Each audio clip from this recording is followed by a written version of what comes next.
A service of KIBMradio.com, the Internet's home for an all old-time radio.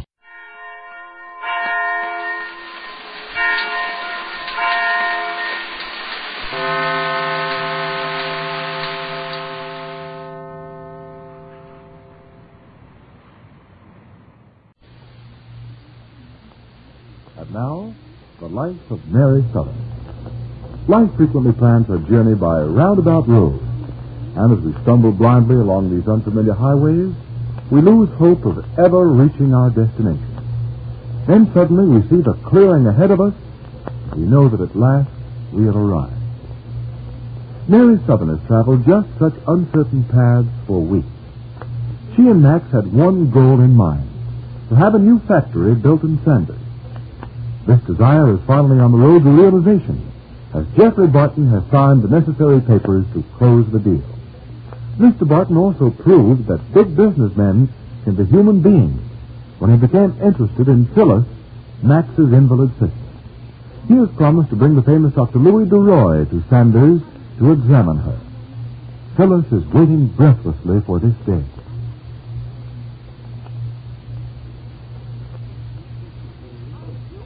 Daddy Stratford, Phyllis's father-in-law, is minding Max's office because Miss Bloomberg, Max's secretary, took the day off.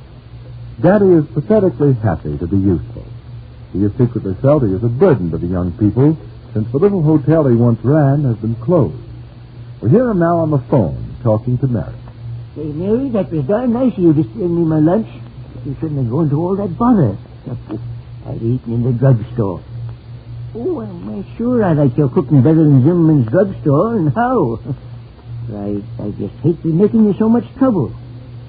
Okay, I'll be quiet and eat it. Yeah, I'm sailing in right now.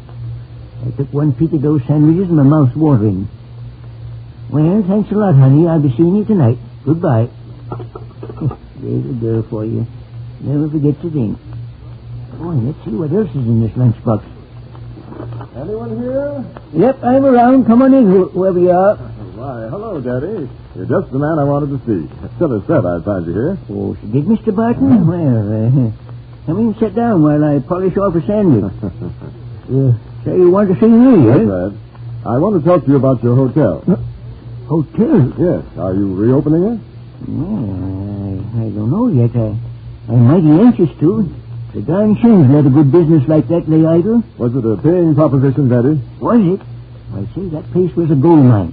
I'm telling you, Mr. Barton, if I had the backing to get it going again, gosh, all fishhooks, I'd clean up. Really? You must have had quite a business. Yep. Never a week went by we didn't have between 8 and 9 guests. Well, you don't say. Made money, huh? Yes, sir, we certainly did. We used to clear about $30. Of course, that was the good weeks. But we never lost any money, Mr. Barton. My little hotel always made us a living. Well, that's something. About how long would it take you to reopen a hotel once the financial obstacles were disposed of? Oh, I guess it takes me about 15 minutes to take down the boards. Got them nailed up all over the windows. About 15 minutes, huh? Yeah. Did you manage it all by yourself? Well, my boy Danny used to help me when he wasn't working, but I generally ran the whole shebang. He even did a little chambermaid work once in a while. But I never could get the blankets tucked under his knees as the girls did. I guess there's an act to that. Yep, it's an art. Mary and Phyllis never minded helping out either. They just love to putter around the place. Poor Phyllis. There's not much she can do now. I guess not. It seemed like our luck went. Right after the hotel closed. Everything kind of went to pot at once. Phyllis got so sick, and then that scallywag Proust tried to force Max and Mary to sell their share of the Sanders interest. I gather Gerald Proust has been anxious to have Max's position in this town for some time. I'll say he has. And his wife, that Henrietta, why, she wants to be the society leader here. Golly, but she's jealous of our Mary. I doubt whether Mary cares much for society. She don't give a snap of her fingers for it. Mary'd rather be a darn good wife to Max. And I admire her for it. Now, that's probably the thing she does best, and she concentrates on it. Yep. Folks should stick to the things they know and not bob around in somebody else's territory. That's my theory, exactly. For instance, I know how to manage a factory, but I could never run a hotel, and I wouldn't attempt it. You mean you wouldn't maybe think of being a silent partner? Oh, partnership of any kind is foolish if you don't know the business. Why, even a good proposition like your hotel could be ruined if a novice tried to take over. I guess you're right. Oh, now, Daddy, come on. You're not worried about someone else taking over your hotel, are you? Huh? Oh, no. I ain't thinking of that. I guess I'm the only one who feels like I do about that hotel, Mr. Barton. There ain't anyone that wants a little old Stratford house. What do you think about it? What? What's that, Henrietta? Gerald, please, I don't believe you heard a word I said. I was telling you that I'd like to take over the old Stratford house. What? The old Stratford house? What under the sun do you want with that? I think it would make a fairly decent social club. Of course, we'd have to make a great many improvements, and it's small, but then that has advantages because you could keep it very intimate and exclusive. And who would operate this social club, Henrietta? I would. It would be a definite step toward some real culture in Sanders. Oh, Henrietta, why must you always go poking into something you know nothing about? Are you trying to insinuate that I know nothing of culture? Who said anything about culture? I'm talking about the operation of a club. Will you kindly tell me what you know about running one? That takes experience. I'm sure my social knowledge will be sufficient. Your social knowledge will be the death of me, Henrietta. Don't use slang expressions, Gerald. Tell me how I go about getting a lease on a hotel. Get up to call Max Sanders. Oh. His office keeps the papers for all the buildings controlled by the Sanders interest. I simply loathe speaking to that man. Gerald, could you possibly refuse to give me the lease? No, he hasn't the authority to do that. Any responsible party with sufficient security may take over the building. Then phone him right away, Gerald. I'm anxious to put my plans into operation. Oh, call him yourself, Henrietta. I don't want to speak to him either. Oh, you make me tired. Call Merlin Davis, then. He's in the next office to Max Sanders, and he can negotiate whatever business must be transacted with that impossible man. All right. I suppose I won't have any peace until I do. Hello, operator. Get me main 4760.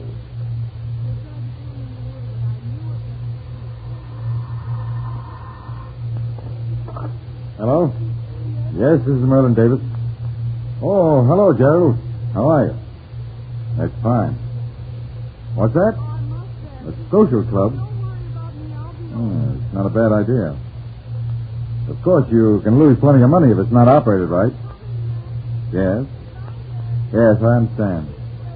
Well, if he has a heart set on it. Well, all right, I'll go in and speak to him about the lease.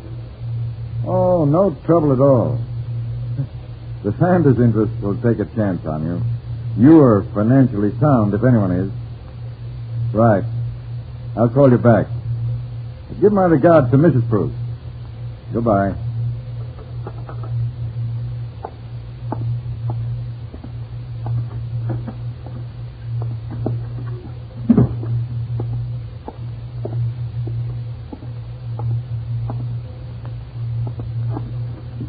Miss Bloomberg. Oh, Miss Bloomberg. I'm right in here. Who wants me? I was looking for Miss Bloomberg. Oh, how do you do, Mr. Barton? Good afternoon, Mr. Davis. Did you want something, Mr. Davis? Yes, I wanted to see Miss Bloomberg. Well, I'm taking her place. She went out for a spell. I don't know if you could locate the papers I need. I see Max Sanders isn't in either. Nope, he's out too. But I'd be more than glad to help you if I could. I wanted to look at a lease for one of the untenanted Sanders buildings, but I can get it later. Well, now, wait just a minute. Maybe I can find it. Which one did you want? The lease for the old Stratford house. Well, maybe it's in... What? What lease did you say you wanted? The lease for the old Stratford hotel. Mrs. Proust is going to take it over. She's going to run my hotel? No, she wants to convert it into a social club. But she can't do that. Of course she can. The hotel's standing idle at the town's expense. That still makes Mr. Stratford's statement correct. Mrs. Proust can't have the hotel because Mr. Stratford has leased it to run it himself. Huh? But, Mr. Barton, I'm pretty certain Mr. Stratford isn't financially responsible for this lease. You needn't concern yourself about that, Mr. Davis. I'm backing him in this venture, and I believe you'll find me financially responsible.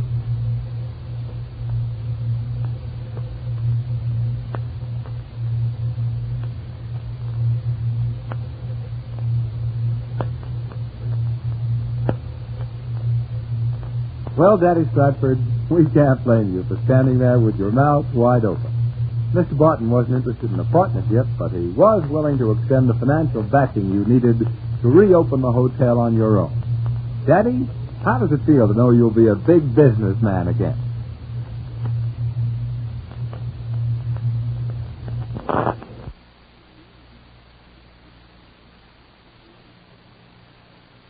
Thank you. Hello again. This is Jack Benny talking. And, Don, that was a very clever introduction. Split a rail, split an atom, split a check.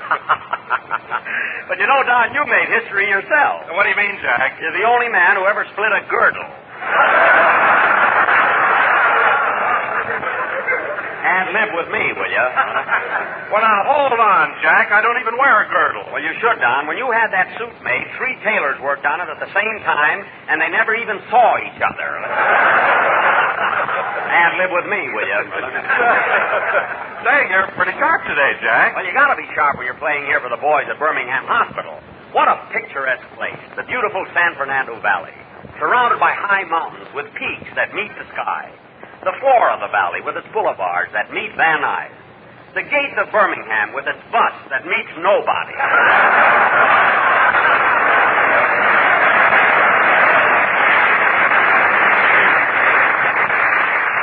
The fertile soil. Wait a minute, Jack. I thought the bus service out here was excellent. Excellent. Don, a soldier in Hollywood had the 7-year itch.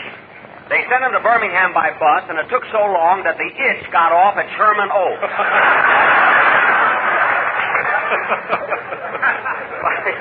By the time he... Oh, hello, Mary. Hello, Jack. Hiya, fellas.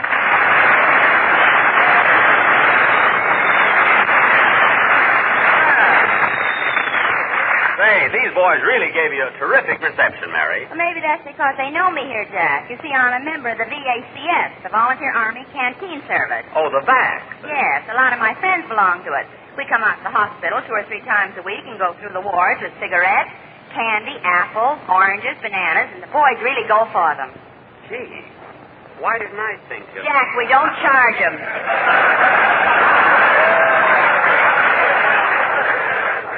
Oh, well, anyway, I didn't mean that. You know, Mary, I came out last week and went through the wards playing my violin. Well, Jack, I think that was very nice of you to play your violin for the boys. Thanks. Mary, did you say you gave the boys apples, oranges, and bananas? Uh-huh. Where do those tomatoes come from? I was so embarrassed there.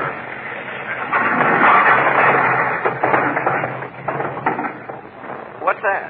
That's some of the boys bowling. You know, Jack, the patients here made all the equipment themselves. All the equipment, Mary, the alley I can believe, but how could they make a big bowling ball? They took one of the doctor's pills and put 3 holes in it.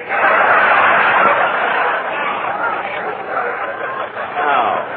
And did they make the pins themselves? No, they don't have any pins. Well, what are they knocking down? The doctors. Mary, if you expect me to believe that... Okay, fellas, here I am, the one and only Birmingham. Well, pour it right on. That's it. Just there's my son. Yeah, just make me know it.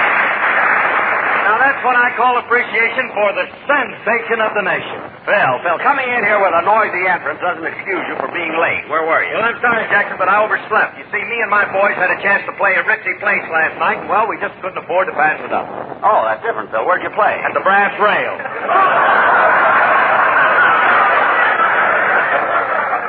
The Brass Rail, Phil, your band has 18 men. I mean, how could a place like that afford to pay you? Well, they gave us a pretty good deal, $15 and all we could drink. Oh, well, that wasn't so bad. Well, the guy wants us to come back next week, but the deal isn't quite as good. Why, what does he want to pay you? $18,000 and no drinks.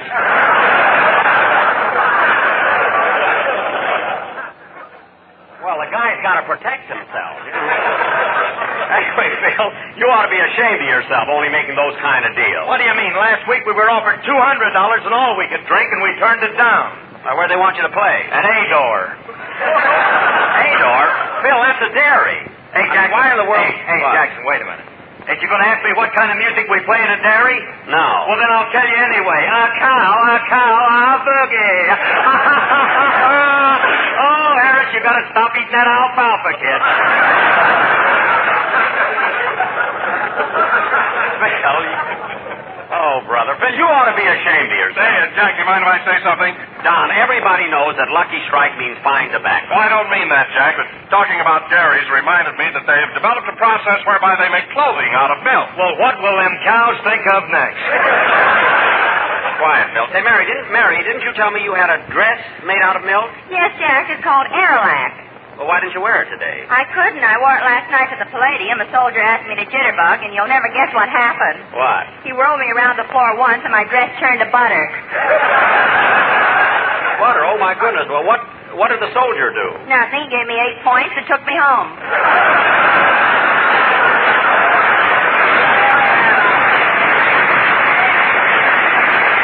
Every time I start to worry about Hello, Mr. Benny. Oh, hello, Larry. How are you?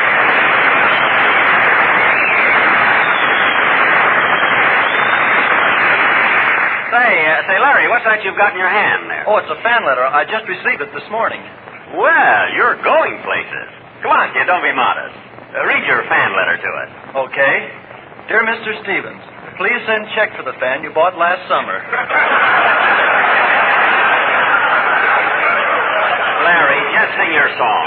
If he comes in here next week with a washing machine letter, I'll hit him right on the head with it.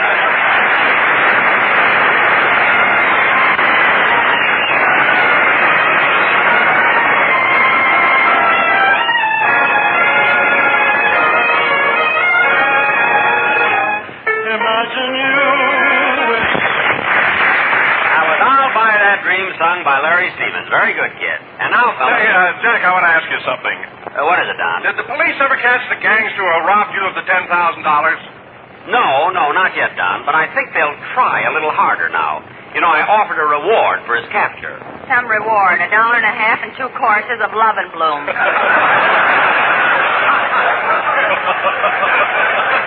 Larry, don't be ridiculous. I offered him more than that. I know, but who wants a lock of your hair? Anything that's scarce nowadays is valuable. And live with me, will you? That's a deal. Jack, didn't I read where the gangster came back last week and beat you up? The gangster beat me up? Mm-hmm. He didn't even hurt me. Oh, no. What about that military punch he gave you? Military punch? Yeah, he hit you on the chin and your brain took a 3-day pass. It was only 3 hours. What a lousy time I had. Hey, Jackson. What? Look, Jackson, when you get into a fight like that, you got to be tricky. What? Well, when I'm in a fight, I tell the guy his shoelace is untied, and then when he looks down, boom, I clip him.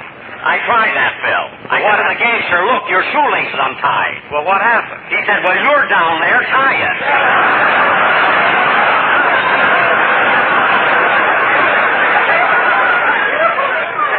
He went boom yet.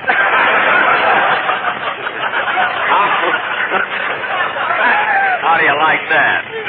Jack, did you tie his shoelace? I would not. Anyway, I got up, drew back, and... I'll get it. Hello? Oh, Mr. Benny, this is Rochester.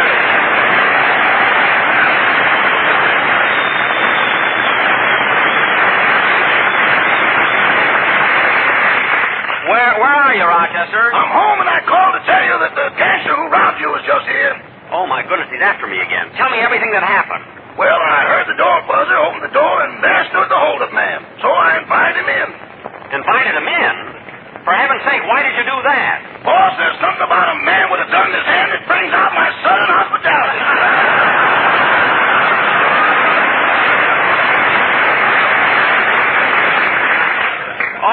Oh, he had a gun. With 12 notches. 12 notches? Rochester, why didn't you grab it and capture him? I'm superstitious. I didn't want to be that 13th notch.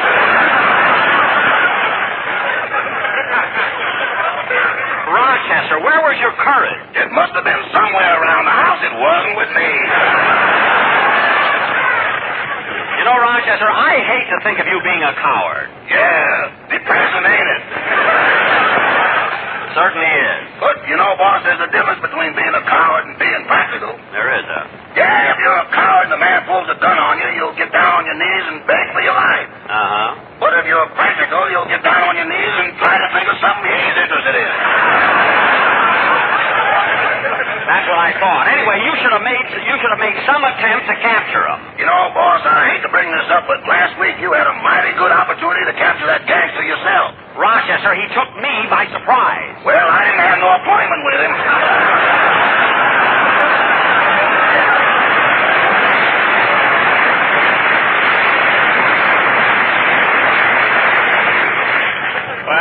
There's no use talking about it anymore. I'll see you when I get home. Okay, by the way, has Joe Lewis gotten there yet? Joe Lewis? You mean he's coming out here to Birmingham Hospital? Last week you convinced him that he was a comedian, so he's coming out there and make the boys laugh. But Rochester, Joe Lewis is not a comedian. I think he'll be all right, boss. I gave him a good joke. You did? Yeah, you know the one you told me yesterday about the traveling salesman. Rochester, don't you know you can't tell a joke like that on the radio? I know it, but Joe doesn't.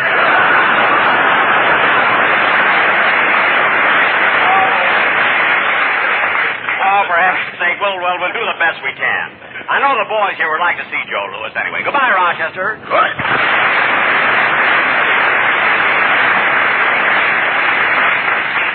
Everything backfired. I tried to get Joe Lewis as a bodyguard. Now he wants to be a comedian. All right, Phil, it's time for a band number. Let's have it. Okay, boys, come on, hit it. Well, a root, toot, toot, toot, toot, toot. Phil, wait a minute. What is that? A root, toot, toot, toot, toot. Phil, I want to ask you one question. How did you ever get into the music business? What are you talking about? Before I went with you, I spent 3 years with Phil Spitalny. Phil Spitalny? How could you play with Spitalny? He only has girls in his orchestra. My curls weren't always this short, Bob. Well, take the ribbon out of your hair and play a number, will you? Okay, fellas, all right. 1, 2. Hold it, Phil, hold it. Come in. Hello, Joe. Hey, fellas, it's Joe Lewis.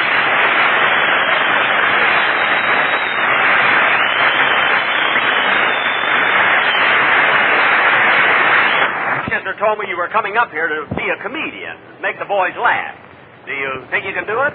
Oh, sure. You know I used to be in the Army. Yes, I know. I was a sergeant. A sergeant in the Army? Yeah, a sergeant is a rank between a private and a general. Oh, well, what about majors and colonels? They're mixed up in that someplace.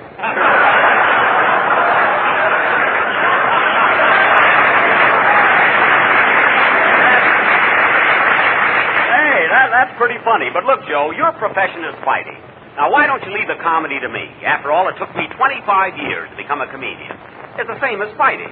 Now, how long did it take you to become a champion? 10 seconds. Oh, yes, I see. That's when you won the championship from Jim Braddock. But, Joe, here's what I want to find out. You really only lost one fight, and that was the first time you fought Max Schmeling. How did he ever get you in a position to knock you out? He told me my shoelace one time.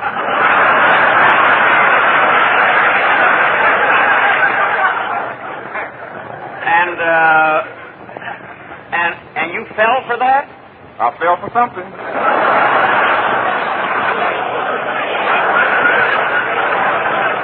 Yeah. But Joe, you really gave it to Schmeling on that second fight when you knocked him out in the first round. How did you do it? I wore shoes with zipper on them. You really tricked him, didn't you? Say, Joe, I've always been a great fan of yours. Double up your fist and let me take a look at it once, will you? Okay. Just look at that fist, Jack. Doesn't that remind you of a Lucky Strike cigarette? What? So round, so firm, so fully packed.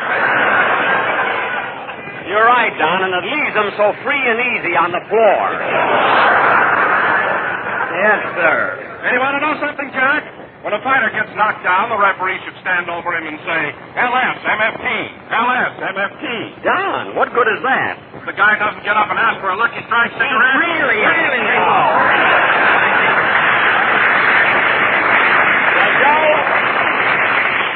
Joe, it was certainly nice of you to drop in, and I'll see you right after the broadcast. Just a minute. I come here to be a comedian. I want to tell a joke. A joke? Well, all right. Go ahead. Okay. Tell me, Mr. Bennett, who was that lady I saw you with last night? Oh, no, not that old one. I'm not going to go along with that. Try it on somebody else. Okay. Oh, Miss Livingston. Yes, Joe? Who was that lady I saw you with last night? There was no lady. That was Jack Benny's. Oh, Lord, walk that way.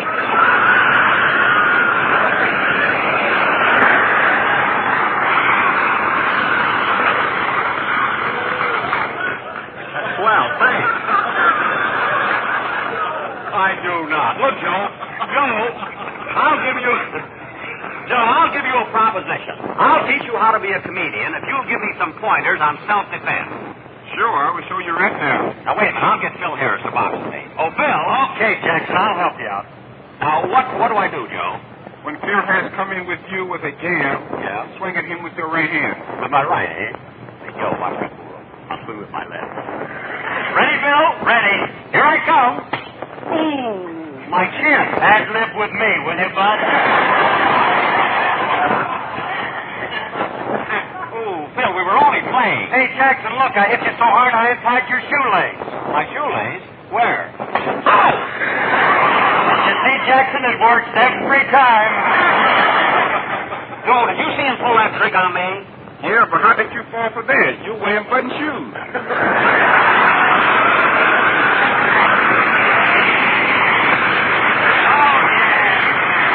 Come on, Joe, I want some more instructions.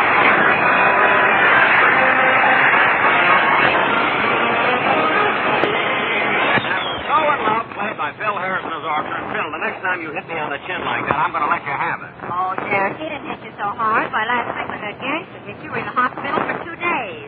I was? Hey, I didn't know that, Jack. Tell me about it. Oh, John, it was nothing. I'll tell you about it, John. Mary, she doesn't want to hear it. After the gangster knocked Jack out and left him on the floor, we shoveled him up and took him to the hospital. I'll never forget how he looked when Phil and I went to visit him the next day.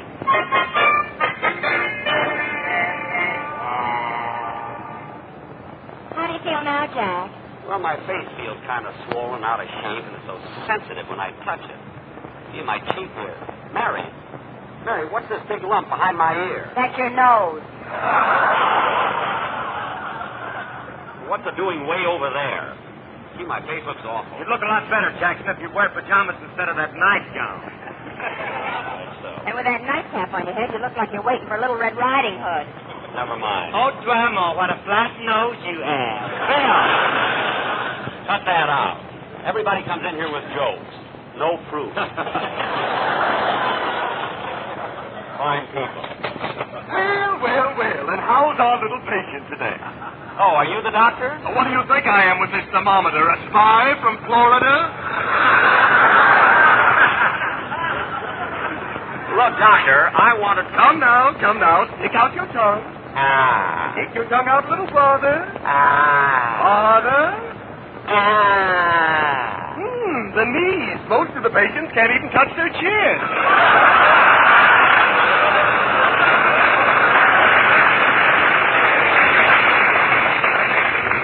Doctor, will you... Miss Benny, you can put your tongue in again.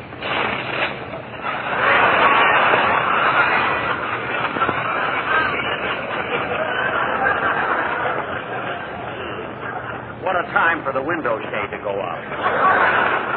And now, Mr. Benny, I want to listen to your heart. Now, let me adjust this stethoscope.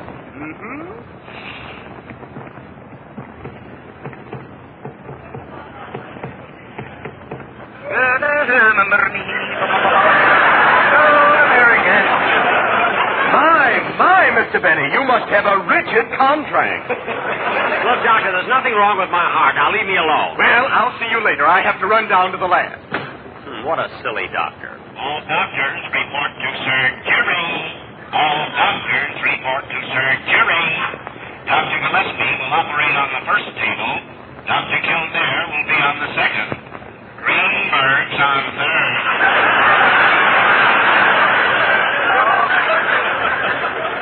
Somebody ought to tell him the game's over. I got to get out of this place before anything else happens. All right, everybody out. We must have a little privacy here. The patient's gone through a great ordeal. We'll leave in a minute, nurse. And now, look what I've got. And it's all yours.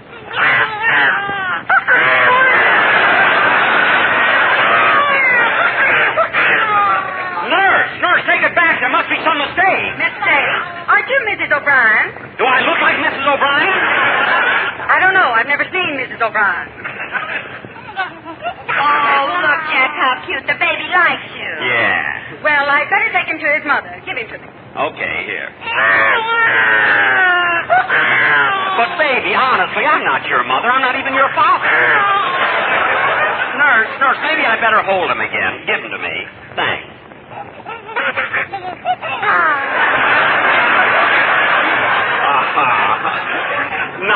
little fella there. Look, I'll send to the other babies I have outside. Then I'll pick this one up and take him to his mother. But nurse! No. Kitty-kitty-goo! Kitty-kitty-goo! Gosh, Phil, doesn't Jack look cute that way? Yeah, but I still like Alice better. Kitty-kitty-goo! Kitty-goo! Oh, look, the baby's falling asleep.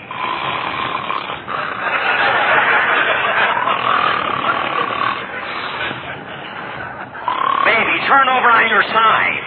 I wish the nurse would take him and get him. Well, here I am again. Look, doctor. Now, you have nothing to worry about. I just got your test back from the laboratory, and it shows... Well, I diagnosed your case all wrong.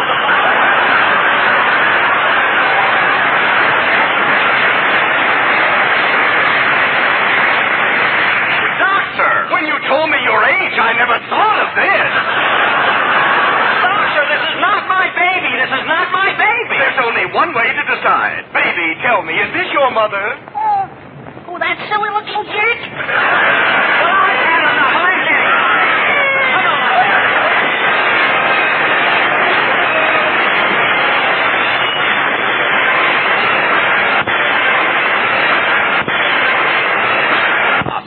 Glad that the boys who couldn't be here in the auditorium could hear our show over their bedside network. I also want to thank Joe Lewis for being with us on these past two programs. By the way, Joe, I think I've got the idea of self-defense now. You have? Yeah, watch, I'll show you. Oh, Larry Stevens. Yes, Mr. Benny? Come here a minute. Now, put up your fist. Like this? Yes. Hey, Larry, your shoelace is untied. Where? Right there. Well, that's all right. I have to take them off tonight anyway. What a lousy sport he is. Good night. The Jack Benny Program.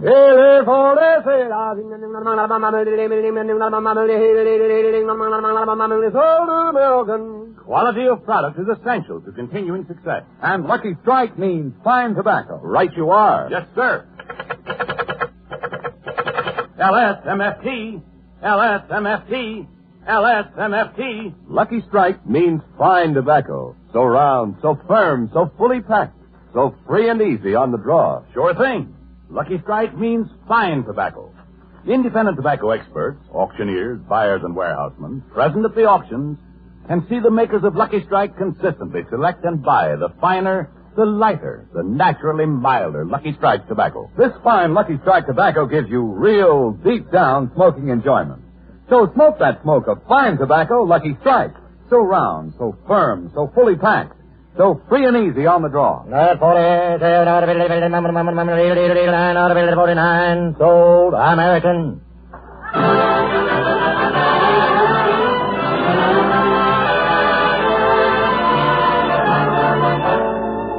The Lucky Strike program, starring Jack Benny, with Mary Livingston, Phil Harris, Rochester, Larry Stevens, and yours truly, Don Wilson.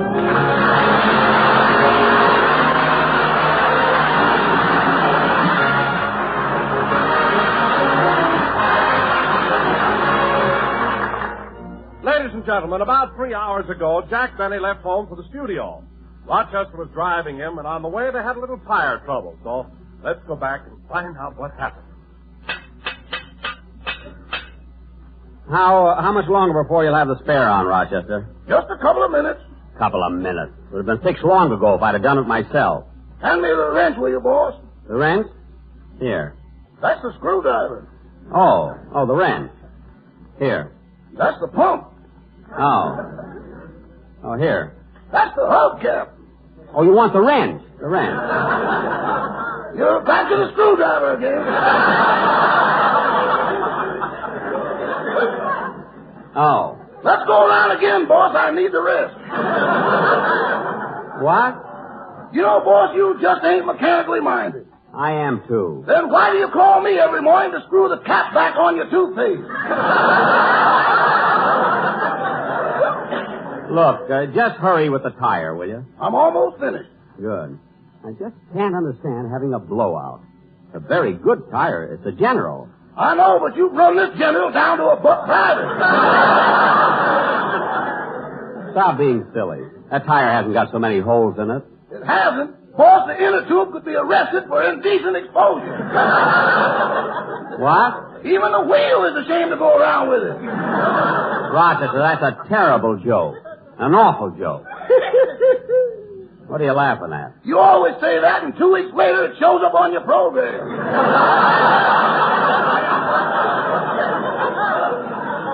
It does not. Now, come on, you're all through. Let's get going. You know, Rochester, one of the reasons I haven't fixed this car up is that I've been thinking of getting a new one. Really, boss? Yeah. I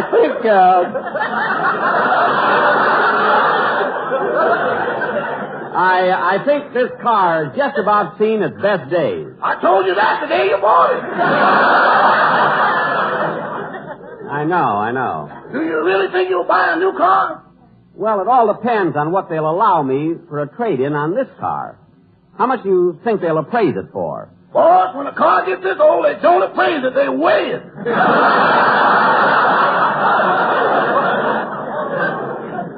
Well, they'll have to give me a good price or I won't trade. We're pretty close to NBC. You better start looking for a parking place. Why don't we go to a parking lot? Rochester. Sorry, boss. I'm letting my post-war plans get the best of me. Here's a parking place right here in front of the studio. Okay. I'm going in. You stay here and watch the car. Yes, sir. What an automobile. This is the car that made the Irishman stop smiling. What? And drove Munch mad. Never mind. Just stay here and wait for me. Da-da-dee-da-dum, da-dee-da-dum, da-dum, dum-dee. Oh, hello, little boy. Hello. Mr. Benny, may I have your autograph, please? Why, certainly. There you are. Jack Benny. Thank you. Say, Mr. Benny, are you really 37 years old? Well, I will be in February. How old are you, Sonny? 5. Only 5? Well, I will be in June. Well, goodbye, Sonny. I have to run away. Jackson. Oh, hello, Phil. Am I late? No, I just got here myself. Are you Phil Harris? Yeah, that's me. Do you want my autograph? Gee, I'd sure like to have it. Okay, hand me your book. There you are. Phil Harris. Thank you. Gee, aren't there supposed to be 2 R's in Harris? I don't know, kid. I spell it different every time.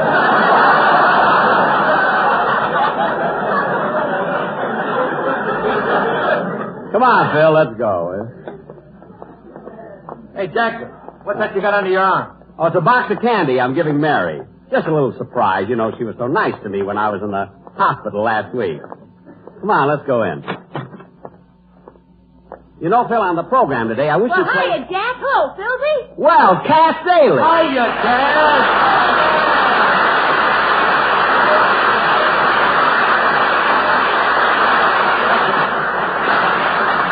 Well, glad to see you, Cass.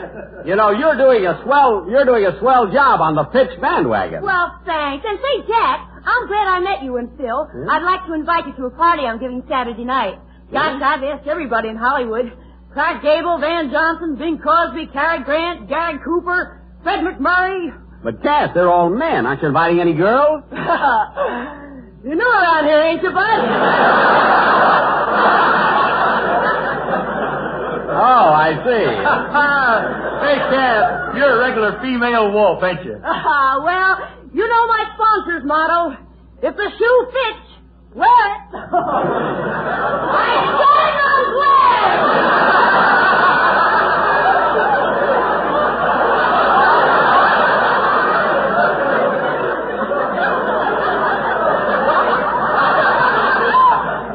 Why? Well, so long, Cass. See you later. So long, Jack.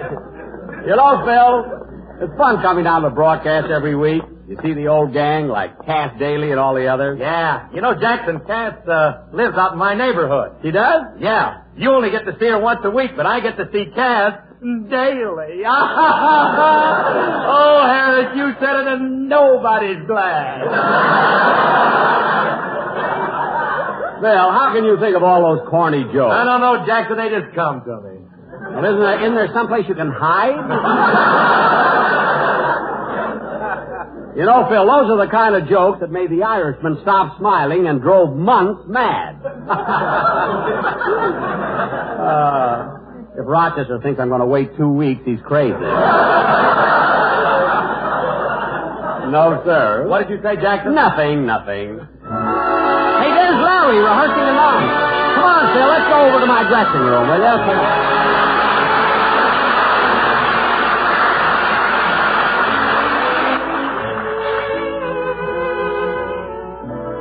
I'm as restless as a willow in a windstorm. I'm as jumpy as a puppet on a string. I'd say that I had spring fever, but I know it isn't spring. I am starry-eyed and vaguely discontented, like a nightingale without a song to sing. Oh, why should I have spring fever when it isn't even spring? I keep wishing I were somewhere else, walking down a strange new street, hearing things that I have never heard from a girl I've yet to meet. I'm as busy as a spider spinning daydreams. I'm as giddy as a baby on a swing. I haven't seen a crocus or a rosebud or a robin on the wing, but I feel so gay in a melancholy way that it might as well be spring. It might as well be spring.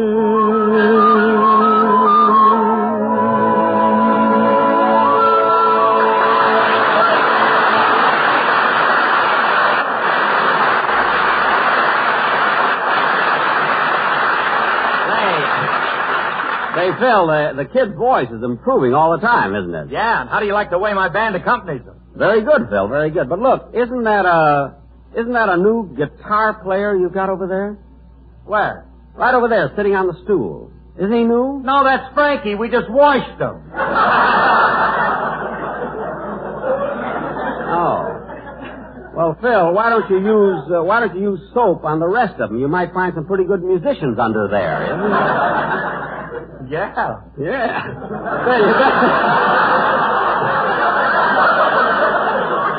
Phil, you better rehearse your number now. I'm going over to Mary's dressing room and give her this box of candy. Okay. Gee, Mary would be surprised to get this candy. I'll disguise my voice. Who is it? It's the man you're deliriously and madly in love with. Oh, you can't fool me. Come on in, Charlie. Charlie? Mary, I demand an explanation. Oh, Jack, I knew it was you all the time. Oh. And stop pouting. Pouting? Listen, sister, I never let any girl upset me. Oh, no. What about the time your girlfriend Gladys Zabisco returned those socks you knitted for her? Mary, you know I don't knit socks for girls. I knitted those for myself. Well, I did. Well, why did you give them to Gladys? Because they were too big for me. That's why. Anyway, Mary, I stopped off on the way to the studio and bought you this box of candy. Here. Candy? Gee, thanks. Why'd you do that? God, you were so nice to me when I was in the hospital last week. Oh, it was nothing. It was, too. You came to see me every day, and that's a sign you love me. No, it is not. It is, too. I know you. You try to act like you don't, but deep down inside, you think I'm peachy.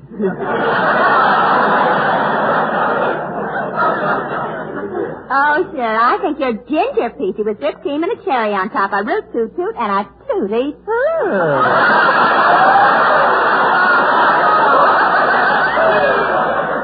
You've been around Harris too long. Listen, you can joke all you want to, Mary, but it's the little things you do that show me how you really feel. Like last night when I took you for a drive. That was a nice thing you did. Well, we ran out of gas. Somebody had to get out and push. Well, you didn't have to push so fast. I got a ticket. Anyway, Mary, now that I brought you a box of candy, you going to give me a little kiss? Oh, for heaven's sake. Every time a man brings a girl a box of candy, he wants a kiss. It's the same thing with my sister, Babe. It isn't the same. She brings the candy. Anyway, what are you stalling about? Give me a little kiss. Huh? Jack, I'm not stalling, but take a look at yourself in the mirror. Why didn't you shave? Well, I don't think I need a shave. You do, too. Well, maybe a little. I can wait till tomorrow. Jack, I never saw anyone like you. If it's hair, you hate to lose it.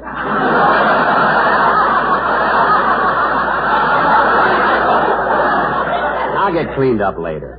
I gotta run back to my dressing room now and get ready for the show. So long. So long. Oh, Jack, I meant to tell you, sometime when you're thinking of using a guest star, why not get Boris Karloff? Boris Karloff? Yeah, I heard him on Fred Allen's program last week, and he was wonderful. Well, what do you know? Boris Karloff and Fred Allen on the same program. That's like two totem poles broadcasting from the La Brea tar pit. I'll see you later, Mary. Okay. I can't get over it. Karloff and Allen on the same program. That's like two totem poles. Oh, I said that. I must stop parking my gum on my glasses.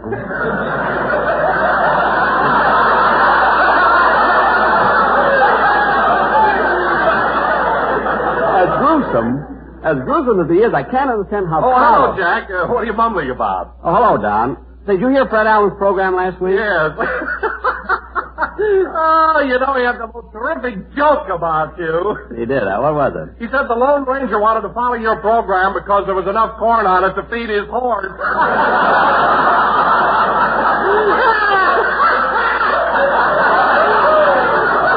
That's the first time I ever saw a man laugh himself out of a job. What a joke. Anyway, Allen's certainly the right comedian to be on a tea program. Tender Leaf presents Tender Head. Oh, Jack, I can't understand why you always pick on Allen. I think he's a nice guy. Don, you've been with me 15 years. What do you know about a nice guy?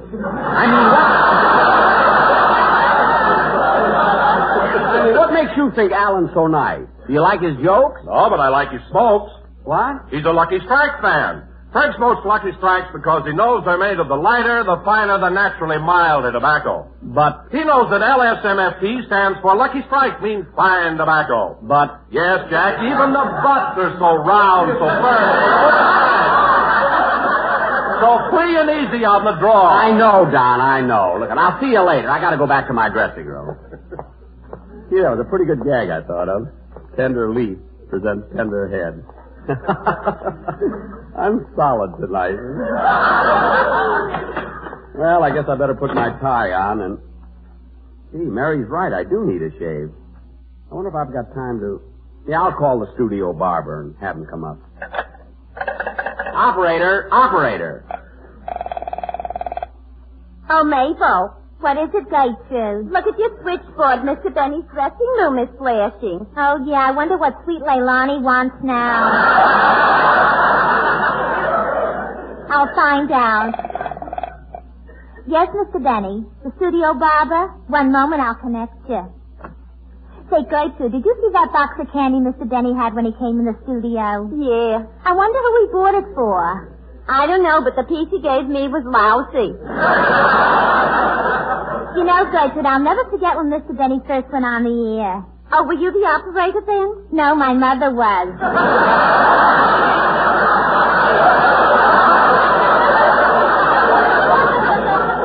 See? Did your mother tell you all about him? Yeah, but not till I was 14.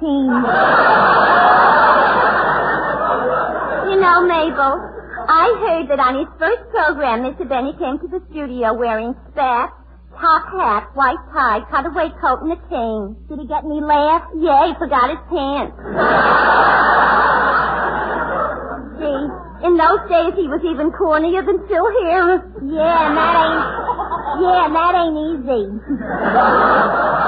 You said it. Oh, Mabel, Mr. Benny is flashing you again. Yes, Mr. Benny? I'm through with my call. Yes, sir. Oh, Mabel, may I talk to Gertrude for a minute? It won't do you any good. She thought the candy was lousy. Oh, well, never mind. Goodbye. That Mabel is cute. I wonder if her mother ever told her about me. Gee, those nights out on Sunset Boulevard where the Trocadero is now.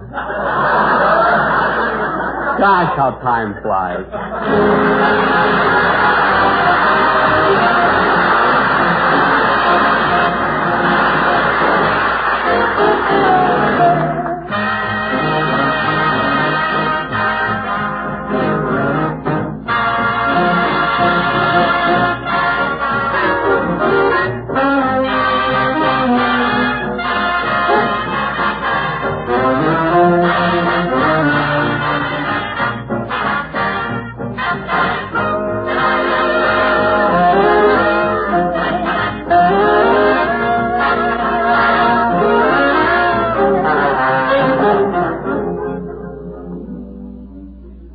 Gee, I wish that barber would get here. I called him 10 minutes ago.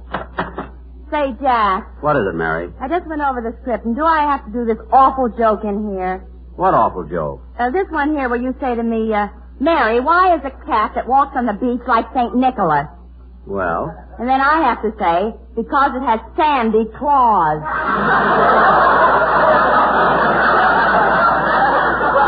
Well, Mary, you just don't get it. It's too subtle. You see, sandy claws, beach, cat. I wouldn't do that joke if I had 9 lives. Well, then I'll give it to Phil Harris. He'll think I'm doing him a favor. Yeah, do that. Yeah, see you later. Can't understand why she doesn't like that cat joke. Got screams when I was headlined at the Palace in Cucamonga. Come in. I'm here to shave you, sir. Oh, are you the barber? Well, what do you think I am with this razor in my hand? The star of Spellbound?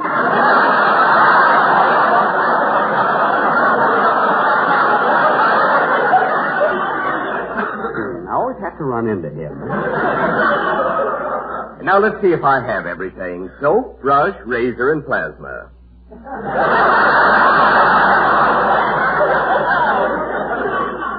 Plasma? I may cut you. Oh, well, be careful, will you? Don't worry. Now, first, I'll sharpen my razor. I don't know why. I always have to... My, this razor stop seems to be full of wrinkles. That's my arm. Oh, yes, so it is. Leathery old limb, isn't it? Look, why don't you just a second, Barber. Come in. It's me, Mr. Benny Flanagan, the detective. Oh, come in, Mr. Flanagan. Sit down over here. Thanks. Who's there? Oh. It always sounds like I'm being followed. Tell me, Inspector, have you got any clues about the man who robbed me of the $10,000 and came back and beat me up? No, I'm here to settle an argument. My captain said that the description you gave of the crook was that he had a cauliflower ear, scar on his cheek, a broken nose, and a little wart in his chin. But I said that you said that the crook had a cauliflower ear, scar on his neck, a broken nose, and a little mole on his chin. Well, you were right, Inspector. Yeah, I know it was a little mole instead of a little wart.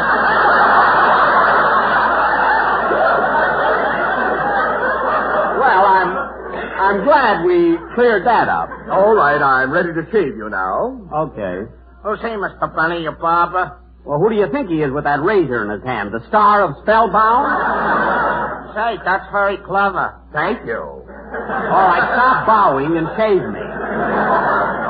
Okay, but I need some hot water. You can get hot water out of that wash bowl there. Yes, sir. This is the first dressing room I've ever seen with 6 wash bowls. This dressing room is only temporary. They've been promising me a new one for 10 years.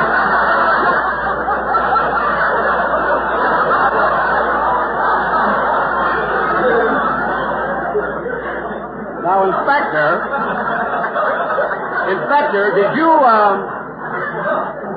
did you find any clues that...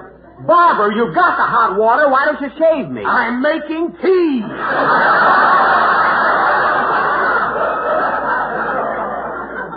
Oh.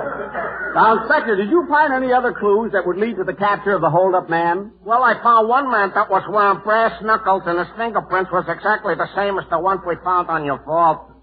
Well, that was the man. Why didn't you arrest him? I didn't have the heart. He was my brother. I don't care if he was your brother or not. It was your duty to arrest him. Oh, I couldn't do that. Why not? He's sending me through detective college. On my money? A little from you, a little from somebody else, a little from me. From you? Oh, yeah, he steals from me, too. Flanagan, get out of here. Get out. Okay. You're just mad because I got a little education. Get out!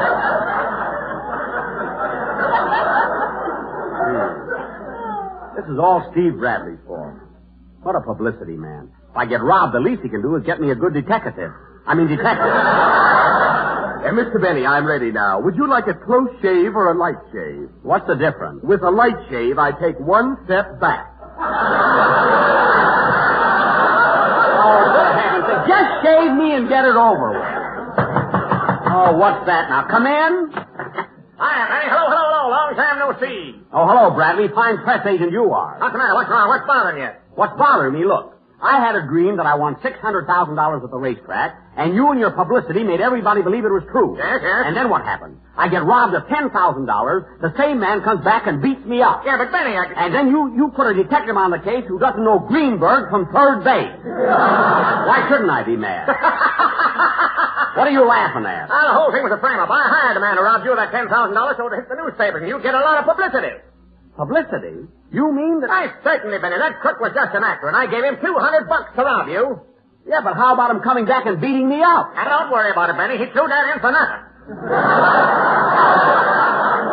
All right, Steve, stop being funny and give me my $10,000. Not so fast. I got another great idea. Steve, I've had enough of your crazy ideas. Now give me my money. Now, wait a minute, Benny. This idea's sensation. It'll sweep the country. Nothing like it has ever been done before. Now, Steve, just a minute. I've got an idea for a contest. And we'll give away your $10,000 as prizes.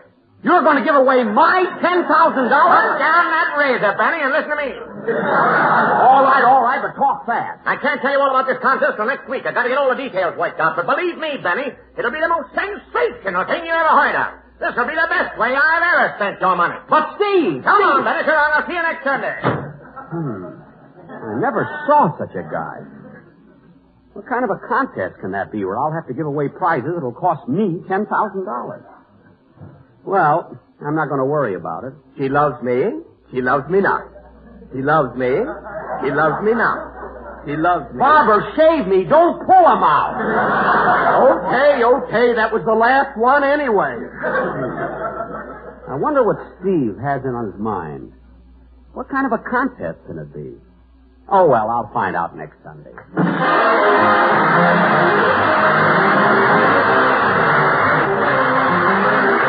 Ladies and gentlemen, be sure to listen in next Sunday and find out what this contest is all about. Is it true that Jack Benny is going to be forced to give away $10,000 in prizes? Pick him up, Mary. Yes, folks, $10,000 in prizes. So be sure to tune in next Sunday for all the details.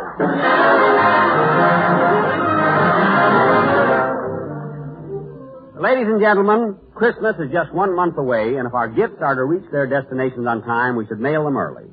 So let's all cooperate and mail Christmas packages now or by December 10th at the latest. Thank you. Jack will be back in just a minute, but first here is my good friend F.E. Boone.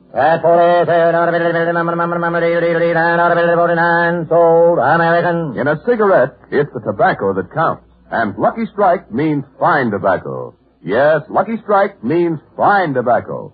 Mr. Alexander G. Irvin, independent tobacco warehouseman of Reedsville, North Carolina, said, As a tobacco man, I can tell you why Lucky Strike is a milder, better-tasting cigarette. Lucky Strike buys the mild, fragrant tobacco that makes for top smoking enjoyment.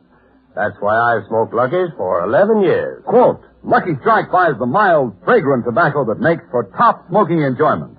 Unquote. Yes, in a cigarette, it's the tobacco that counts. And Lucky Strike means fine tobacco.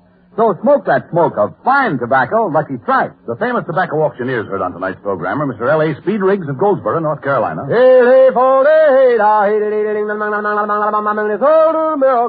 Mr. F.E. Boone of Lexington, Kentucky. That's 45 out of 45 sold American. Basil Rysdale speaking for LSMFT, LSMFT, LSMFT. Lucky Strike means fine tobacco. So round, so firm, so fully packed, so free and easy on the draw.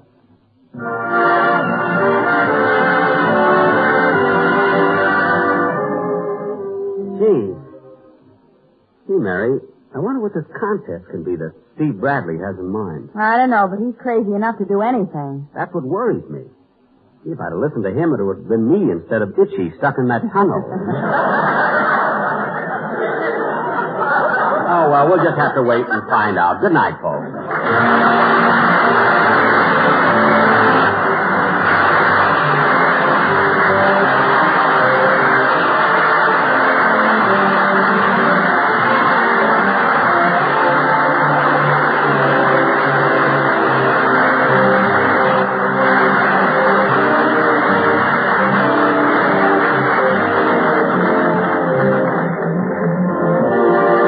National Broadcasting Company.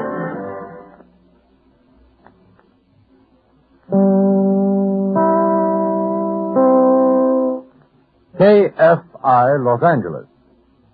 Good health to all from Rexall.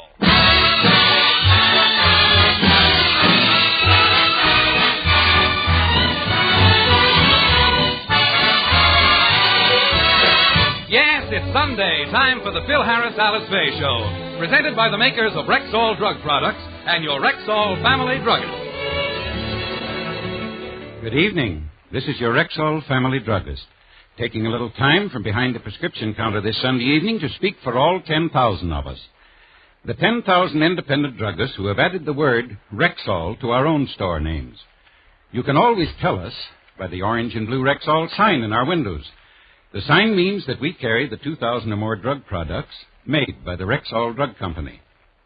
They range all the way from aspirin to penicillin, and they're as fine and pure and dependable as science can make them. We druggists recommend them to our customers because we know you can depend on any drug product that bears the name Rexall. Good health to all from Rexall.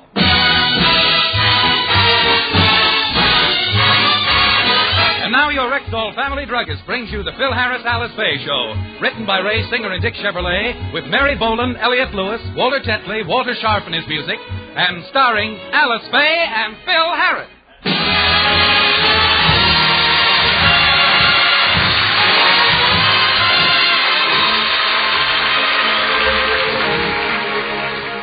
Today, as we look in on the Harris home, Alice is reading, William is telling the children a story, and Phil has just finished talking on the telephone.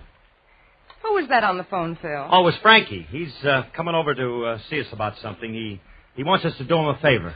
Frankie wants another favor from us? Uh-oh. Come on, Alice. Let's hide our piggy bank. I'll hide my money purse. I'll hide my annuity. And I'll hide the silverware so he can't... Oh, stop it. What's the matter with you guys? What makes you think he's coming over to borrow money? Well, Philip, he's borrowed from all of us. I've kept track of every penny he owes us, and so far it amounts to $803.22. Well, he put the bite on me for $500 of that. And he got to me for $300. He kept Philip to me for a quick $3. Well, that's only $803. Who loaned him the 22? Willie! Well, you went overboard, didn't you, kid? Gee whiz, you just let it fly like that. Sir, just reckless, aren't you? Let me ask you something. You loaned them all of 22 cents? Well, he got me in a moment of weakness. I'm afraid I'll never see my 22 cents again. Why don't you hire Jerry Giesler and sue him? be ridiculous. You don't hire a lawyer for a comparatively small sum like that. Besides, my collection agency is taking care of it. I didn't know Frankie had borrowed money from the children. Why did you girls lend him $3? We couldn't turn him down, Mommy. He told us it was for a very worthy cause. What worthy cause? His grandfather needed a major operation. A major operation for $3? Did Uncle Frankie tell you what they operated on his grandfather for? They removed a brass rail that was pressing against the bottom of his foot.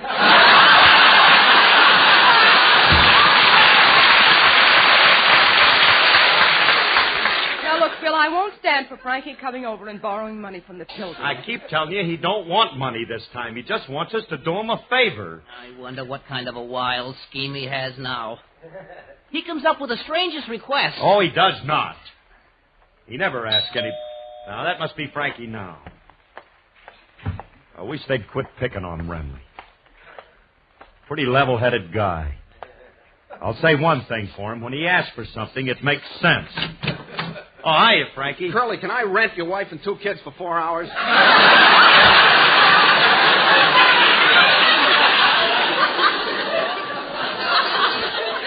Can you rent my wife and...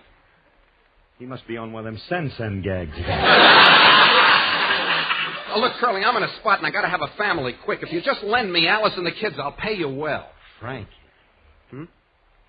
Franklin.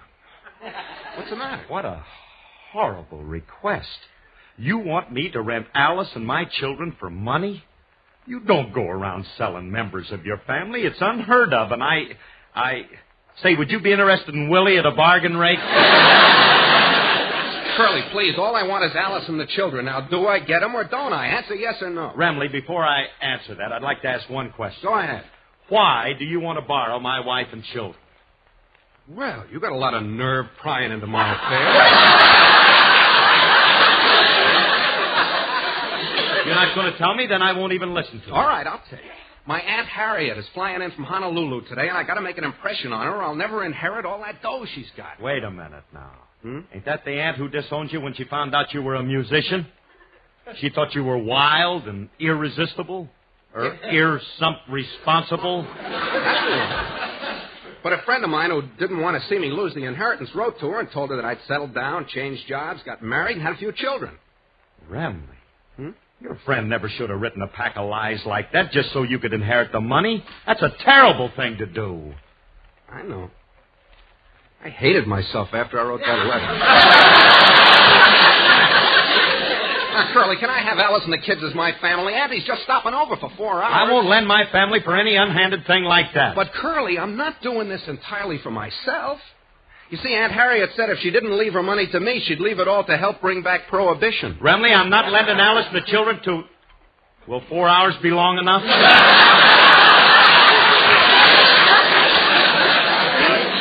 I knew you'd see it my way. My having a family will make Auntie very happy. Come on, let's go in and tell Alice. Okay, but look, Remley, What? You want Alice to consent to this, you'd better not mention anything about being after your aunt's money. But I'm not after her money. I'm merely thinking of Auntie's happiness. The money is only of primary importance.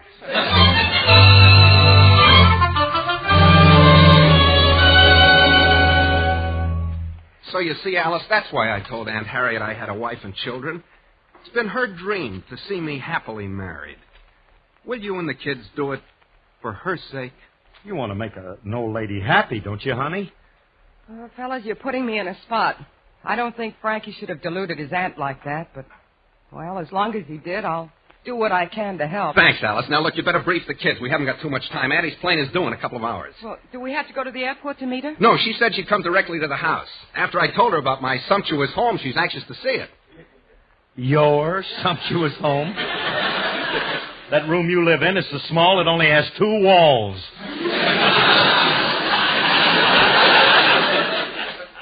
Well, I'll admit it's not much, but it's all I have. Where else could I tell her to come? Say, Frankie, I've got an idea. Why don't you send a radiogram to your aunt's plane and tell her you've moved?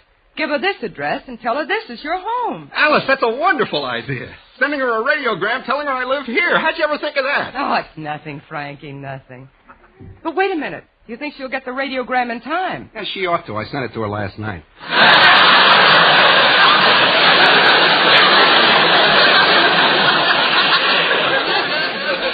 You certainly think of everything, don't you, kid? Yeah. Always on my toes. Yeah.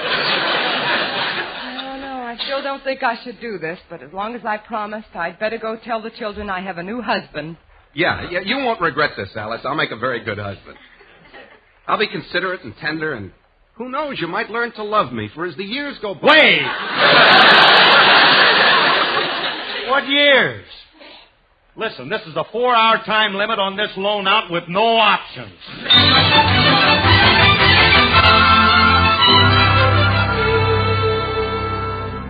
Well, is everybody all set to greet Aunt Harriet? She should be here any minute now. I'm all ready, and I've briefed the children. Good. Kids, you sure you know what to do? Yes, Papa.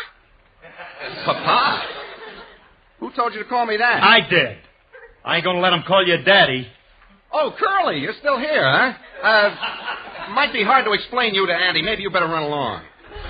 Get a room at the Y or something. I'm staying right here. But, Curly, if Aunt Harriet asks who you are, what am I going to tell her? We could tell her he's my father.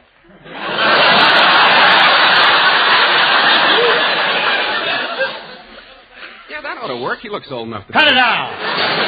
Now, just tell her I'm your friend. Tell her we play in the same band together. Curly, I told you she hates musicians. She thinks I have a little business of my own. Business?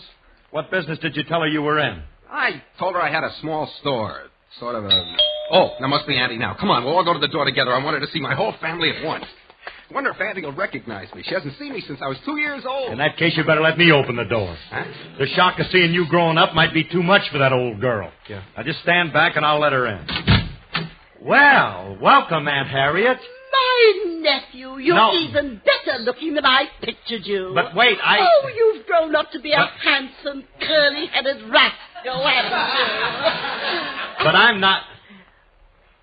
Yeah, I guess I have at that. Now, aren't you going to kiss your auntie, Curly? Now, wait a minute, lady. Look, I'm trying to tell you that I'm not your nephew. Well, if you're not my nephew, who is? I am. Oh. What do you mean, oh? You're not disappointed, are you? Oh, well, I got used to olives. I guess I can get used to anything.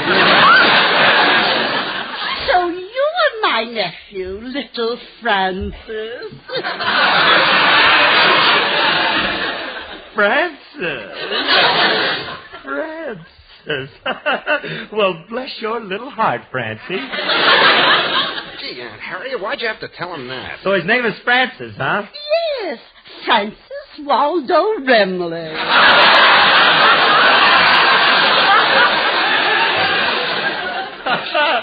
Waldo.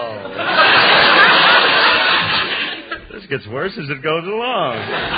Francis Waldo Remley. That sounds almost as bad as Spangler Arlington Brew. Francis, you're being rude. You haven't introduced me to your wife. Oh, I'm sorry. Aunt Harriet, this is my wife, Alice. How do you do, my dear? Oh, hello, Aunt Harriet. I'm very happy to know you. Why, you're very attractive, Alice. How come a pretty girl like you married Francis? Well, there was a shortage during the war, and I had to take what I could get. Thanks a lot, dear. Don't stand in the doorway, Aunt Harriet. Come on in.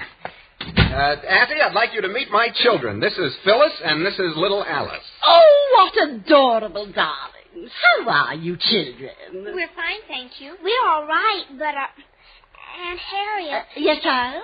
What time do you explode? What makes you think I'm going to explode? Papa said you were loaded.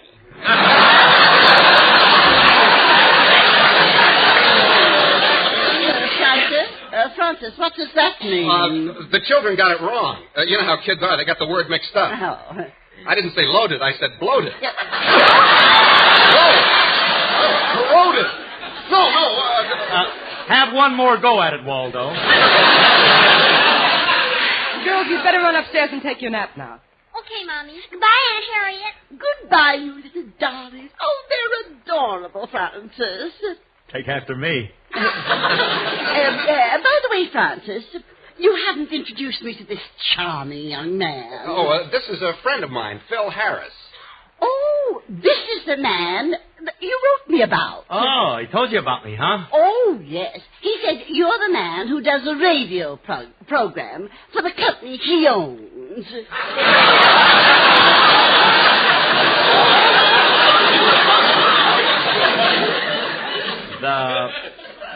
The company he owns. Yes. You work for the Remley Drug Company, don't you? The Remley Drug Company? Yes, I think his slogan is so clever. You can depend on any product that bears the name Remley. No, that's Rexall. Rexall? I changed the name, Auntie. It was too ostentatious having my name on all the stores. You know how modest I am. Yes, you were always unassuming, even as a child. Yes. Say, Auntie, did Waldo tell you about his 10,000 independent druggists? Yes, but you have the figures wrong, Mr. Harris. It's not 10,000. It's 400,000. Isn't it, Francis? Well, it was. But I couldn't give all those druggists my personal attention, so I sold a few 100,000. Oh, well, you still make 50,000 drug products, don't you, Francis? Wait a minute. Now, there are only 2,000 Rexall drug products. Curly's right, Auntie. I had to cut them down. I couldn't find enough diseases to go around. Oh, I'm so happy to see you successful and married such a charming, beautiful girl. Oh, shucks, Aunt Harriet. You know, my dear, I have a feeling I've seen you someplace before. Have you ever been in the movies? Well, I was in pictures. She played in a couple of mob scenes. It never amounted to much. You couldn't have seen her. What type of picture were you in, dear? What did you do? Well, I was a singer. Yeah, she used to sing in animated cartoons for Walt Disney. Oh. She was the voice of Clara Cluck, weren't you, dear?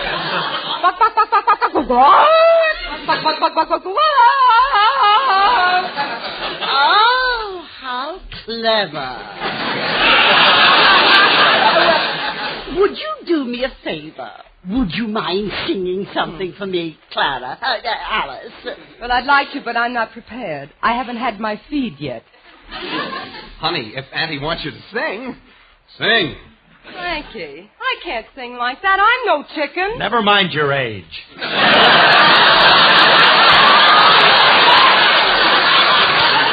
Now, look, you go ahead and sing for Auntie like a good little Plymouth Rock. Oh, all right.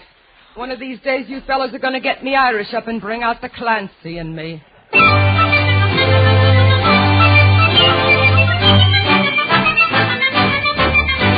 Now, Clancy was a peaceful man, if you know what I mean. The cops picked up the pieces after Clancy left the scene.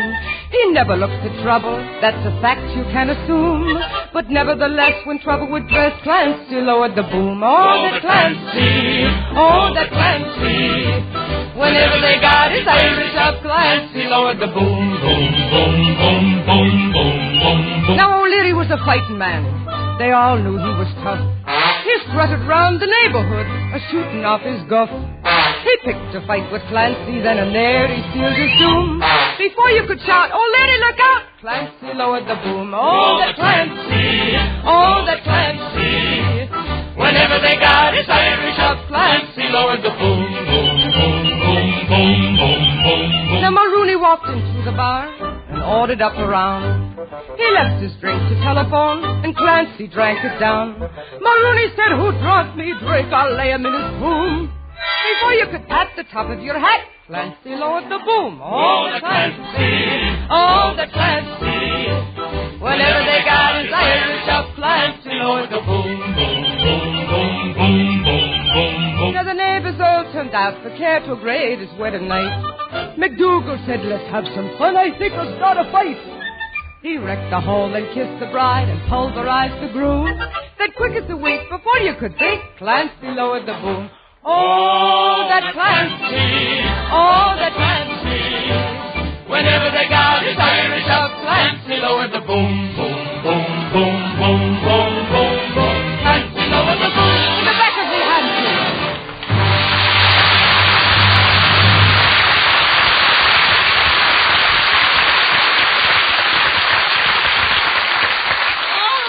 Oh, that was wonderful, my dear. Francis, I think you should reward Alice with a kiss. A kiss? Oh, Auntie, Francis is very bashful. You see, he doesn't like to kiss Alice in front of me. Do you, Francis? Oh, I don't mind. Pluck her up, honey. I'll... Auntie, look, Auntie, it's getting late now. I better drive you to the airport so you don't miss your plane. Oh, I couldn't think of leaving until I see my grandnephew. Francis, what time does your son come home from school? Well, he won't be home until... Son? Did I write to you about my son? Why, of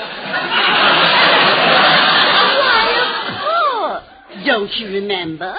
Why, you told me all about little Clyde. Clyde? Of course. Why, surely you haven't forgotten your little boy, Clyde. Clyde, Crail, Remley? Oh, Clyde. Of course, little C.C. Yeah. I haven't seen him around today. Alice, have you seen Clyde lately? No, I haven't. Phil, didn't you take him out for a walk last night? Yeah, but he couldn't have gotten away. I had the leash on him. Leash? Oh, well, don't pay any attention to Curly. He's always kidding. Somebody once told him he's a comedian. Clyde is away at school. He won't be home until the Christmas vacation. I just can't leave until I've seen him. I know. I'll cancel my plans and stay over with you and Alice. You're gonna stay here? Till Christmas? Oh, Remley, you're really stuck. That old lady's going to stay with you and Alice. She can't do that. Now, wait a minute, Annie. You've just got to leave here now. Please, you... Sorry, Mr. Harris. I am determined to see my grandnephew. I'm staying until Clyde gets home. But I tell you, Remley, may I see you outside alone, please? Yeah, sure, Curly. Excuse me, Auntie. I'll be right back. Is something bothering you, Curly? Look, Francie, you got to get your aunt out of here. Oh, please, Curly, give me a little more time. All I got to do is get some kid to pose as my son, and she'll leave happy. Sure. Yeah. Frankie, what? Where are you going to get a kid to pose as your son? We can't find any kid who'd be willing to come in here. Mr. Harris, I brought the groceries. Well, little Clyde has come home. My son, my son. What do you mean, Clyde? What are you guys talking about? Stop yapping and climb upon my knees, sonny boy. Stop dragging me up on your lap or I'll kick you right in the shins. Shame on you, Clyde. Talking to your poor old father like that. Don't tell me how to talk to... What was that last crack?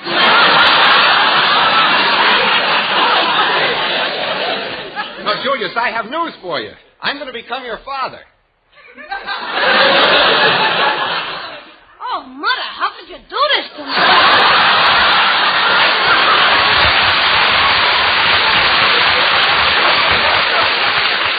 No, look, kid, I'm not actually going to be your father. I just want you to pretend you're my son for a few hours. Miss Faye will be your mother, and if you do it, it'll make my old aunt happy.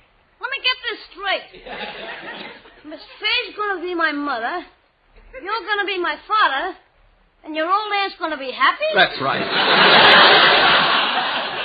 Will you do it, kid? What do you say? Hit the road!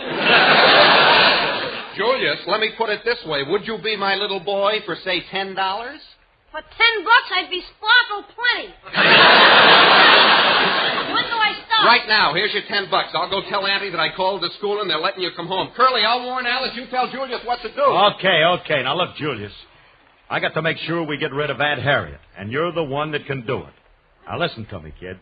If I were to slip you another $10, could you be nasty to Auntie? It's possible. Of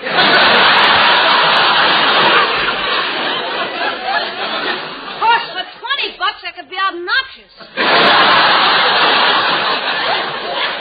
$25, I could be positively revolting. Here's 30. Just be your natural self. Now, Now, listen closely, kid. Here's the setup. You're supposed to be 9 years old, and you've been away to school. And when you come in, I want you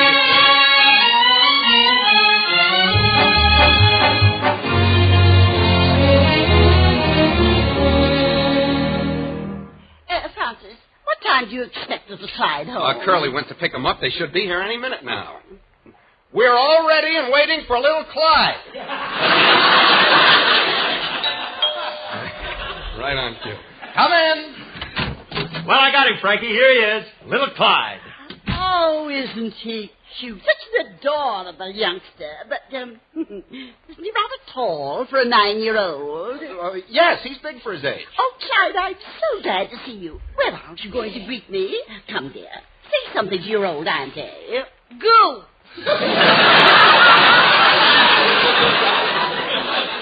He's 9, and all he says is goo.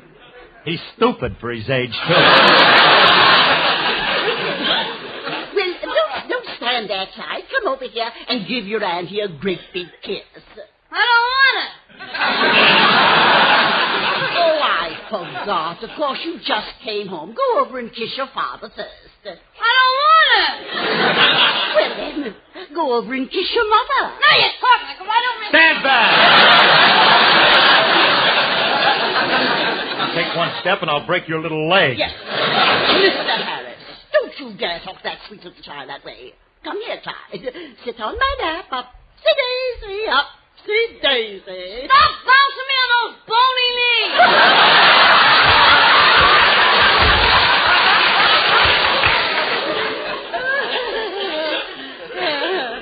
He has a sense of humor, Francis. He's just like you when you were a child. He resembles you in many ways. He doesn't look at all like Alice. Thank you, Aunt Harriet. No, he's the image of his father. He looks just like you, Francis. If she wasn't an old lady, I'd punch her right in the nose. Now, Clyde, that's no way to talk to your aunt. You apologize this minute. Nonsense, Alice. The boy has spirit, and I like him for it. He's a real Remley. Can't she say anything without insulting me?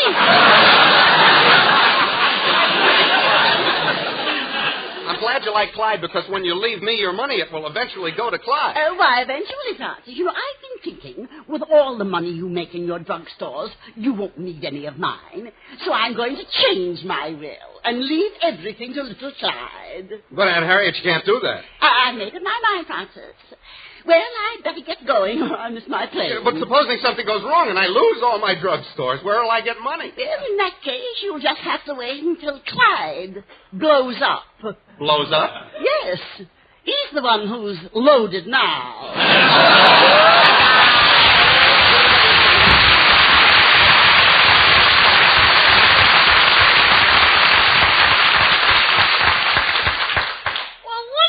She's leaving all her dough to me. Now, look here, Julius. Temper, Waldo. Listen, Julius, you little so-and-so, I'll break every bone. Don't you dare touch my wealthy little body. But that dough belongs to me. I'm supposed to get it. Don't worry, I'll take care of you, Pops. You will, kid? Sure, after I die, I'll leave what's left to you. When I'm older, I'll die before you do. You'll outlive me and... Outlive me? Remley, get away from my gun case.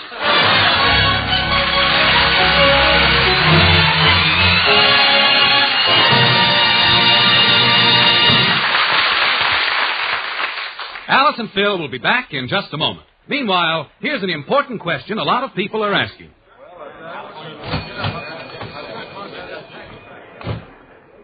Honestly, Jane, with all the different brands of drug products there are, how can a person ever decide which to buy? Why don't we ask this druggist here? Pardon me, but I'd like to know if you recommend any particular brand of drug product. Yes, ma'am, I do. Rexall. Is there any particular reason? Yes, ma'am, there are dozens of reasons, but here's just one example. Do you know, for instance, that every raw material used in a Rexall product has a case history? A case history? Yes. A complete record that tells what it is, where it's from, who made it, and, most important of all, the results of all the different chemical analyses made by Rexall scientists.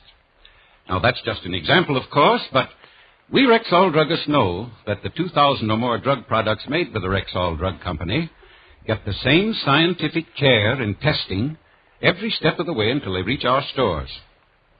And because we know this, we've put the orange and blue Rexall sign in our windows. The sign means that ours are the only stores where you can get these Rexall products. And in every one of these stores, there's an independent family druggist who will tell you can depend on any drug product that bears the name Rexall. Good health to all from Rexall.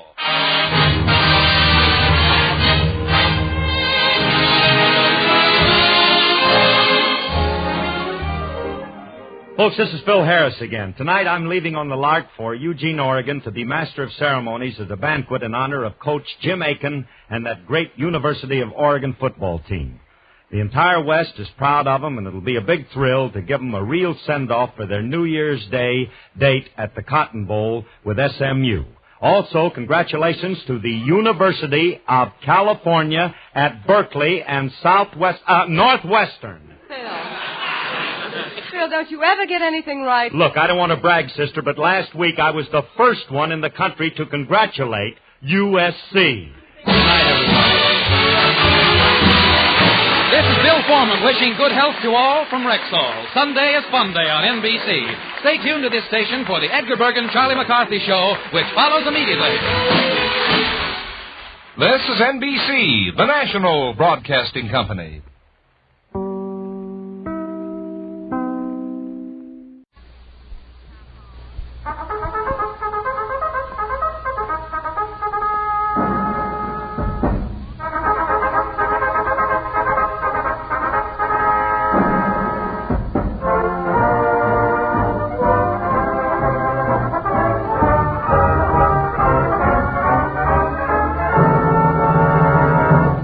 Performance USA, the greatest entertainers in America, as requested by you, the fighting men of the United States Armed Forces throughout the world. Command Performance presented this week and every week till it's over. Over there.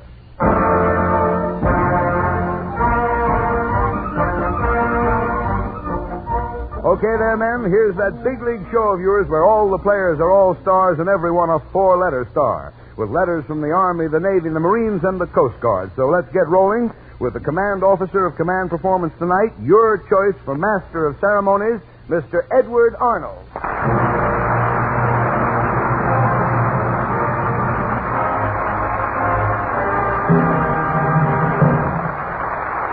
Thank you, Paul Douglas. Hello, fellows. You know, here in Hollywood, when an actor is away from the set, they shoot around him till he gets back. Right now, we're shooting around you fellows who are doing the shooting over there. But we're going full blast with production. Now, speaking of shooting, Command Performance is really going to shoot the works tonight with a cast that's bigger than a 16-gun salute. From North Island to Australia and from Africa to Aruba, your letters have poured in for a famous lady and a famous song that she introduced just 25 years ago. And, fellows, here they are, assisted by Reginald Bean, Laura Vaughan, and Ella Lashley, and the St. Louis Blues, and Ethel Waters.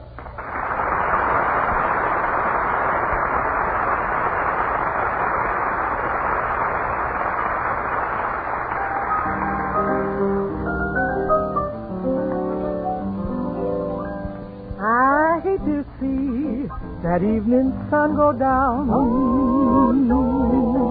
I hate to see that evening sun go down. 'Cause my sweet man done left me in this town.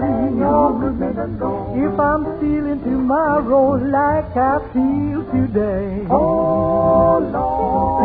tomorrow like I feel today, I'm packing my grip and making my getaway. While that St. Louis woman that wore them diamond rings, let my man ride by her apron string. If it wasn't for her powder and for her snowboard hair, the man I love wouldn't have gone nowhere, but the St. Louis Blues, and I'm blue as I can be.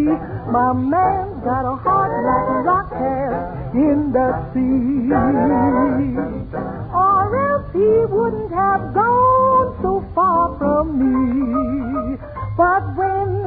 see me leaving, pin creep on your door. Won't be dangerous in coming back no more. Got my railroad blues, railroad fare. Feel like riding and I get nowhere. Even get me a train 15 coaches long. When you look for waters, I'll be gone. The train I ride is marked fantasy. Carry me back yonder to Tennessee to my dear old mama and dad. That's the time I ever had. So long, 'cause I'm on my way.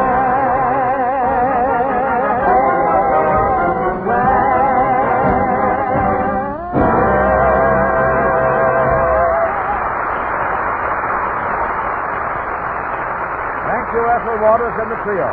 And thanks to Konstantin Bakalanikov and the RKO Studio Orchestra, appearing through the courtesy of Local 47. And now for Corporal KDL at APO 958, for MAB at that embassy in Quito, Ecuador, and for 14 Pennsylvania Irishmen now in North Island, the strangest phenomena of the 20th century, the only living fish mimic, Richard Haydn.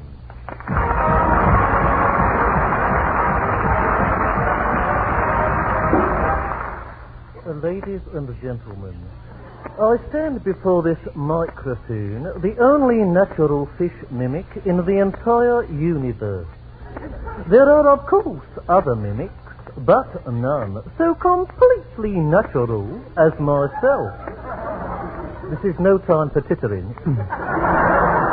I am married, having a wife and 2 children, and in passing it is interesting to note that they cannot imitate fish at all. In appearance, I am rising 63, of medium stature, having a whitish hair, a pointed face, glasses, and a fawn moustache. And looking at me, it is difficult to imagine why I have been endowed with this great gift. By great gift, I of course refer to my powers of fish mimicry, and not to my fawn moustache. I did not discover my great gift until, as you see, late in years, and the method of its discovery is in itself highly entertaining. I must insist upon a deathly hush. To use the words of one critic after my first recital, it does not seem possible in this day and age that such things can occur.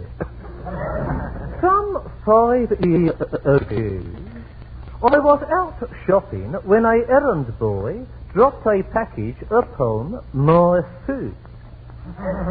As is natural under such circumstances, I cried out, inadvertently emitting the call of the goby or sea squirt.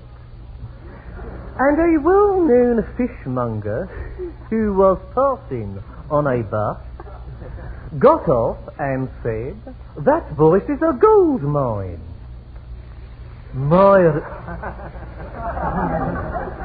My reply was, "What do you mean?" And over a cup of tea he told me.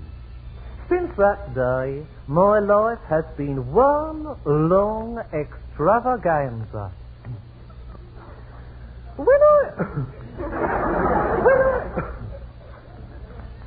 I decided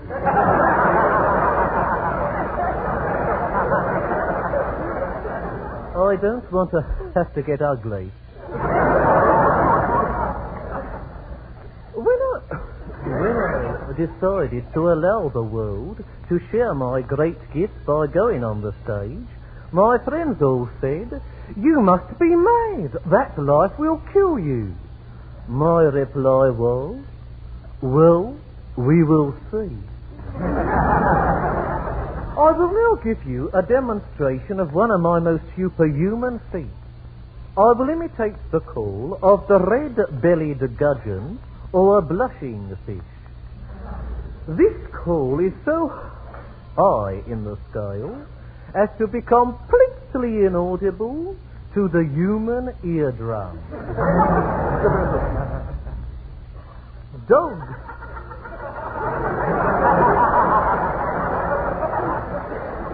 You'll do yourself an injury. Dogs can hear it, however, as their eardrums are highly sensitive. And it is also audible to a certain lady friend of mine, a Mrs. Phelps, who lives on the Norfolk Broad, and who has been endowed, through some caprice of Mother Nature, with the eardrums of a elk hound.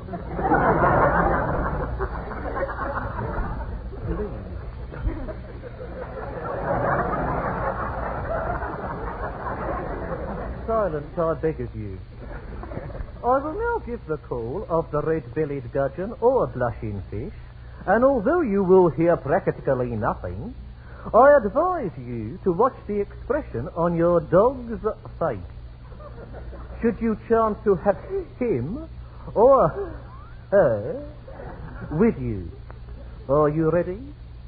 Now will you be perfectly quiet and watch your dog's faces?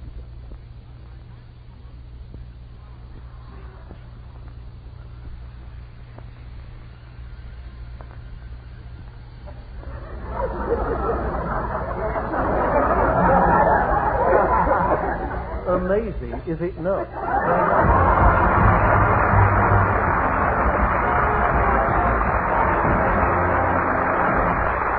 Thank you, Richard Haydn. Well, men, in your letters to command performance, you ask for the best and you'll continue to get it until that duration becomes reality. And that's why tonight, in answer to those letters from Australia, Trinidad, and the Canal Zone, from ships in the Pacific and the Atlantic, from you men on the islands out there west of the West Coast, from pilots and bombardiers, from men in the tank corps and infantry, and hundreds more, your country's greatest violinist, Yasha Heifetz.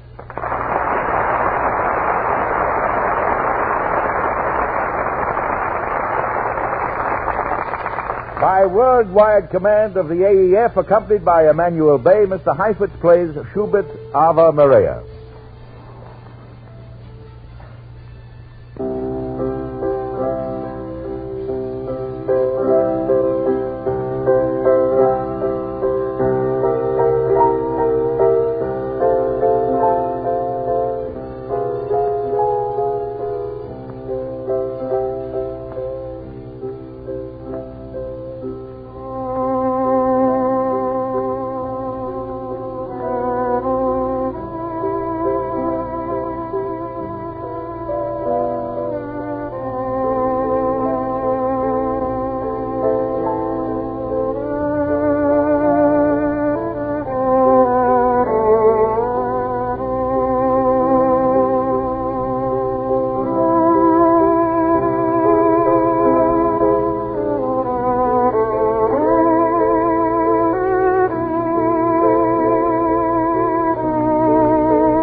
Concluding selection, Mr. Heifetz plays Drigo's Valse Bluette.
Thank you, Yasha Heifetz.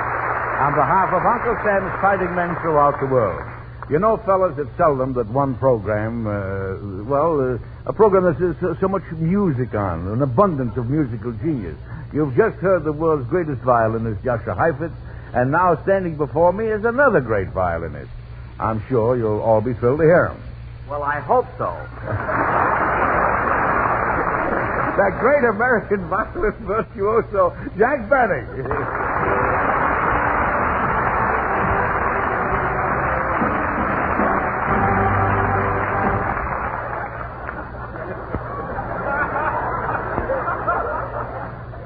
Thank you, Edward Arnold. You know, fellas, I'm in a terribly embarrassed position tonight, as it just so happens, well, you may not believe this, but the two numbers that I had prepared for this evening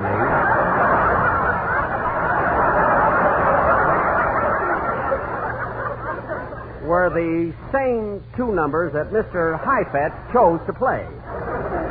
When I heard Mr. Heifetz play the first number, I said to myself, oh, Jack, this is just a coincidence. I still have one more. But when I heard him play the second one, I damn near swooned. Of course, our technique is entirely different. You see, Mr. Heifetz is more of a straight violinist, whereas I go in for novelties. In fact, last week, at a benefit performance, I played a beautiful song called When the Swallows Return to Capistrano. This was quite novel, as I had a string attached to the little finger of my bow arm. And in this number, When the Swallows Return to Capistrano, as I would draw my bow to and fro across the violin, it would ring a mission bell.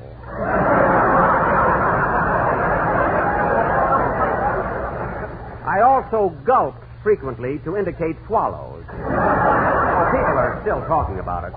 Of course, fellas, I'd like to point out, as long as I have to play on the program this evening, is that at least Mr. Heifetz's violin and mine are entirely different. You see, Mr. Heifetz has an Italian violin. I believe it's a Stradivarius. I bought mine at 3rd and Main.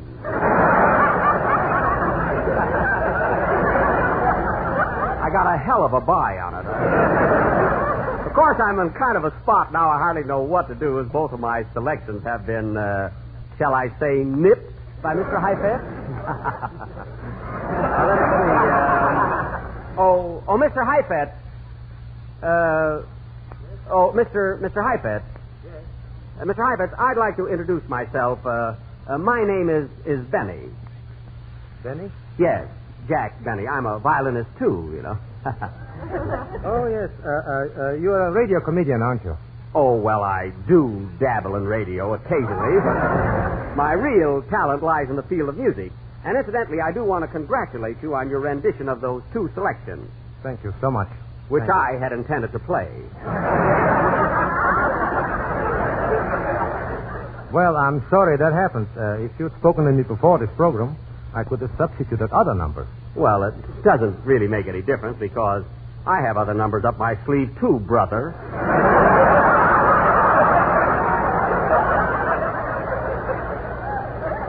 But I was just thinking, Mr. Heifetz, rather than playing a solo, it might be a good idea if we played a duet together.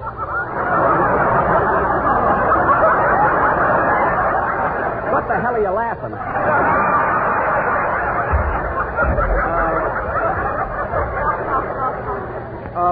What do you say? Why, I think that would be rather amusing. Is there anything in particular you'd care to suggest? Oh, I don't know. I'll leave that to you, Mr. Heifetz. What would you suggest? Well, let's see. How about Paganini's Perpetuum Mobile?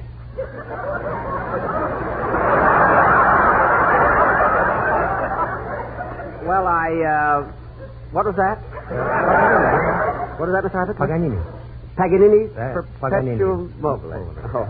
Well, to tell you the truth, Mr. Heifetz, that song has been done to death. Isn't there something else you could suggest? I mean, something? Yes, I suppose so. Let's see. How about the Saint-Saëns Introduction and Rondo Capriccioso? Well, you know, the sun. Saint-Saëns. The sing-song. You know. Yes, I see. I don't know. That number never seemed to get anywhere. I mean, people don't hum it, you know.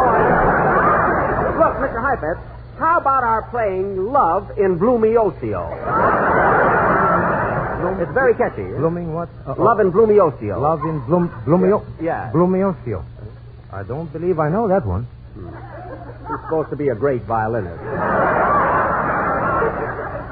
Well, look, Mr. Heifetz, let's you and I play. I have a suggestion. We'll play McDowell's To a Wild Rose. How would that be? McDowell's To a wild rose? Yeah, you know, Jeanette McDowell's To a Wild Rose. Shall we? Yes. But, unfortunately, I haven't rehearsed that number in years. Good. If you take the first train, I'll take the second, and we'll alternate throughout the number. And then, could I have A, please?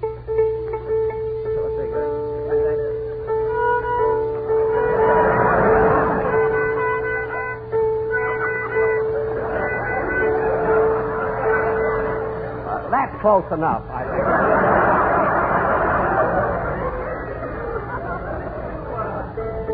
We have an introduction. You take the first train, will you, Mr. Heifetz? Thank you. If you please. Yes. McDowell's To Wild Rose. An introduction, please.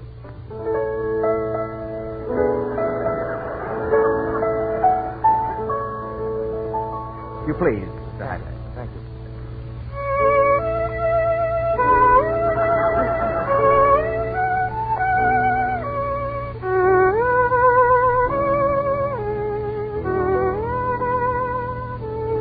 I'll take it from here.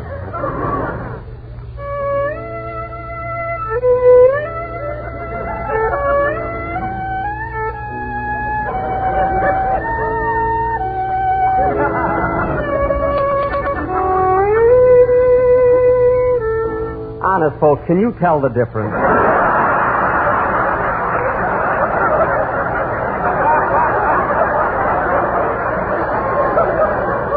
Continue, Mr. Heifetz, please.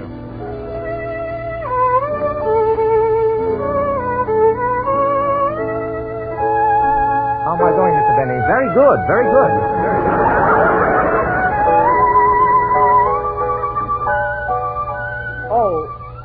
Oh, pardon me, Mr. Heifetz. I believe right there, in that last train... Oh, I see. I'm so sorry. But,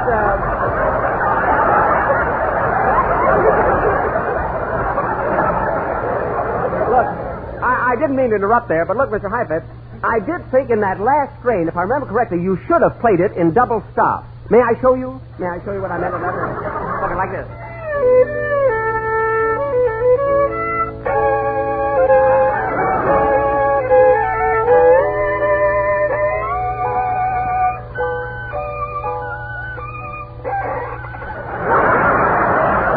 See what I mean there? Much better. I have a little cadenza in here. Go ahead.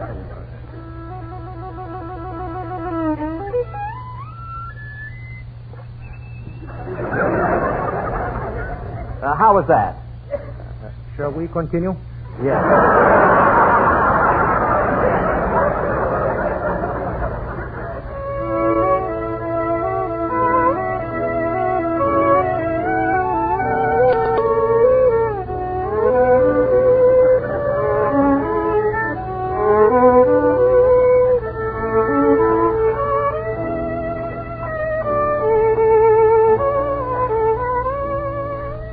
G-string it here a little bit.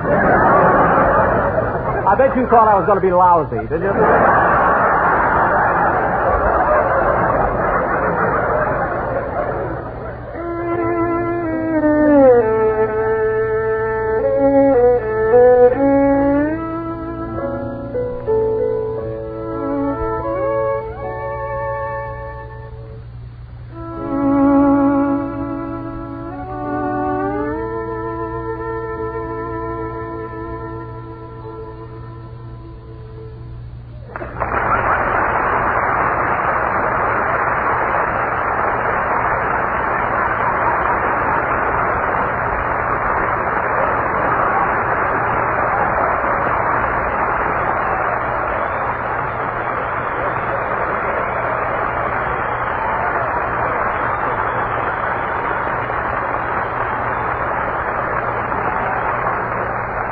Thank you, Yasha Heifetz and Jack Benny.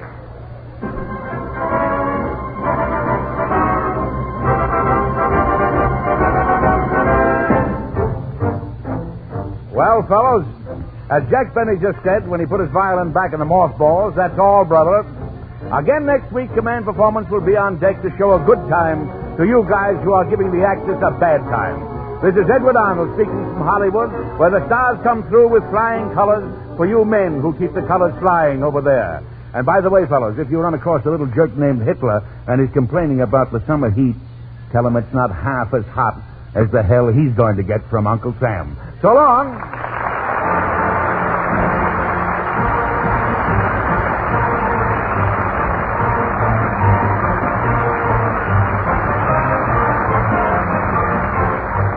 That's it, fellas. Command Performance USA and good night from the stars you've just heard. We're on 24-hour watch for those letters, men, so keep them rolling into Command Performance, care of the station to which you're listening, and your big show will be rolling out to you each week and every week till it's over there. This is Paul Douglas saying the best of the best from the USA.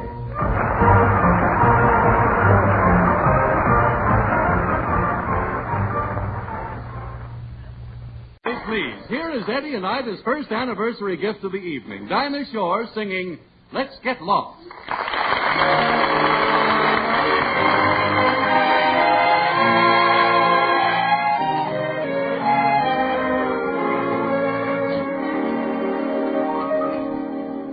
Let's get lost, lost in each other's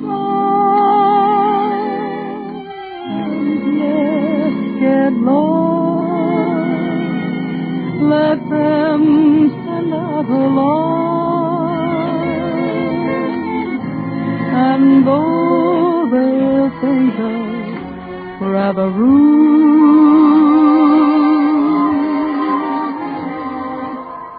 let's tell the world we're in that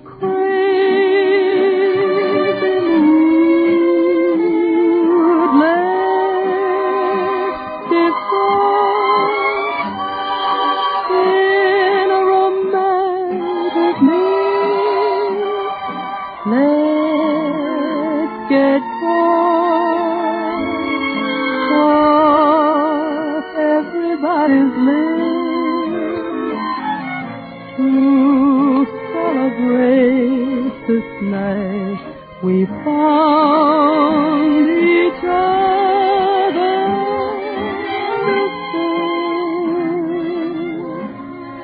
let's get lost,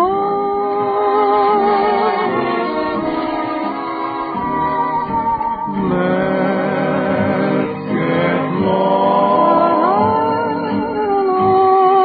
in each other's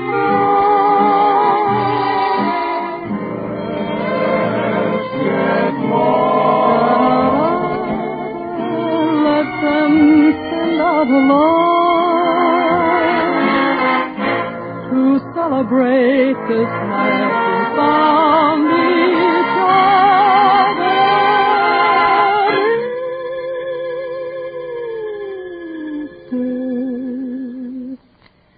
Let's get lost.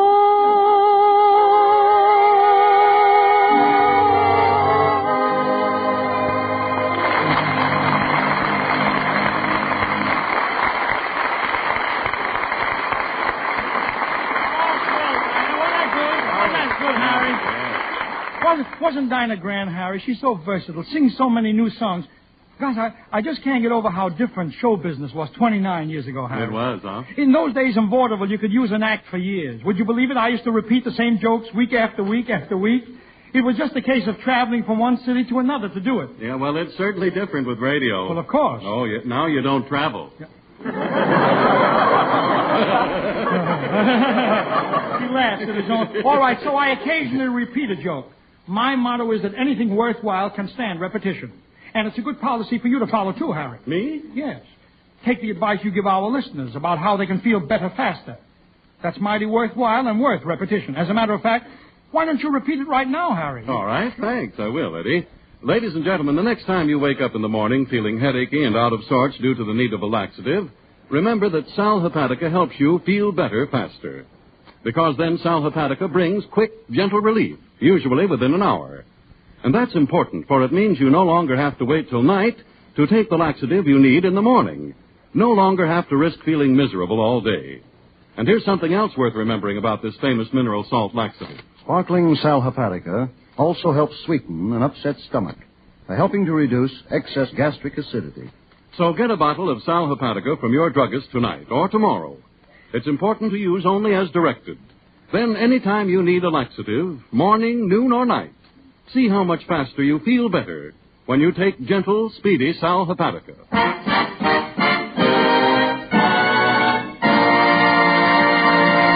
How about the Eddie, your guests are getting hungry. Well, I know it, Harry, and I can't understand what's delaying their food. Gosh, by now they should have salads and hors d'oeuvres too, but where is my chef? How do you do?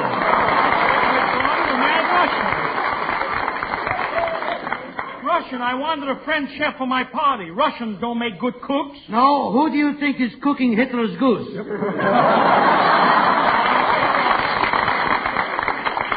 no chef. Who did you ever work for? Hedy Lamarr. I was fired because I had a little trouble with my favorite dish. What was your favorite dish? Hedy Lamarr. My guests are getting impatient. What's delaying dinner, Russian? The soup receipt. Yeah. It says, stir soup while boiling. So it's boiling, I'm stirring. It's boiling, I'm stirring. And finally, I can't stand it. Why not? It's burning my fingers. Don't be ridiculous. You don't start. How is the rest of the food coming along? Frankly, I'm having a little trouble with the seasoning. Why? On the roast goose, I am putting a pinch of salt, a pinch of pepper, and a pinch of paprika. Suddenly, the maid is slapping my face. Why? Wrong pinch. Oh, get out of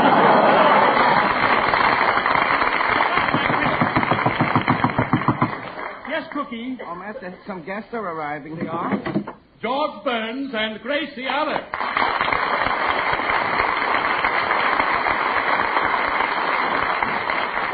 Well, Eddie, we just want to say congratulations, and Gracie has a present. Oh, my goodness, Mr. Cantor. Imagine you being married for 29 years. Well, you certainly look it.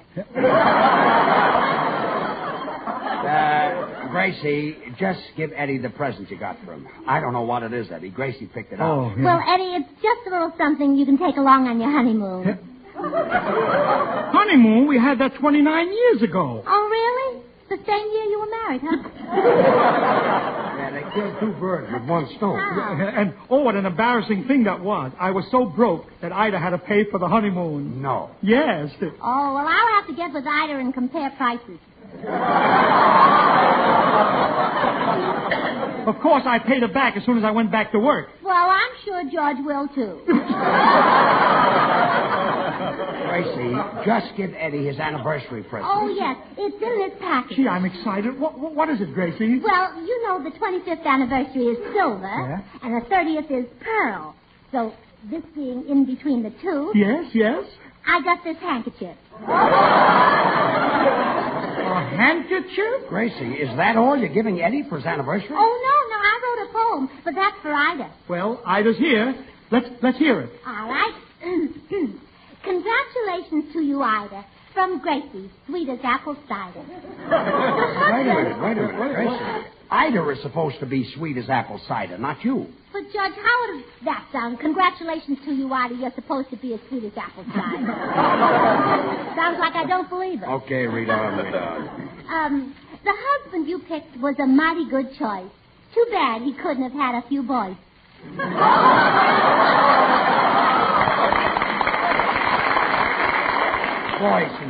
Boys, yeah. Yes. I'm sure he's kind, a good protector. I'll bet you're glad you married Hector. Hector? Gracie Allen, my name happens to be Eddie. Well, that doesn't rhyme. Now stop interrupting. You've had him for 29 years, that's true. But a retread can make him as good as new. Yes, Ida Cantor, we two are the same. We both got our husbands with riches and fame. They're sweet and gentle. They're our little pigeons. But I'll bet we both wish we had gotten Walter. Oh, Walter Pigeon? Walter Pigeon. Yes. Eddie, call us when dinner I'll call is ready. you. Come on. So long, Gracie. Goodbye, Judge. See you later.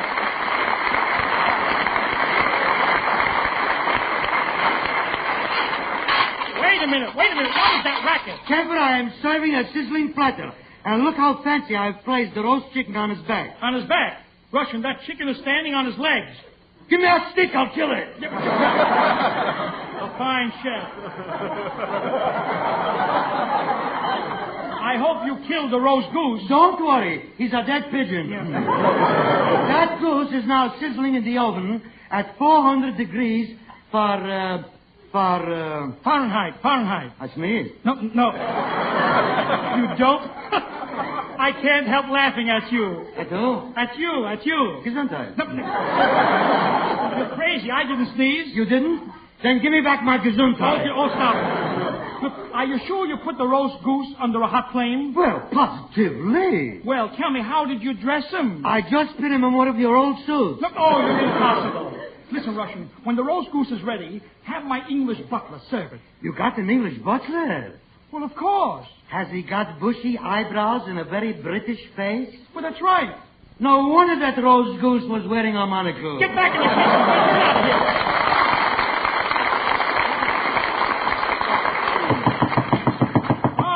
More guests. I wonder who it can be.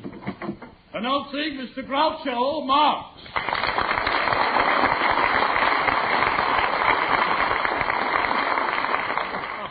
Well, this is a surprise. Eddie Cantor's I live and breathe. What's such a surprise? You're still living and I'm still breathing. Well, anyway, it was nice of you to drop in. Aren't you going to congratulate me? Why, of course. What is it, a boy or a girl? Groucho, look at me. It's Eddie Cantor. Well, that's pretty confusing. You gave birth to Eddie Cantor? No, Groucho, it's my wedding anniversary. Don't you understand? I've been married 29 years to the same woman. Well, as no use getting mad at me. You've got no one to blame but yourself. No, Groucho, please understand. I've been married 29 years to the same woman. Well, don't give up now. Just hang on. And if nobody calls for her at the end of 30 years, she's yours. Oh, Dinah, will you come here? Come here, will you? Groucho, I'd like you to meet a lovely Southern belle. This is Dinah Shaw. Why, Mr. Marx, it sure is a pleasure. Well, it sure is a pleasure to meet you, Miss Shaw. I'm Shaw. Thank you. I'm mighty pleased at making your acquaintance, sir. Listen, kids. Quiet, Yankee.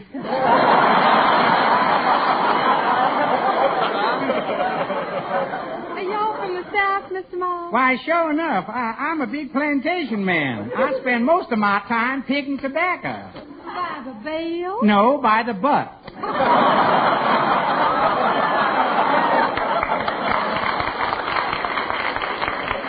Groucho, you are certainly loaded with corn. Well, what do you all expect from a Kentucky colonel? I see they drafted your writers, too, huh? What's that? I said you ought to have new writers. I've got new writers. I've had a pain in my shoulder for the last 3 weeks. See you later. Bye now. Goodbye. Yeah, Groucho, how about some champagne? You can have your choice. Veuve Clicquot. I've made my choice. Quiet. I mean to drink. Veuve Clicquot, vintage 28, or Paul Roger, bottle 32. Here comes the plug. I'd rather have a short beer, draft 15. Make it Pabst Blue Ribbon. After all, I have 2 children and a sponsor to support in Blue Ribbon Town. Oh, you got that right. But Groucho... Yes, it was a pretty long speech. You'll enjoy drinking champagne. Pretty dull speech, yes. too. You'll enjoy drinking champagne, Groucho. Would you mind me making that speech over again? No! Will you stop now? We're late already. Look. You've enjoyed drinking champagne. Don't you like to have Bubbles tickle your nose? I don't know. I never met Bubbles. What's her phone number? Maybe she'll let me tickle her nose. Who knows? Oh, you fool. This is a great party, isn't it, Groucho? I feel marvelous. Just think I've been married 29 years. Yes, Eddie, it's wonderful. Our marriage always makes me feel sentimental. I'll never forget the time I went on my honeymoon. I cried like a baby. Why? You know a better way to get to Niagara Falls than half fare? Soup's on! Oh! Frankie, Soup's on! Wait, Russian, when you say soup's on, why do you scream? It's on me! Quiet. Groucho, this is my chef, the mad Russian. Well, with a face like that, I'd be mad, too. Let me congratulate you, Russian. I've seen off-the-face hats, but this is the first time I ever saw an off-the-face face. That calls for a duel, sir. And there is only one thing that keeps me from fighting for my honor. And what's that? Who's got honor? He wants to fight a duel. Why, Russian, if you were half a man. Wait a minute, you are half a man. What happened to the other half? Meat shortage. Back in the kitchen, monster. Hey, Russian, remember to serve some Philadelphia cream cheese. Understand? Philadelphia cream cheese. Right, I'll be back in a sneeze with the cheese. Gesundheit. All right. Well, I'll see you later, Eddie. My feet are killing me. I think I'll take off my shoes and rest my feet. Or maybe I should take off my feet and rest my shoes. I can always get another pair of feet. Belcher, I don't see you later. Thanks for coming to my wedding anniversary. Why, Eddie, are you married? Of course I'm married. Where do you think I got my 5 children? Out front, applauding like mad. Oh, get out.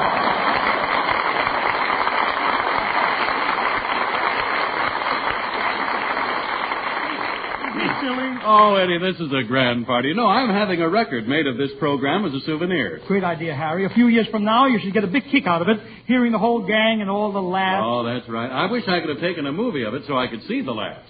See the laughs? Yeah. Well, at least the smiles, especially of Gracie and Dinah. Yes, Harry. They've been having a lot of fun, and it's a pleasure to watch them. Yes, you're right. It is a pleasure, Eddie, and they certainly bear out what we've been saying about lovely women having attractive smiles. You know, Eddie, they prove a point everyone agrees on. The importance of an attractive smile to a woman's loveliness. But not everyone gives his smile the intelligent care it deserves. And it's so easy, ladies and gentlemen, when you see your dentist regularly, and between visits faithfully use iPana toothpaste and gum massage. Because healthy gums are mighty important to sound teeth and sparkling smiles. And iPana is not only unsurpassed for cleaning and brightening teeth, but when used with massage, it is especially designed to give gums the stimulation they need to help keep them firm and healthy. So adopt this famous healthful routine. Brush your teeth regularly with iPana toothpaste. And every time you do, put a little extra iPana on your brush or fingertip and massage it on your gums. Yes, ladies and gentlemen, for firmer, brighter teeth and naturally a more attractive smile, decide now to massage with iPana toothpaste.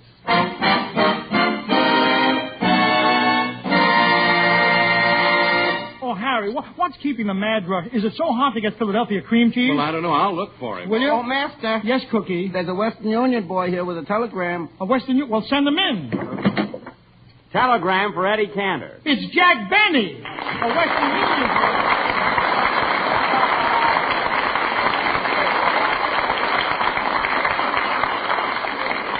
Jack, you're delivering a telegram? I don't understand. Well, it's very simple, Eddie. See, I went to Western Union to send you an anniversary wire. Then I figured till they're able to send you a boy, you'll be waiting and waiting. And you know, Eddie, you know what it is to wait for a boy. But, Jack, it doesn't seem right for you to deliver your own telegram. Why not?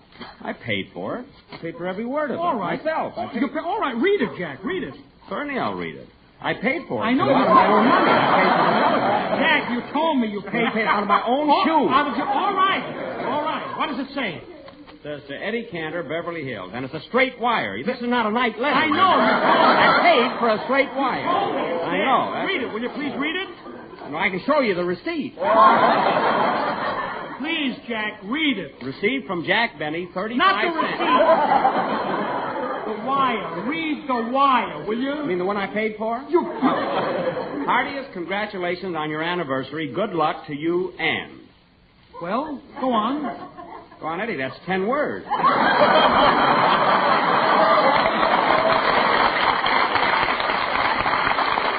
I paid for the 10 words. I paid for it.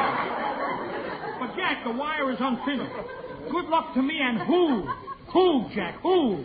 Eddie, if you don't know your wife's name by now, don't blame me. I mean, who else could it be? Aunt Jemima, Count Fleet? Who is it? All right, Jack. You wrote out a wire to me. It's very nice. You delivered it personally. Thanks very much. All right, Jack. I said thanks very much. What are you waiting for? No tip? I paid for it. All right, you paid for it.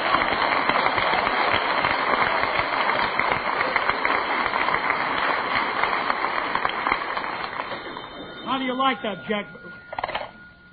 Hello? Long distance for Eddie Cantor. Long distance? What? I'll take it. Hello? Kemper, this is Matt speaking. It's terrible. It's terrible. Russian, what's so terrible? And why are you calling long distance? Where are you? I'm in Philadelphia. They got no cream cheese.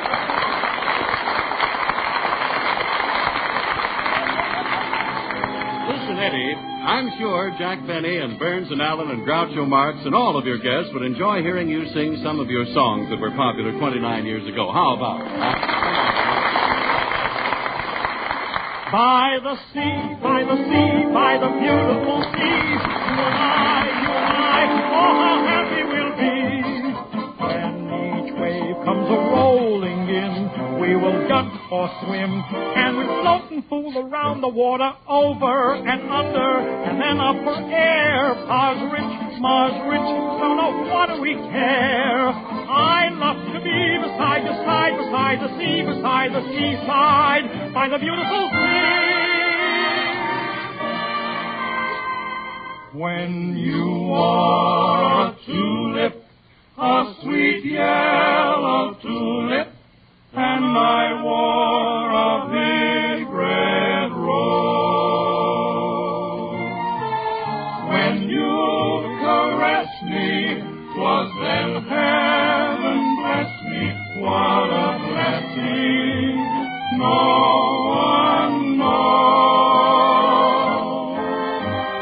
You made life cheery when you called me dearie. 'Twas down where the blue grass grows. Your lips were sweeter than juleps when you wore a tulip, and I wore a big red rose. I love the cows and chickens, but this is life. This is the life. I love to raise the chickens while on cabaret where the band is playing. I love the homemade cider, but I'd rather have wine. No more picking berries, me for cocktail cherries. This is the life. This is the life. This is the life for mine.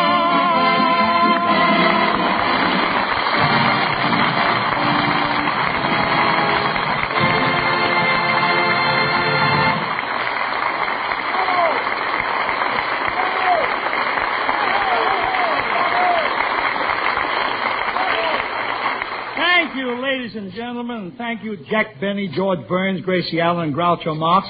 It's really been a wonderful anniversary for me.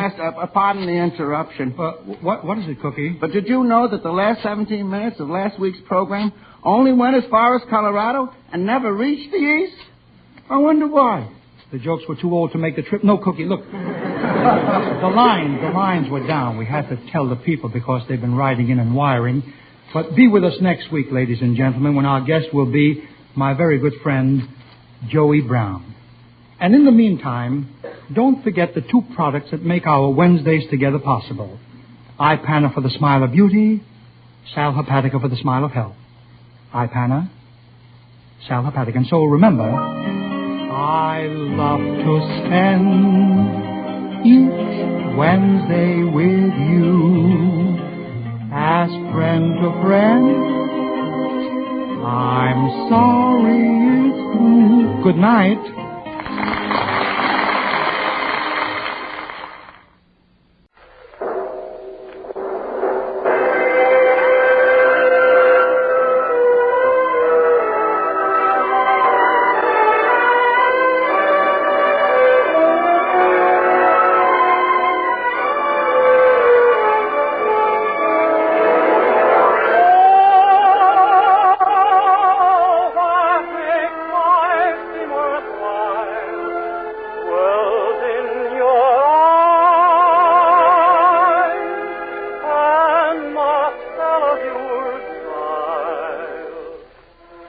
Gentlemen, Colgate Dental Cream presents the Dennis Day Show, written by Frank Galen, with Paula Winslow, Dink Trout, John Brown, Charles Dant in the orchestra, yours truly, Vern Smith, and starring our popular young singer in A Day in the Life of Dennis Day.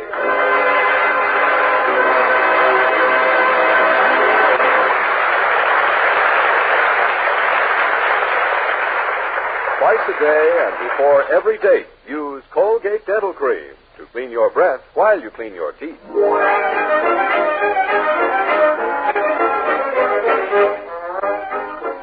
Here's Dennis Day to sing My Pretty Girl.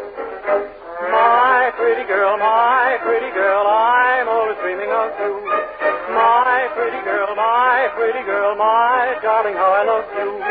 Promise me you will never leave me. Promise me you will never grieve me. Promise me you will not deceive me. Oh, my pretty girl, please give me just one kiss. One sweet kiss you won't miss. For your kiss brings such bliss to my lonely heart. My pretty girl, I'm always dreaming of you. My pretty girl, my darling, how I love you.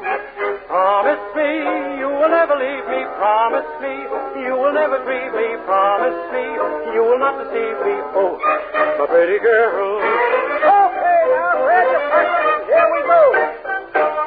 Oh, lead 'em up center and around outside and balance on your corner. Oh, swing that pretty little girl. And dominate the one that's left behind you.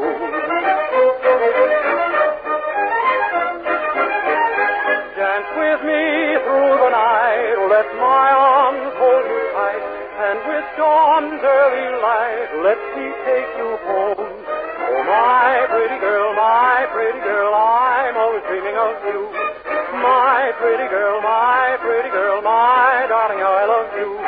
Promise me you will never leave me. Promise me you will never grieve me. Promise me you will not deceive me. Oh, my pretty girl, promise me you will love me ever. Promise me you will leave me never. Promise me we'll remain together. Oh, my pretty girl. Oh, my pretty girl.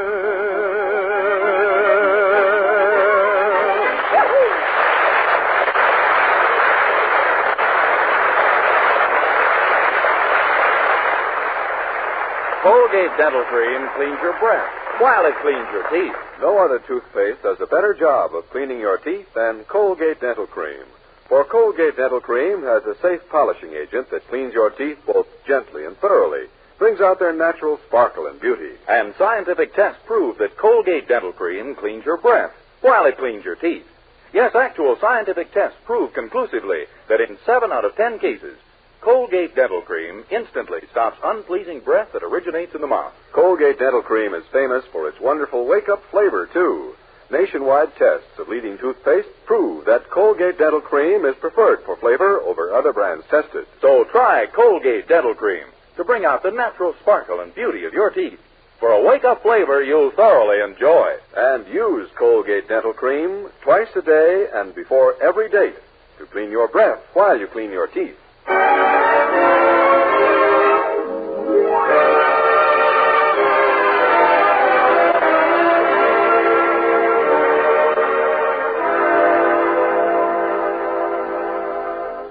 Well, as you know, our young hero, Dennis Day, rooms at the Anderson boarding house in Weaverville. And as you also know, it isn't very often that we find his landlady, Mrs. Anderson, in a very affectionate or loving mood. But this is one of those rare occasions. For you see, the Andersons are to celebrate their 22nd wedding anniversary this week. And now, as Mrs. Anderson discusses the tender event with her spouse, the love light fairly beams from her eyes. Herbert. Yes, Bunny Fluff. I do want to give you something nice for our anniversary. A gift that would make you really happy. Is there something you've been longing to have? Oh, mercy, no. No, you're the only gift I'd ever ask of life, Lotus Face. Oh, but there must be some little present you'd like to have, Herbert. Well, there is something I've always wanted, but I'm afraid it would be awfully expensive. What, dear? An electric dishwasher. I'm afraid that would be a little expensive, Herbert. You better think of something cheaper. Well, I'll try it, little dumpling.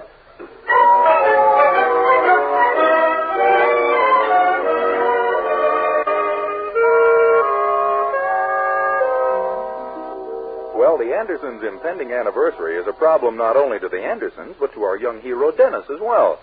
And we find him now at Willoughby's drugstore trying to solve it in his own peculiar way. Mr. Willoughby. Yes, Dennis? You know something? You look to me like the type of fellow who's a real good sport. Well, thank you, Dennis. I'll bet when an attractive young brunette asks you for something, you just can't say no, can you? I guess that's true, my boy. Fine. Can I have an advance on my salary? Dennis, your shape is somewhat different from the attractive brunette I had in mind. Yeah, I was afraid you'd notice it, but I need the money. Dennis, don't you realize that you're asking for money you haven't earned yet? Why, that's practically like stealing. It is? Certainly. If I gave it to you, I'd be starting you on the road to corruption. Now, what's it to be for you, my boy? Corruption or integrity? Could I have about $6 worth of corruption, please?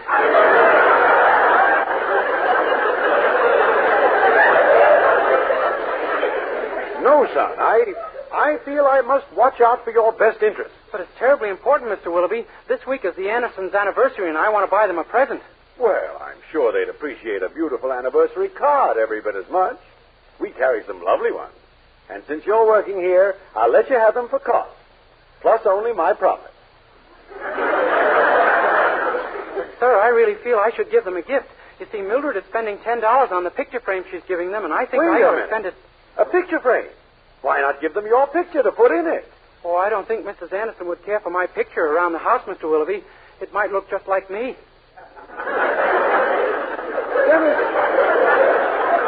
Dennis, if Mrs. Anderson doesn't like you, it's because she doesn't really know you. Give her a charming photograph of yourself so she can get familiar with the real you. But I'm afraid familiarity would just breed some more of what she's got for me now. Nonsense. Now, my wife's brother has just opened a photographic studio over on Maple Street. Perhaps if you helped him out around the place, he'd take a portrait of you in exchange for your services. You mean I work off the price of the picture? Sure, in your spare time from your job here. Boy, that's a swell idea, Mr. Willoughby. I'll go over and tell him I'm free any morning before 7 a.m. or any afternoon after 10 p.m.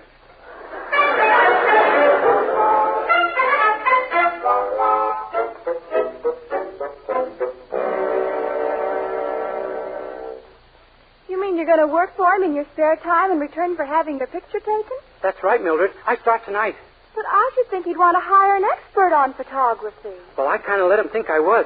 But don't worry, Mildred. I'll be a big help to him. I have been already. Well, what do you mean? Well, while he was busy, I found a room in the back he'd forgotten to put a light in, so I put in a nice bright one and turned it on. Dennis, that's the developing room. It's supposed to be dark. Oh, gee, I hope he doesn't find out I did it. He'll fire me, and I'll never get that picture of myself for your mother. Oh, yes, I know. Mr. Willoughby really thinks Mother will fall in love with your picture, huh? Uh-huh. I figured 10 minutes after she got it, she'd draw a mustache on it, but he says no. Golly, I sure hope he's right. Well, she'll have to have it around for a little while anyway, because there's no other picture she can put in that frame you're giving her. Yes, that's where we're lucky. Yeah. Good morning, children. Oh, good morning, Daddy. Morning, Mr. Anderson. Well, the big day will be arriving pretty soon now, huh? Yes. 22 years ago this Friday, my wife and I met at the altar. Poopsie, the triumphant bride, and I, the blushing groom. Gee, 22 years. Have you been happy all that time, Mr. Anderson? Oh, happiness isn't the word for it, Dennis. No, sir, I didn't think it was. Daddy means he's been extremely happy, Dennis. Oh, indeed I have been. Two people can be gloriously happy once they decide that marriage is a matter of give and take, and which of them's going to do what. I guess so. Have you decided on an anniversary present for Mother yet, Daddy? You bet I have. Oh, and will she be thrilled. I'll tell you what it is if you promise to keep it a secret. You bet. Well, I've decided to give her a picture of myself. Oh, no. Huh? Mr. Anderson, let's not be hasty. There must be thousands of things she'd like better than your picture. Oh, yes, Daddy. Why not give her something practical? Or attractive. Now, see here. Why not give her some dainty little underthing that women wear under their dresses like a money belt? Dennis!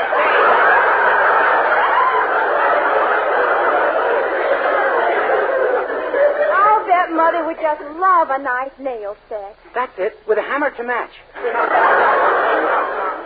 But Poopsie wants my picture. She's always said that I'd look lovely over the mantelpiece. Well, maybe she's mistaken. Climb up there and let's find out. I'll do nothing of the kind. And just remember now, you promised to keep this a secret. Goodbye. Gosh, what are we going to do now, Mildred? If he gives her his picture, she'll never put mine in your frame. Well, she still might, Dennis. Maybe she won't like the picture of Daddy.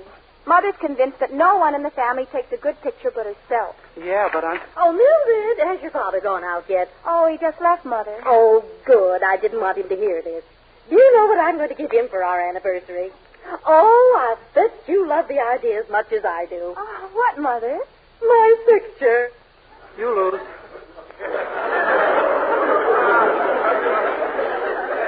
Mother, are you sure that's the right present for Dad? What? Yeah, why give him your picture? Flip him $50 and let him get something he'll enjoy. Whether you two like it or not, Herbert is getting my picture for his anniversary present, and that's that. Boy, I'm glad you're not a dominating woman like your mother, Mildred. Well, I guess I'd better forget about having my picture taken, huh? You'll do nothing of the kind. Didn't Mr. Willoughby say that your picture would make Mother love you? Yes, but... You're going to that studio tonight. Yes, but... And you're going to have your picture taken. Yes, but... And you're not coming back here without it. Understand? Yes, Poopsie.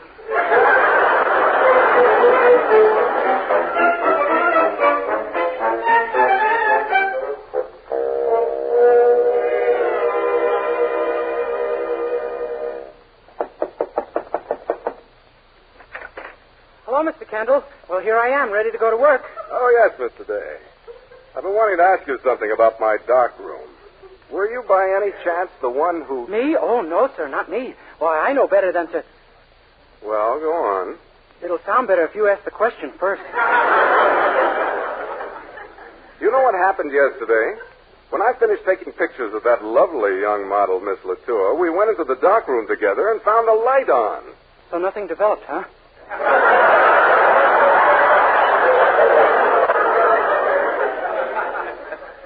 I'm not sure I know what you mean. Me either.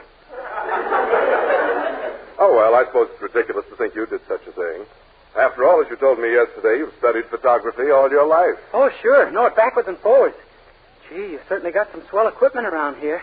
Yes, we try to keep up with the times. What's this thing right here? It's called a camera.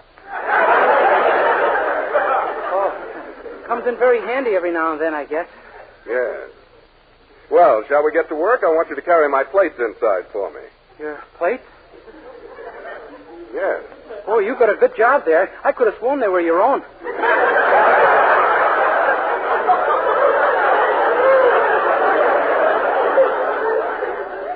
Today I'm referring to photographic plates. Oh. You've heard of them, having studied photography all of your life? Oh, sure, sure. We're going to put them in the bath. Yeah, nothing like clean plates, I always say. You may stop saying it any time you choose.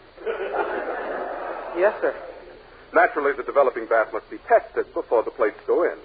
You realize that? Oh, don't worry. I'll stick my big toe in first. But today, I fear we were not meant for each other. Goodbye. It's been frightening to have met you. Wait, please, Mr. Kendall. I've just got to get a picture of myself to give to my girl's folks. Don't fire me. I'm sorry, my boy, but I've just opened up here. You should try someone who's ready to close down. Look, I could get you lots of customers, Mr. Kendall. You're just starting, and I know everyone in town. Do you, by any chance, know Mrs. Courtney? The banker's wife? Oh, sure. Well, if I could get her to pose for a portrait, I'd just about be made around here. Get her for me, and you can have your picture. Gosh, I'll bet I can. I'll pretend to be a famous foreign photographer from Italy or someplace. Mrs. Courtney is always very much impressed with foreigners. Fine. Pretend you're a foreigner, Mr. Day. And may I just say in parting that I sincerely believe it's America's loss that you're only pretending. Gee, thanks. I think.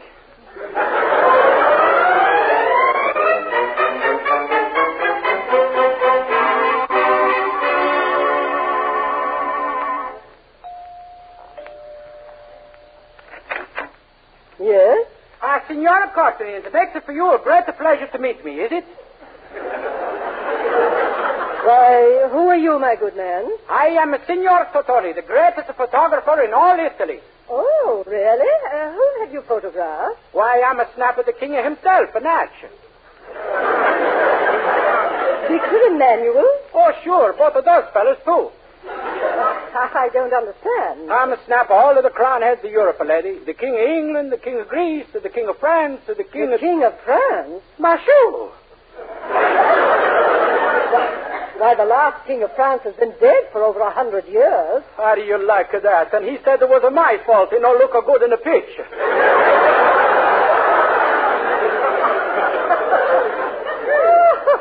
Now I see, Signor Tortoni. You're joking with me. Is it nice of you feel it that way?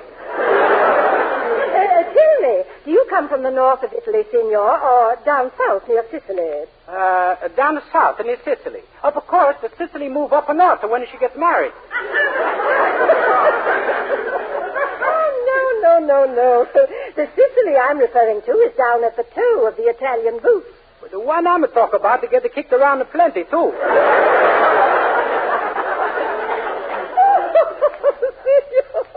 Your sense of humor is divine. Well, I hate to think where I'd be without yours. You Italians. I just love Italy. It's such a beautiful country. That's nice. So now we get down to business, huh? Remember the ruins of the Colosseum in Rome? No, I left it before the war. Well, we get down to business. Mr. Courtney, I would like to take your picture. My picture? Oh, how flattering. Oh, I'm no flatter you. You're very pretty, Mr. Courtney. Ah. I'll bet you there's no other sight like you on earth, except maybe the Alps. Why, you darling boy. I'd love you to take my picture. That's fine. Here's the card. You come to this address. Goodbye. Arrivederci, signor. Beg your pardon? I said arrivederci, signor. Oh, $10 a dozen. Well, goodbye.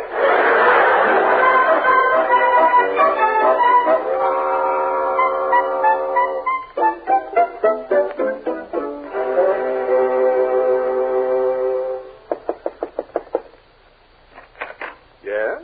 How do you do? I'm Mrs. Courtney. I have an appointment for a sitting. Mrs. Courtney, you did come. Well, sit right down. I'll be with you immediately. You'll be with me? Young man, I'll have no assistants taking my picture. I want the great Signor Tortoni himself. You mean... Mrs. Courtney, you'd be making a big mistake, really. See here. I know what I'm doing. This I will lay 8-5 against. Go fetch the Signor at once. Yes, Mrs. Courtney, of course. Dave, put on that smock. I'm bringing Mrs. Courtney in, and you're going to take her picture. Me? But gosh, you know I don't know anything You'll have to do the best you can. I'm not going to lose her. But, Mr. Kendall, look, Right this way, Mrs. Courtney. There you are, dear Signor Tortoni. Your assistant wanted to take my picture, but of course I demanded you. You know, I feel you'll do something really unusual with me. Yeah, there's no doubt about it. Well, I'll do the best I can. See that you do. I'll be back later. Now, how would you like me to pose, Signor? Well, let's see. What's a good popular pose? How about lying on your stomach on a white fur rug?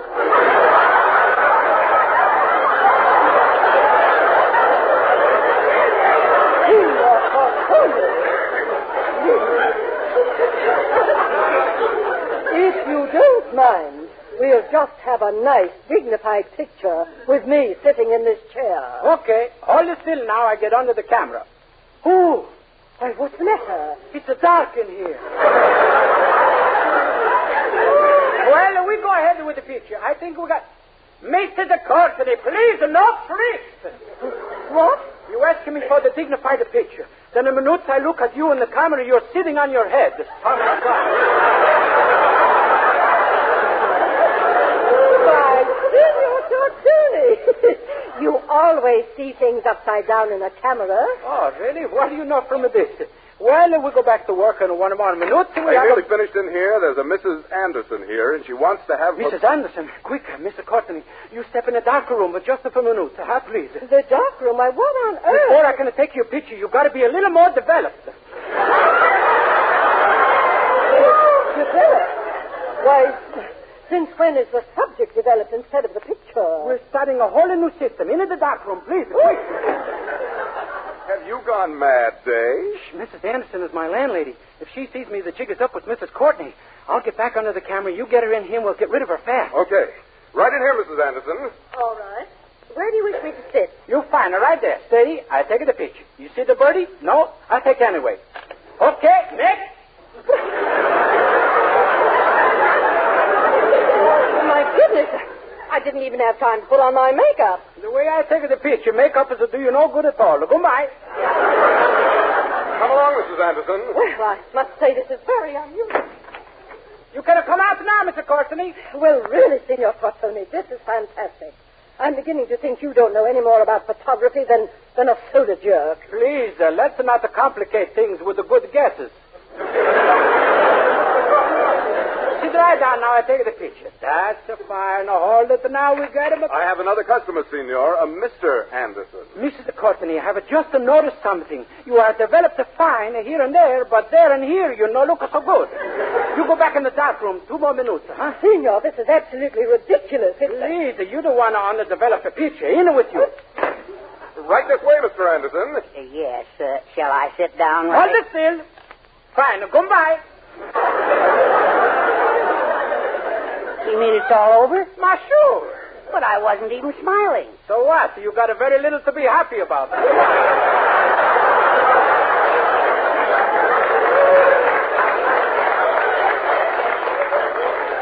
Goodbye. My goodness, this certainly is the age of speed.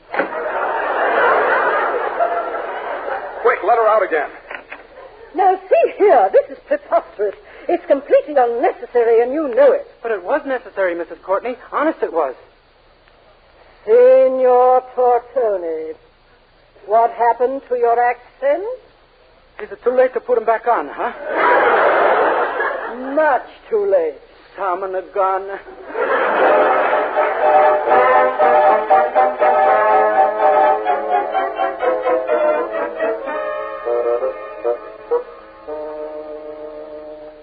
Happy anniversary, Mother. Happy anniversary, Daddy. And here's a present for you both. Oh, a picture frame. How nice, Mildred. Yes, thank you, dear. I wish we had a picture of someone to put in it. Yeah, I do, too. To tell the truth, Pupsy, I did want to give you my picture today. I even had one taken, but, well, here, look how it turned out. Why, is this you, Herbert? Where's your face? And your legs? All they got was my stomach. She's sort of a pot shot, huh? Well, I have a confession, too, Herbert. I also had my picture taken. Here, look at it. My goodness, they missed you entirely. Yes. How could a photographer be so stupid?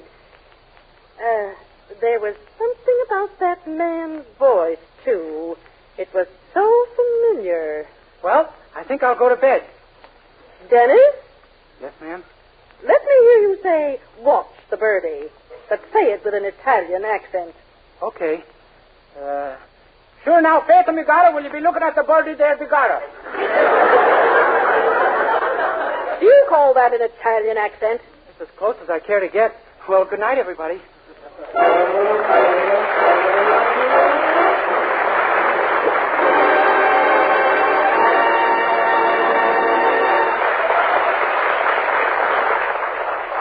Dennis Day will be back in just a moment with a song. But first, here's a fact worth knowing. Colgate Dental Cream cleans your breath while it cleans your teeth. And that's important, as our Colgate players are going to demonstrate. Tonight, as the Colgate curtain goes up, we find 2 pretty young girls deep in one of those heart-to-heart talks about men. It's weird, that's what it is. Jim had me thinking he was definitely serious, and then he just suddenly began to act funny. Well, you're his sister. Has he said anything to you about me or anything I could have done? Well, Jim's really in a tough spot, Judy. Yes, he has given me some idea of what's wrong, so I guess maybe it's sort of my job to set you straight. But do I ever dread it? Dread what? What are you talking about? I'm talking about you, and a darn tickly subject, Judy. Look, honey, I don't want to hurt your feelings, but you need your dentist to guide you, Judy. And here's what Judy found out. Scientific tests have proved that in 7 out of 10 cases, Colgate Dental Cream instantly stops unpleasing breath that originates in the mouth. What's more, Colgate Dental Cream's safe polishing agent brings out the natural sparkle of your teeth, cleans them thoroughly and safely. Yes, Colgate Dental Cream cleans your breath while it cleans your teeth. And Colgate Dental Cream is famous for its wonderful wake-up flavor, too. In fact, nationwide tests of leading toothpaste prove that Colgate Dental Cream is preferred for flavor over other brands tested. So, to clean your teeth thoroughly and safely, for a wake-up flavor everyone enjoys, use Colgate Dental Cream. Remember, Colgate Dental Cream cleans your breath while it cleans your teeth.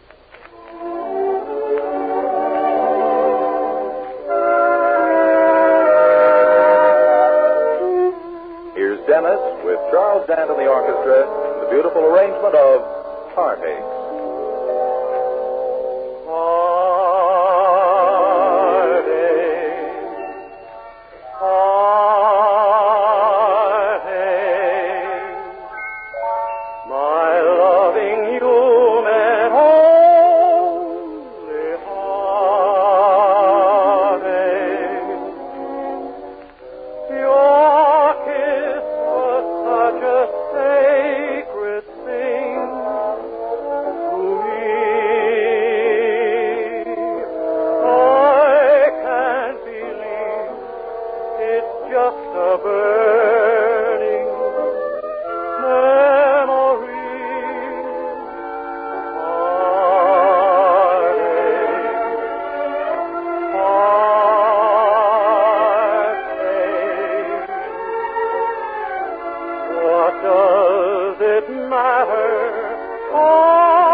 Not a liquid, not a soap, but an utterly new cream shampoo that leaves hair soft, radiant, glamorous, and also easy to manage.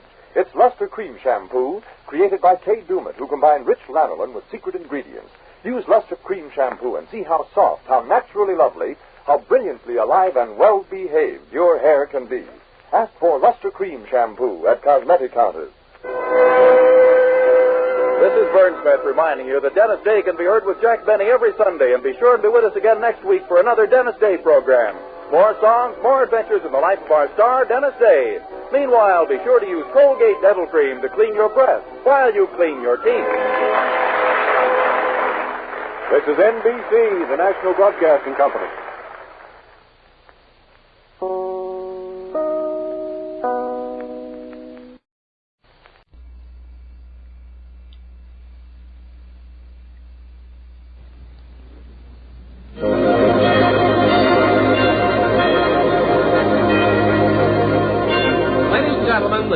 Schlitz Brewing Company of Milwaukee, Wisconsin presents The Halls of Ivy, starring Mr. and Mrs. Ronald Coleman.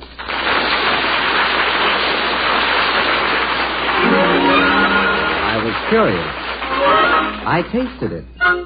Now I know why Schlitz is the beer that made Milwaukee famous. If you like good beer, you'll find it pays to be curious and learn about Schlitz for yourself. And now, the Halls of Ivy. We love the halls of ivy that surround us here today, and we will not forget though we be far, far away. Welcome again to Ivy. Ivy College, that is, in the town of Ivy, USA. The president of Ivy College has a residence on the campus, which is known to the student body, naturally enough, as the Powerhouse. And here are the Powers themselves, Dr. William Todhunter Hall and his wife, Victoria, a former glittering ornament of the English musical comedy stage. They're playing chess, a game which can be played for either sheer intellectual diversion or 10 cents a game. This is the 10-cent variety, evidently, because Mrs. Hall is saying... That's checkmate, isn't it, dear? You now owe me 20 cents. Let me see. I mean, isn't any place you can move your king, is there? No. No, you've won again, Victoria. Tell me, what impelled you to zip that queen clear across the board? That was a devastating move. I don't know. There was a clear space to move it, and she hadn't done anything for a long time, so I just slid her over. Was it good? Good. It was magnificent. Are you sure you never played this game before you married me? It was Scout's honor, Toddy. I always thought chess was a game for bearded old men and mental giants. Oh, that's pure nonsense, Victoria. It can be played for simple amusement by people with no intellectual pretensions whatever. Like me? Yes. I mean, no. No, I didn't mean that at all. I merely meant... look, how about another game? Well, I don't think we have time, William. Mrs. Gerhart will be here in... Oh, good heavens, I forgot to tell you. I'm so sorry. Mrs. Professor Gerhart, is she coming over here? Yes. She wants to talk to you about a very personal matter. That's what she said. Doesn't Professor Gerhart do something with mummies or something? I mean, doesn't he dig up tombs and gold coffee pots and all like that? Gerhart, my dear, is an Egyptologist of some renown. What do you suppose Mrs. Gerhart wants? I haven't the slightest idea. Oh, she's here now, I imagine, dear. Will you put away the chest and I'll let her in? Checkmate in 7 moves, indeed. Paul, old boy, you're slipping badly when a rank amateur can... Gerhart, William, dear. Mrs. Gerhart to see you. Good evening, Mrs. Gerhart. Please sit down. Good evening, Dr. Hall. I'm sorry if I'm breaking in... Oh, you don't have to leave, Mrs. Hall. Well, thanks, but I have dozens of things that need doing. I'll be back in a little while. Just excuse me, will you? Of course. How is Hans, Mrs. Gerhart? Since he received that last batch of pottery and sarcophagi, I don't see much of him. Well, I don't see much of him these days myself, Doctor, and it isn't because of his work. Logically, I suppose. My next question is, why isn't it? Has Professor Gerhart taken to being absent without leave? Yes. Oh. Doctor, I haven't the slightest right to come to you with what's really a very personal family matter. My only excuse is that I trust your judgment so implicitly, and, well, I don't know where else to go. The Ivy Bulletin doesn't give advice to the lovelorn. Well, my principal business is human relations, and by extension, I suppose, family relations among the faculty. So let's examine the problem, whatever it is. It's a very simple one, Dr. Hall, and a very old one, too, I suppose. Hans is... Well, I think there's another woman. Another woman? Oh, but he's old enough to know... Oh, no, I can't... I've always heard it said, Doctor, that the dangerous age for men was from their first long pants to their last short breath. So I don't suppose I should be so surprised about this. But I am. And if Hans hasn't been happy with me, he's been an awfully good actor. Oh, my dear lady, Hans Gerhart couldn't act. Why, he'd be lost in a kindergarten charade. A more open... Oh, I see. That does leave the alternative, doesn't it? Yes. Plus the fact that he's spending much too much money. He refuses to tell me where he spends 3 or 4 evenings a week, and he comes home with lipstick on his collar. Have you asked him about it? Yes, last night. He simply turned 3 shades of vermilion, walked into his study and started measuring the shin bone of some Assyrian queen that he uses for a paperweight. You know, it's bad enough to compete with live women, Doctor, but when they've been dead for 4,000 years, it's enough to make a wife take another look at herself. Let me assure you it has nothing to do with your appearance. Having been extremely fortunate as a husband, I consider myself somewhat of an expert on what a wife should look like. Now then, just what do you think I can do? Well, I don't know, frankly. And just as frankly, even though you have come to me as a family friend and your husband's superior officer, I feel a little presumptuous in interfering in such a very personal matter. But wouldn't an open faculty scandal concern this college rather directly, Doctor? Do you intend to cause one, Mrs. Gerhart? Oh, I certainly do not. The fewer people who know about this, the happier I'll be. But these affairs always start gossip, Doctor. Oh, if I can merely drag Hans back to his senses and his old Egyptian bones, I'll never mention it again. I don't want any melodrama. I just want that sweet old goop of mine to stop making an idiot of himself. And of me. Well, this role is an unfamiliar one to me, Mrs. Gerhart, but give me a few days to see what I can do. And thank you for the absence of hysterics. You're a very well-adjusted woman. Oh, thank you. Don't think I'm completely unemotional about this, Doctor, because I don't fling myself about the campus clutching a bunch of tear-stained violets. But I haven't been sleeping very well either. It's quite understandable, I'm sure. Good night, Doctor, and thank you for listening to me. Good night, Mrs. Gerhart. The cloistered life of a college president. Dr. William Todhunter Hall, alias Beatrice Fairfax, alias Willie the Snoop. Just how does one go about cherching la femme? Does one... Hardy, what on earth are you muttering about?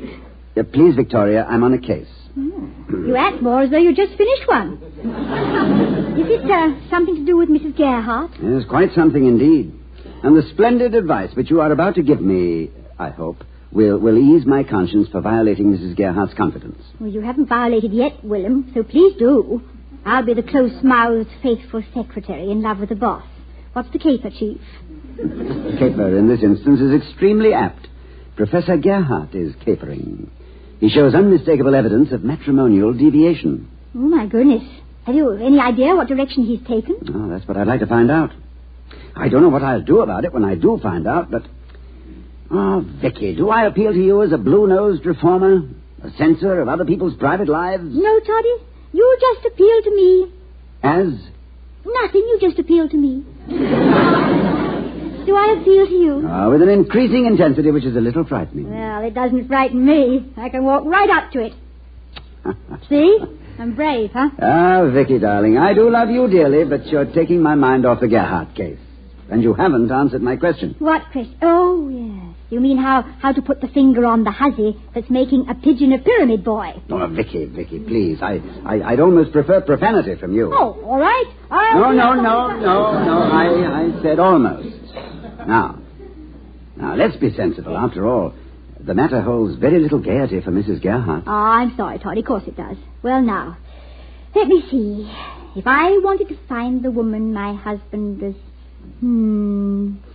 Why, William, it's obvious. Not to me, I'm afraid. You have an idea? I have the idea. There's no use being modest about it. Would you mind telling me just Look, exactly... Toddy, this is a scandal in the making. What goes hand in hand, skipping along with scandal? Gossip.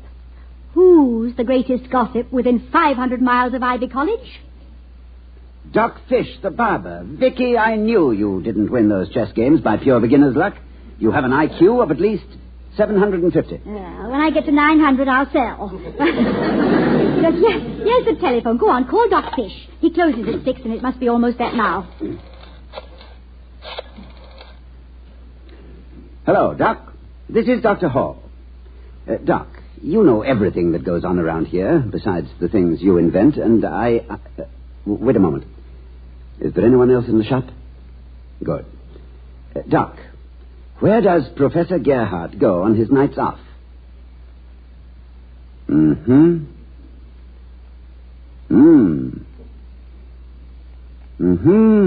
Oh, this is maddening. What was that street number again? All right, thank you, Doc. Thank you very, very much. Goodbye. What a filthy old world this would be if it weren't for gossips like Doc Fish who keep their ears to the ground picking up all the dirt.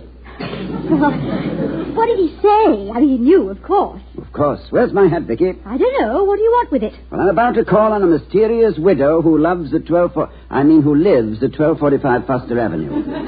Now, if I'm not back in an hour, I shall probably come wandering in at 4 a.m., reeking of sandalwood and stained with mascara. Pray for me, Vicky. Pray that I may withstand the lure of this unknown woman. Pray for you. I'm praying for me. Now, get along, Private Eye. And if you should look up from your white bearskin rug past your long ivory cigarette holder and see a woman lurking in the shrubbery, well, 3 guesses.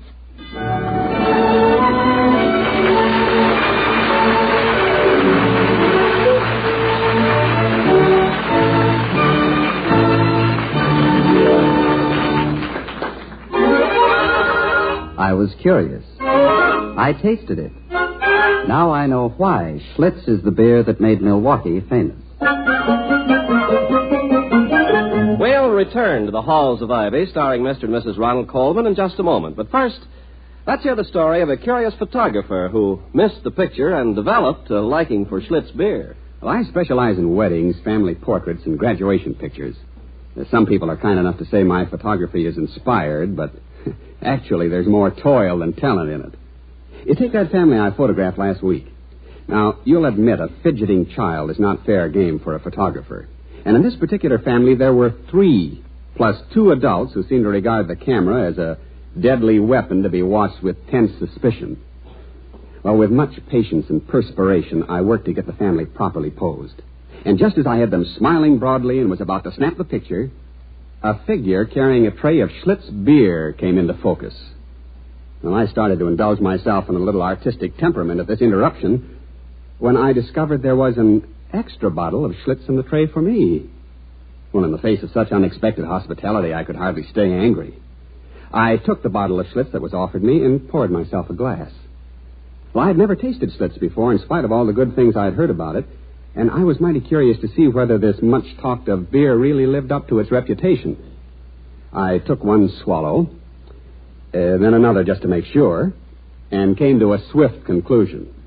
If Schlitz tastes as good to others as it does to me, then I say it's no wonder they call Schlitz the beer that made Milwaukee famous.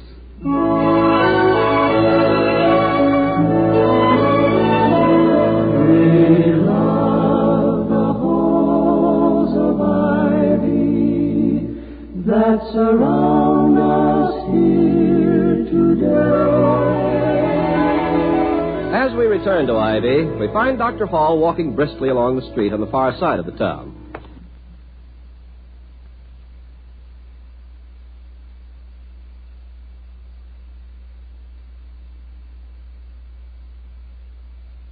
He's on his way to make a personal investigation of one point of a faculty triangle.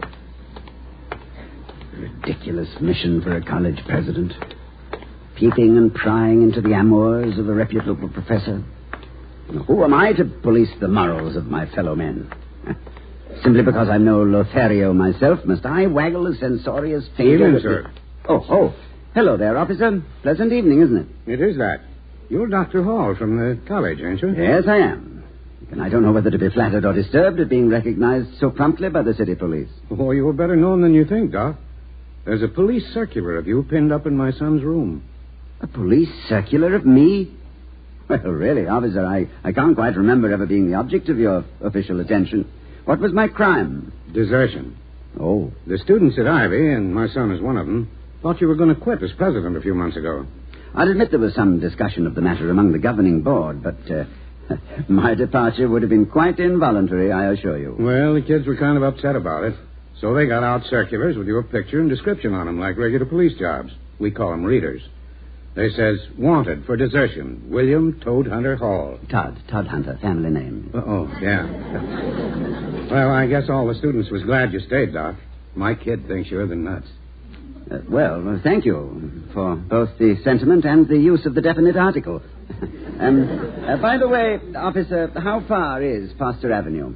3 streets farther than the way you were going, Doc. What number? It's in the 1200s. Well, turn right on Foster, and it's the second block. Thank you. Thank you very much. Well, it's a pleasure to be of service to the husband of a wife like yours, Doc. Oh, you know Mrs. Hall? Well, my son and his wife do. One day she got took to the hospital, and he had to go with her. Your wife sat with the baby. Wouldn't take anything for it either. I shall have to speak to her about that. She'll never get anywhere that way. By the way, I hope it was nothing serious with your daughter-in-law. Oh, no, just another baby. Well, good night, Doc. Good night, officer.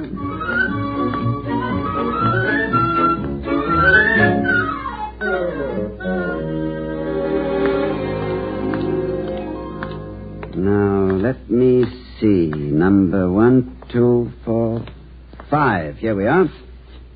And I wish I could think of one sound, sensible reason for being here. But as Vicky always says, when things don't add up, ad lib. Well, bless my romantic soul, a British door knocker. Exactly like the one on Vicky's flat in London. The lion and the unicorn fighting for the crown. Well, oh, how that takes me back to the first night when I was a love-smitten professor and had the consummate gall to hope that a star of the London theatre would look favorably on my intentions. Is your landlady usually this difficult to rouse? Always. As a matter of fact, I don't think the poor soul has ever been awake since she was hit on the head at a coconut shy as a child. Hit on the head at a what? A coconut shy. They have them at all the fairs. Oh. A man sticks his head through a hole in the canvas and people pay to throw coconuts at him. But don't they have those in America? Oh, yes, indeed. In fact, I doubt if there is any civilized country where commercial assault and battery is more advanced. I merely fail to recognize the name. In America, we called them African Dodgers. African Dodgers? Yes. How odd. Coconut shy is the proper term, of course. Oh, of course. And African Dodger is seldom used in America anymore. There's a highly commendable trend away from using social symbols as targets for violence. You see, my country is just emerging from its pioneer status, Victoria. It's growing up. But there are still some regrettable antagonisms. I think that your wise understanding of minority groups is one of the two things I admire most about England. What's the other thing? You, if I may say so. Well, of course you may say so. I love to have you think well about us and about me. What do you suppose has happened to Mrs. Tolliver? Oh, knock again, please. Well, don't you ever carry a key? Oh, always. And I always leave it in my dressing room. I think I must have half a pound of them there by now. I'm a very skittery-minded girl, William. You'll learn that in time. In time? You mean then that this won't be the last? I mean then I may see you and bring you home again sometime? If American enterprise is up to it, and if you wouldn't think my typical British reserve was crumbling too fast, how about tomorrow night? Vicky, my darling, I'm sorry. I had no right to say that. Didn't you? My darling? Oh, Vicky. You're giving me the loveliest evening of my whole life. If this door never opens, and I'm beginning to hope it doesn't, this doorstep will become more sacred to me than all the stones in Westminster Abbey. If Mrs. Bolivar never comes... Tolliver. Well, if Mrs. Tolliver never comes, Oh, hello, Mrs. Tolliver. How is your coconut? I mean your head. I hope we didn't wake you up. Miss Crumble and she forgot a key again. I beg your pardon? Whom did you wish to see? See? Why, we just... I'm sorry. I was thinking of something else. Are you Mrs. Reed? Yes. I am Dr. Hall of Ivy College. I'm sorry to intrude, Mrs. Reed, but may I have a few words with you? Of course, Doctor. Please come in. Sit over there, Dr. Hall. I'm very glad to meet you. Professor Gerhart talks so much about you. Oh, yes, Professor Gerhart, yes. I heard from a friend that he visited you quite frequently, and I was just passing by, so... I beg your pardon. You are Mrs. Reed? Yes. I'm Mrs. Reed, Doctor. I was expecting to see rather a... have you a daughter, Mrs. Reed? Oh, no, Doctor. I have no daughter. And now, may I ask you a question? Of course, please do. Are you helping to take the census? Oh, no. No, Mrs. Reed. No, I'm not. Then may I ask the purpose of this visit? Well, this is quite an intrusion, Mrs. Reed, but if I may impose on you, could you tell me if you expect Professor Gerhart tonight? I'm afraid, Dr. Hall, that I... Oh, that's Professor Gerhart, Doctor, if you'll excuse me. Oh, come in, Grandmother. Please come in. You're just in time to tell us goodbye. Christine and I were just leaving for the theater. Eh, Christine? Yes. And Uncle Hans gave me a beautiful diamond necklace to wear, too. Look, Nana. The crown jewels of a nation. Imagination. And after the theater, Christine and I... Is there something wrong, Grandmother? Professor, a friend of yours is here. A friend of mine? Surely there must be some mistake. None of my friends know...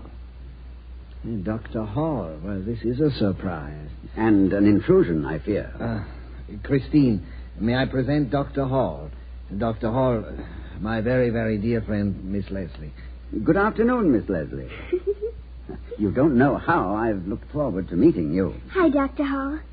Uncle Hans and I were just playing games, you know. I can't walk. Well, in games, Christine, you don't have to walk. You can just be places. That's what Uncle Hans always says, too. Last week we flew up to the moon, didn't we? I had a new hat to wear, and I had on some lipstick. Only Uncle Hans said I looked more like an Indian on the warpath. And tonight we're going to the theater. Not really, you know, just make-believe. Yes, I know, Christine. I made believe I was at the theater tonight, only my last act was all wrong. It was about a man and his wife, and the wife thought her husband didn't love her anymore because he was away from home so much. She didn't realize that he's extremely sentimental and a little ashamed of it. And he loves children. And, well, I don't want to give away the entire plot, so... I think that I know the plot, Doctor. Is there a college president in it? One who is so fond of his friends that he permits his affections for them to make a sausage of himself on their behalf? That's the one, yes. It's called Where Angels Fear to Tread, or William Redface Hall Rides Again. So, as long as you know the plot, Hans, I'd better be running along. No, perhaps I'd better go too, Liebchen. If your grandmother... Where is Mrs. Reed? I think she left, Hans. Minding her own business, no doubt, and setting a good example for a nosy college president. Nonsense, Doctor. You were being most friendly. I like you for it. I should have explained this whole thing to... But no, I had a reason. Christine, say goodnight to Dr. Hall. I'm taking him home. He's easily confused, and I don't want him to get lost going back. Good night, little one.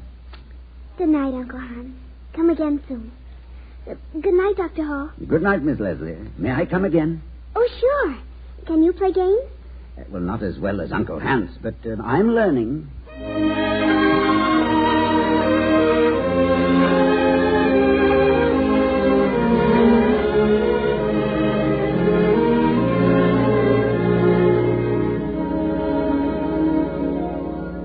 Darling, why didn't the silly man tell his wife he was simply visiting this child? Oh, he explained that to me coming home, Vicky. You know, the Gerharts are childless. He wants to adopt Christine. But he wanted to be sure first that she liked him.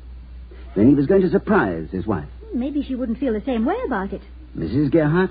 Oh, the one who is always picking up stray puppies, mending the wings of sparrows, and otherwise making a sentimental angel of herself. No, I think we can trust Hans's judgment on that.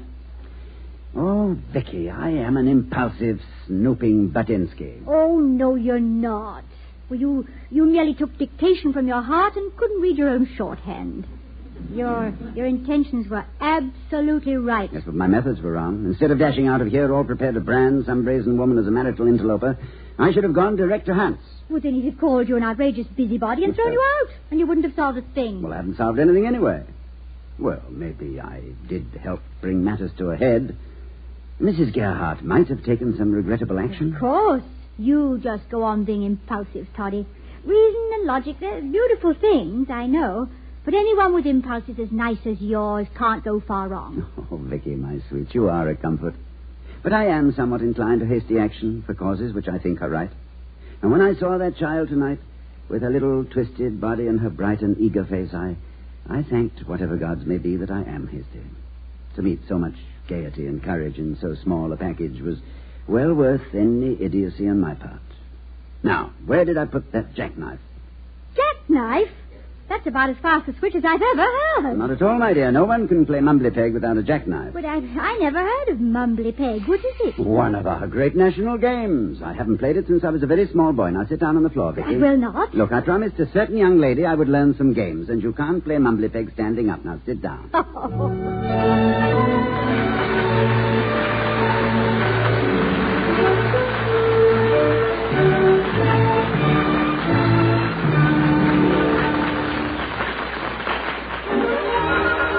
I was curious. I tasted it. Now I know why Schlitz is the beer that made Milwaukee famous. And here again are Mr. and Mrs. Ronald Coleman. Ladies and gentlemen, the little girl in our story is only one of the many crippled children who are condemned to walk and play only in their imaginations. But there is an organization dedicated to commuting the life sentences of these children, yes, and grown-ups too. The National Society for Crippled Children and Adults. Through its Easter Seal campaign, now underway, it is acting as your agent in doing what it can to restore these children to normal life and activity. Buy Easter Seals and contribute to this cause as generously as you can. Send a check or money order to Crippled Children, Box 5050, Chicago, Illinois. It's an easy number to remember, 5050, Chicago, Illinois. Thank you and good night. Good night, everybody.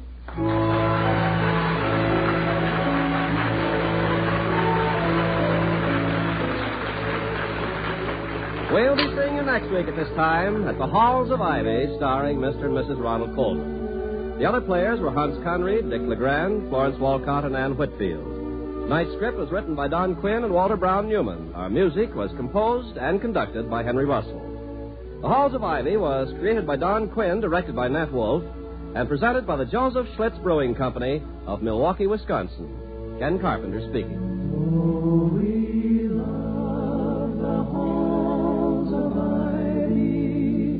That surround us here today, and we will not forget, though we be far, far away.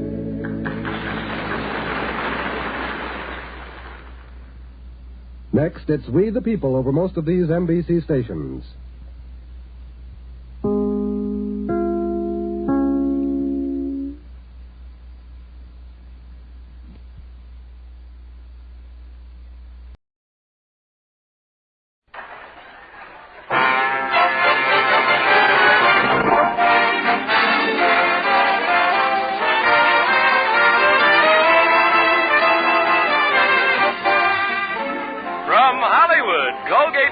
Presents the Mel Blanc Show, written by Mac Benoff with Mary Jane Croft, Joe Kearns, Hans Conried, L.V. Allman, the sportsman, Victor Miller and his orchestra, and starring the creator of the voice of Bugs Bunny.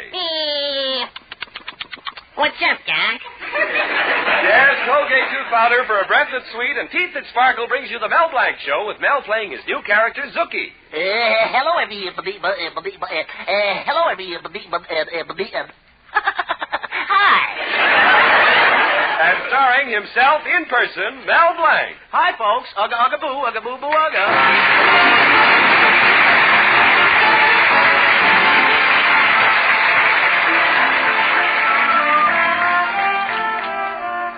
Someone once said that in the spring, a young man's fancy lightly turns to thoughts of love. And that's the way it's been ever since time began. Even in 43 B.C., when lovely Cleopatra bestowed a kiss upon the feverish lips of Mark Antony, Mark was moved to say, "Ah, Cleopatra, that kiss sent 1,000 doves fluttering through my heart."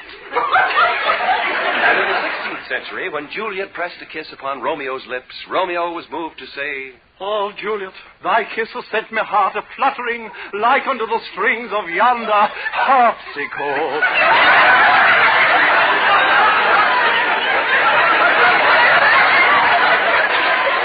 And in the 20th century, when Betty Colby impulsively placed an impassioned kiss upon the lips of her boyfriend, Mel Blanc, Mel was moved to say, "Fresh." Yes, that's Mel Blanc, folks. Suave, sophisticated, and semi-conscious. So let's look in on Mel and Betty and Mel's Fix-It Shop as they discuss their future. And as usual, it's Betty who takes the initiative. Just think, Mel, soon it'll be June and the two of us will be married. That's nice. I wonder who we'll marry. Me, of course. And later on, you'll be a father. Mel, what do you think of that? How many children would you like to have? Well, 3. Why do you pick 3? I'd like to have one of each. A boy, a girl, and something that looks like your father. Now, don't talk that way about Father Mel. He's been very nice to you lately, and I have a feeling he may let us become engaged. Gosh, Betty, I've always dreamed of having our own home. We'll have a home just like the rich. Even the towels will be marked yours and mine. Well, but, Mel, isn't that extravagant? No, the top half will be yours and the bottom half will be mine. Well, Mel, as long as we're talking about marriage, why don't you ask Father for his consent today? Well, I don't know, Betty. Every time I bring it up, your father kicks me right in the middle of the subject. I don't mind telling you it's becoming a very sore subject. Well, stop worrying, darling. Oh, hello, Betty. Hello, Father. Hello, Mel. Hello, Mr. Colby. Mr. Colby, I want to marry your daughter. You want to marry my daughter. You want to marry my daughter. You want to marry my daughter. Not all of us, Mr. Colby, just me. Well,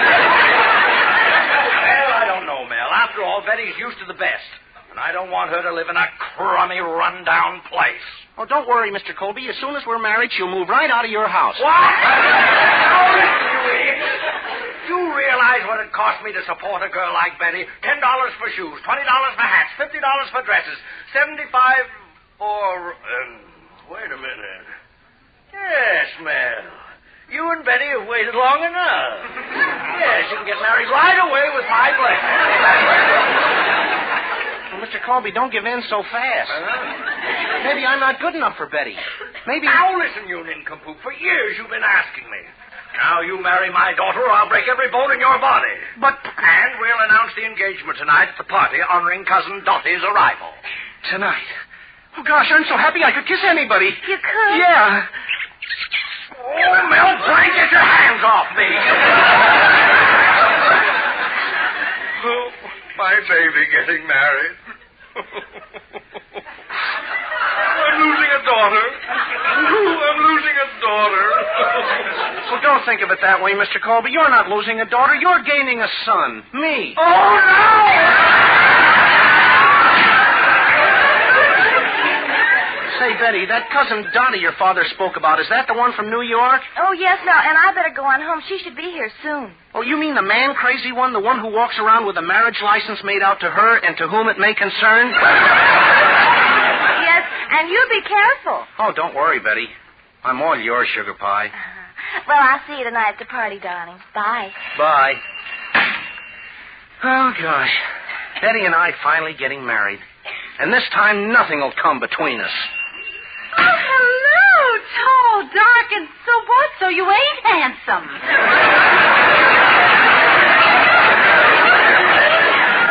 Huh? I'm Cousin Dottie. I was up to Betty's house, and they told me Betty would be here, but... Oh, I see you're here alone.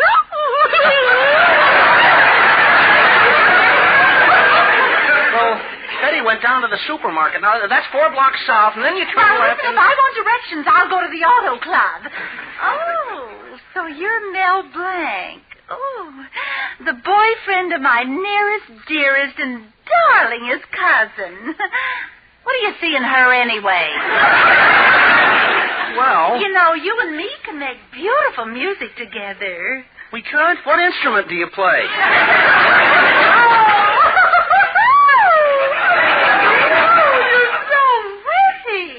You're a regular St. Bernard Shaw. Why can't I get a man like you? Oh, don't worry, Cousin Dottie. You'll find someone. You know there's a girl for every man and a man for every girl, and you can't improve that arrangement. I don't want to improve it. I just want to get in on it. You know, I don't go for just anybody. The body's got to be on a man. You're just my type. 2 eyes and 2 ears. Well, Cousin Dottie, there's something I think you ought to know. Yes? What is it? At your party tonight, I'm going to announce my engagement. Oh, no, not really. Dottie, very soon you and I will be related by marriage. I accept. You what? I said I accept. Oh, how wonderful. At last I'm engaged. No, I ain't here over 5 minutes, and already I draw a blank. Come on, lover. But wait a minute. Come back here. Hey, what happened? I was sitting here minding my own business, and now I'm engaged to 2 girls. I'm worse than a bigamist. I'm an engagemist.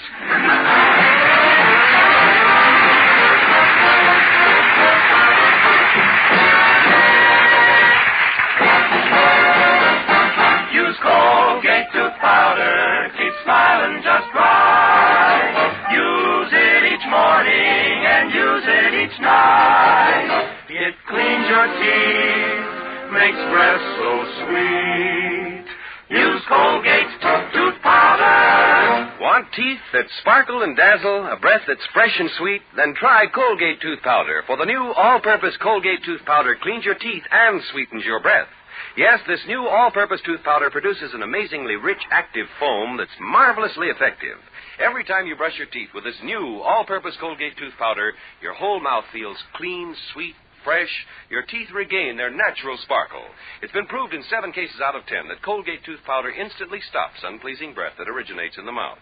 And as for cleaning, you can depend on Colgate tooth powder revealing the natural brilliance of your teeth. Yes, Colgate tooth powder, the new all-purpose tooth powder, does everything you can expect or ask of a dentifrice.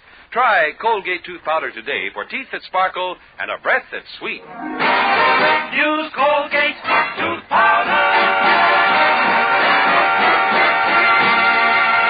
And now the sportsmen, Victor Miller, and the orchestra with their arrangement of At Sundown.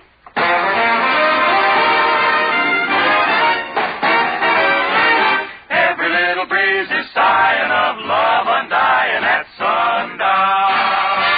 Every little bird is resting and feather nesting at sundown.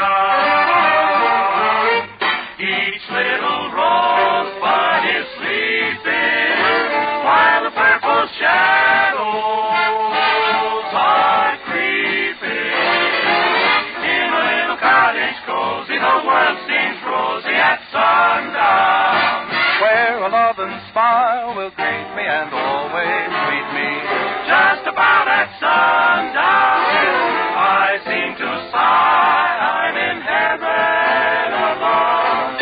When the night is falling and love is calling me home, sweet home. Every little breeze is sighing and love is undying at sundown. Every little bird is resting and feather nesting at sundown. Each little rosebud is sleeping, sleeping while the purple shadows are creeping.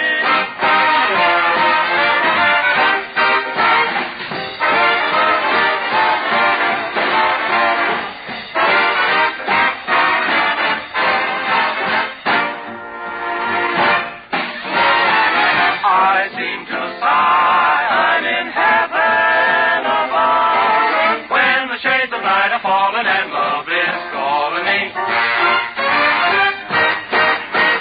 Love is calling me home.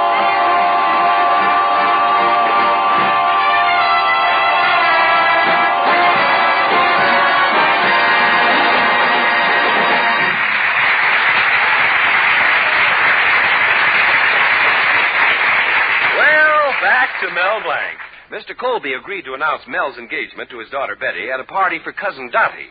But Cousin Dottie mistakenly thought Mel was proposing to her and also accepted. Now Mel is engaged to both of them, and poor Mel is going crazy trying to figure out how to straighten out the mix-up. Now, to add to his wounds, here comes Hartley Benson, the town Beau Brummel. Oh, hello, Hartley. What's on your mind? The usual thing, great big, adorable me. In fact, Mel, I'm so enchanting, women follow me panting.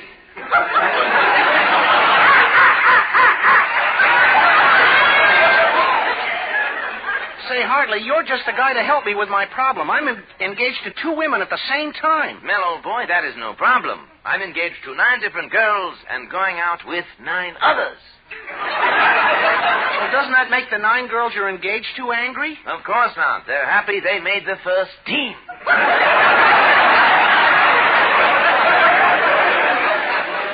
Gosh, maybe you can take Cousin Dottie off my hands. Well, tell her to come around next week. I'm holding spring tryouts.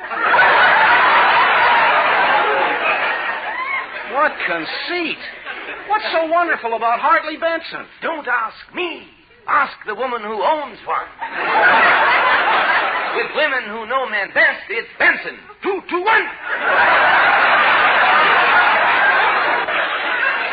Listen to this guy rave. Why, Mel, I tell you, it's even got out of hand. Last week I went to the flower show. Oh, was I embarrassed. Why? I won first prize.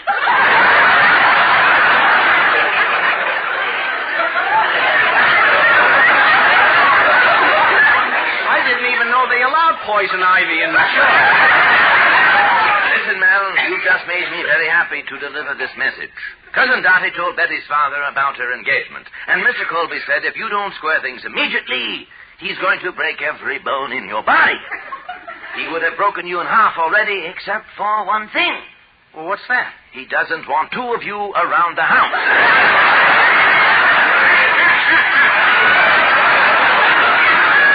Well, so long, Mel, old boy. Nice seeing me.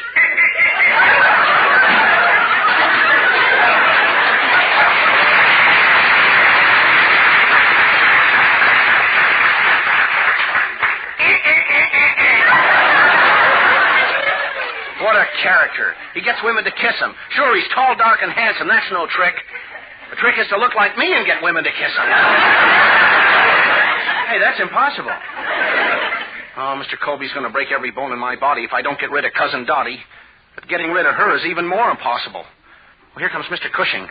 Maybe he can help me. Hello, Brother Zebra. Hello, mighty potentate. Ugga, ugga, boo, ugga, boo, boo, ugga. How's your wife? In good shape? Mel, the word is lump.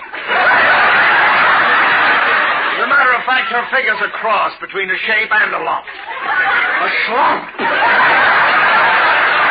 You know, last night I did a little checking up on her. And just look at these measurements. 38. Well, that's not bad. Mel, that's her ankle. 26. Well, that's better. For her wrist? 48. Well, that must be her waist. Height. 68. Now I know it's her waist. Age. 12. Can that be her waist? Teeth. Well, what about her waist? None.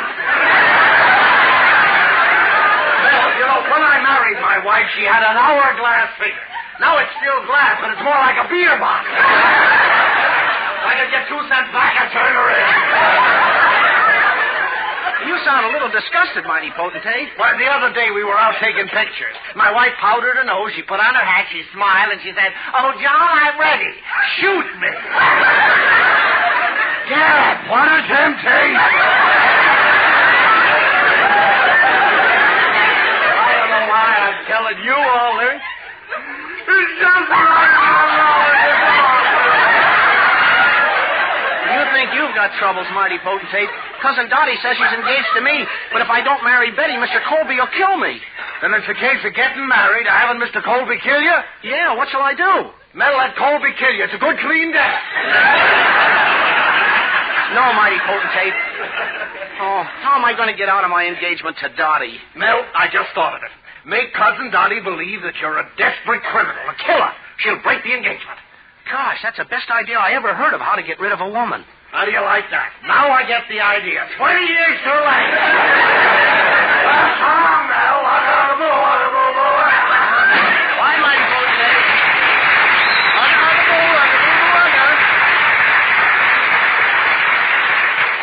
Oh, what a terrific idea. Now I better send Zuki up to tell Mr. Colby about it. Zuki! Zuki!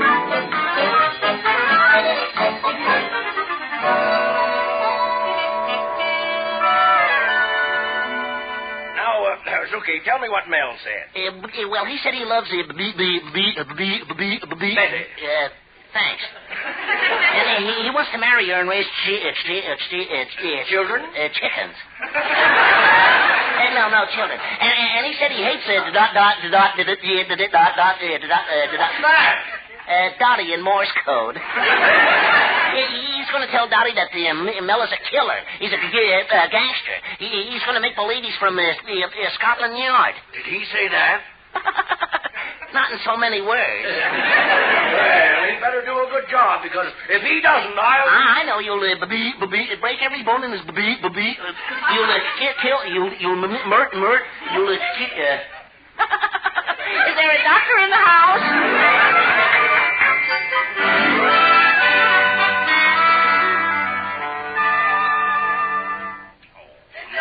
Now, Betty, will you snap out of it? Try and enjoy the party. And forget that nincompoop. Well, you can always get a man. I don't want a man. I want Mel Blanc. I told you he has a plan. He's... here comes Cousin Dottie. Oh, Uncle, what a lovely party. And who thought it would turn out to be my engagement party? I hope you'll both be very happy, Cousin Dottie. Now, Dottie... After all, you've only known Mel a few minutes. Maybe he isn't the kind of man you'd want for a husband. And that kind don't live. Where is he? I can't wait. Footman and a Glockamora evening to you all. I am Inspector McGregor from Scotland Yard. Oh, hello. My, but you're a bonny lassie. You look just like Annie Laurie. And who do I look like? Peter Laurie. I was just joking, girl. You two are a bonny lassie, and you do look like lassie. I told you, Inspector McGregor of Scotland Yard. I come on very important business. I'm here to track down that desperate, ruthless criminal, Mel Blanc.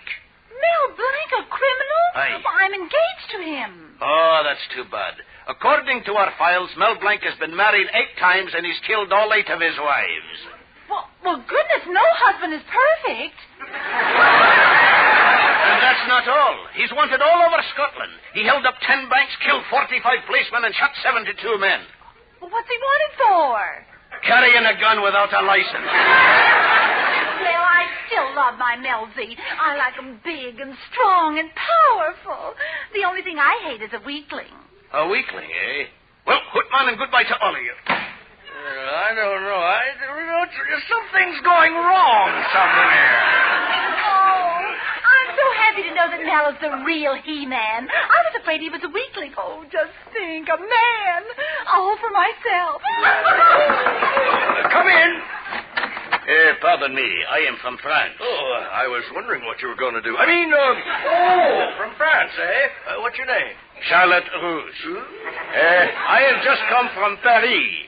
I came here to buy some American postcards.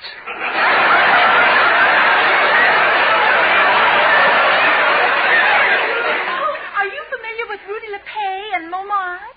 Oh, but certainement. 2 lovely fellows. I am looking for my hairdresser, Mel Blanc. He is such a weakling. Mel Blanc, a weakling? But certainly, yes. He used to work in my beauty salon. He was in charge of plucking eyebrows. He used to pluck eyebrows? Well, he did not have quite enough strength for that. All he could do was loosen them.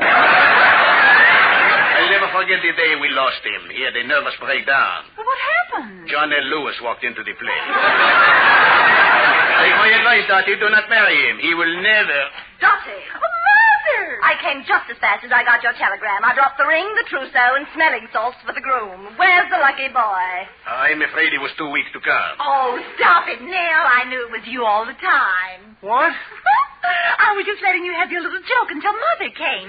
Mother, this is my coming intended, Mel Blanc. This? Oh, don't look at the face, Mother. He's got a wonderful brain. Well, if he's intelligent, that's different. Pleased to meet you, son. What's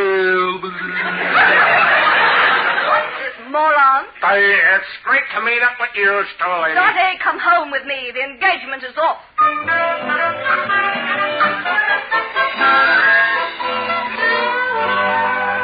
Oh, now, Mel, boy. I realized the whole thing was due to circumstances beyond your control. Well, thanks, Mr. Colby. And Betty, how do you feel about it? Oh, Mel, darling, you know I'll always love you. Gee, thanks, Betty. And now that we're engaged again, I've seen just the ring I want. Well, that's nice. And it's only $300. Well, Mel, my boy, what do you say to that?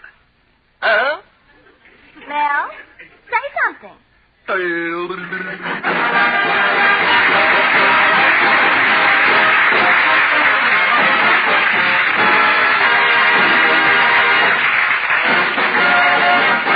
Use Colgate tooth powder, keep smiling just right. Use it each morning and use it each night. It cleans your teeth, makes breath so sweet.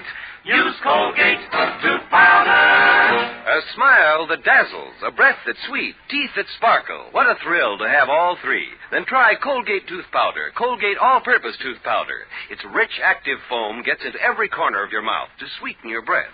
In 7 cases out of 10, it's been proved Colgate tooth powder instantly stops unpleasing breath that originates in your mouth. And when it comes to cleaning your teeth, you can't buy a dentifrice that does a better job than Colgate tooth powder, the all-purpose tooth powder. So for teeth that sparkle and a breath that's sweet, try Colgate tooth powder, the all-purpose tooth powder. Use Colgate tooth powder.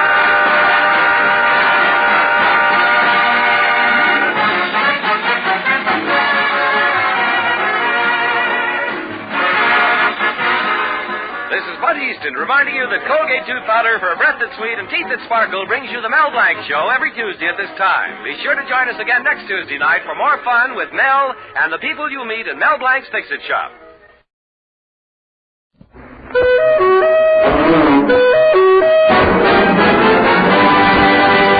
It's Texaco time with Fred Allen.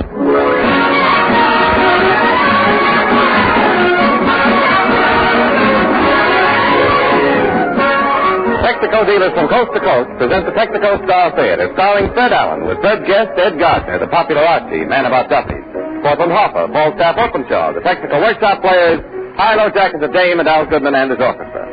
This is Jimmy Wallington reminding you that there may be more miles left in your car than you realize. Countless cars have served more than 100,000 miles with proper care and lubrication, and the chances are yours can do as well when you take it to your Texaco dealer for systematic Texaco lubrication and a regular Texaco stem-to-stern checkup. The first rule in making your car last is seeing your Texaco dealer regularly.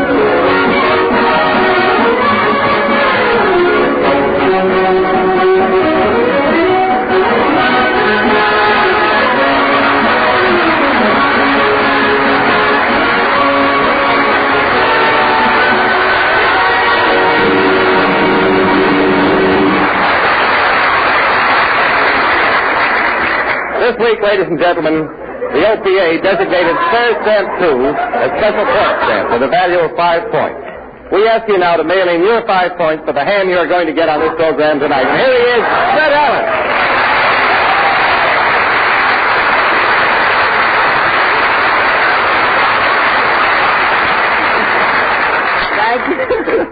Thank you, and good evening, ladies and gentlemen. And Jimmy, you're not kidding about the ham surplus. I read that in Chicago last week the packing plants turned out over 2 million yards of pork. Oh, no. You mean pounds of pork, don't you, Fred? No, yards of pork, Jimmy. What is a yard of pork? 3 pigs' feet. We're starting off like Can't You Top This? You can't help topping this. You know, the paper said that Chicago was full of pigs. Razorback hogs were stropping themselves against leather stores in the street. Kiddies were cutting holes in little hogs and making homemade piggy banks out there. Over 200,000 pigs were killed, Jimmy, and not one part of any pig will be wasted. How do you mean? Well, the inside of the pig is used for food, of course. Mm-hmm. The hide is used for luggage. Yeah. The bristles are used for brushes. Yeah. The pig's eye will be used. The pig's eye? The pig's eye will be used in conversation, of course. Nothing will be wasted. Well, what about the squeal? The squeal? If he runs for a 4th term, the Republicans will use the squeal. You know, when you, Alice! Well, Portland.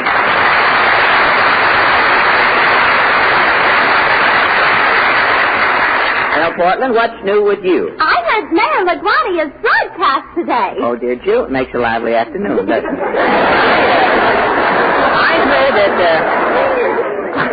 I heard it last Sunday. The mayor said eggs should be cheaper. Well, I heard he went over to the poultry show and gave the poets a pep talk. That's right.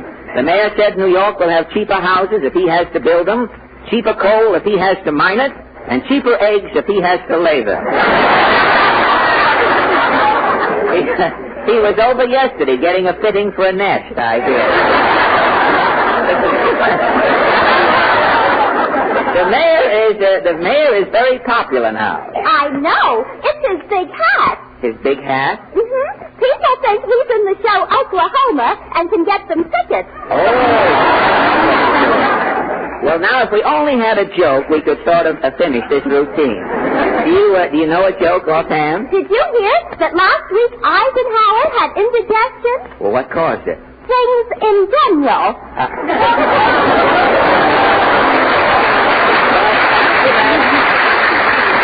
After that riotous observation, Portland, we'd better get down to Allen's Alley. What is your question? Well, this past week, as you know, New York had the heaviest storm of the season.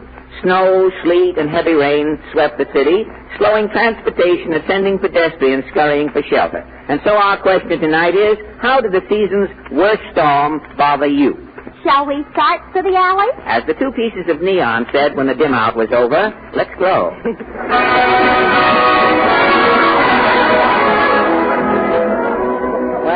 Well, Portland, here we are back in Allen's Alley, where the people are fur-bearing. I wonder if Senator Bloat is in. Yes? Senator Bloat? Yes, but you'll have to hurry. The Dies Committee may close in on me any minute. What is it you want? It's about the season's worst storm. How did official Washington react to the storm? The administration was glad to see the snowfall. Why? It's the first thing that's come down since the OPA was started.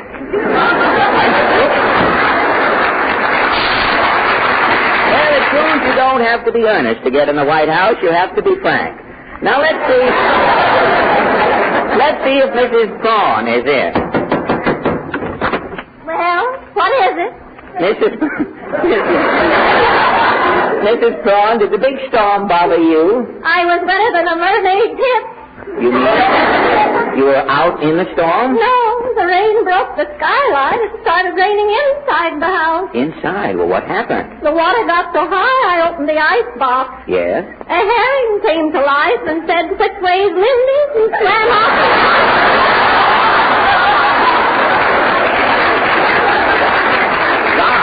The cuckoo clock struck. The cuckoo came out. And? It was a duck. Well, you were flooded inside. Wasn't the water deep outside the house? I heard something at the door. Yes? I opened it. Uh-huh. A big wave came in. A big wave? Well, weren't you drowned? No, the big wave was my sister.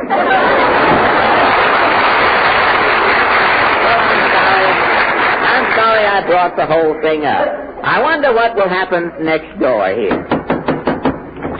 No. Mr. Nussbaum. Who else? You're expecting maybe H.D. Kelton calling?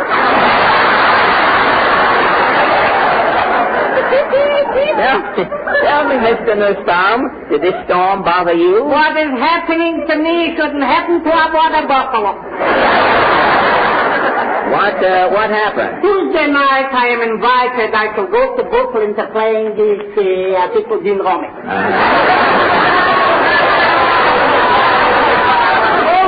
Besides, maybe have a good time. Accidentally. Yes. I see. I am driving down the concourse in my Chevy. The wind is blowing. Outside is a lizard.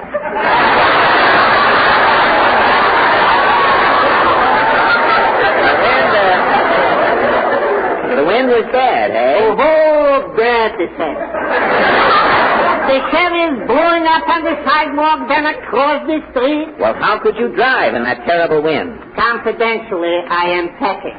I am packing my time.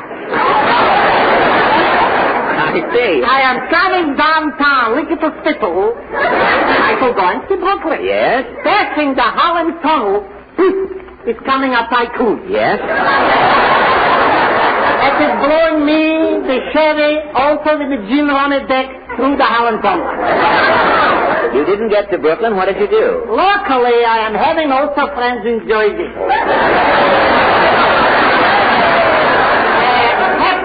Captain Schlossberg by name.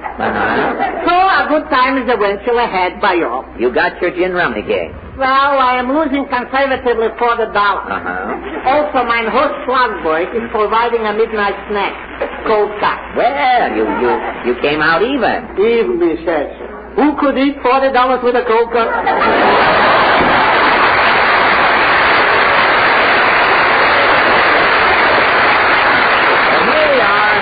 At the last house in the alley. Greetings all, alack a day. Falstaff's here with Rondelay. Tell me, Falstaff, are those some new poem titles you have written on your cuff there? Indubitably. Have you heard, when she twisted my neck, love wasn't the factor? I learned too late she was a chiropractor? No. Or, the little goose said, what the deuce, as he stuck his foot in the Charlotte Russe? No. Or perhaps, Hitler's army is fleeing, says a commentator. To the Germans, the Russian steps must look like an escalator. Now, wait a minute, Falstaff.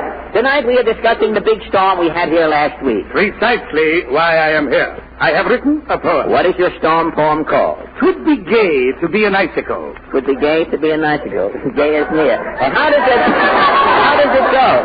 'Twould be gay to be an icicle suspended from a roof. In frosty isolation, I'd just hang there aloof. I'd need no food, I'd pay no tax, for me there'd be no ceiling. While Congress froze all other things, I'd just hang there congealing. Shortages wouldn't worry me, I'd want no roast or joint. If I was an icicle after all, you would see my point. With liquor hard to get today, an icicle can still get tight. All I need is a brisk north wind, and I'd be stiff every night.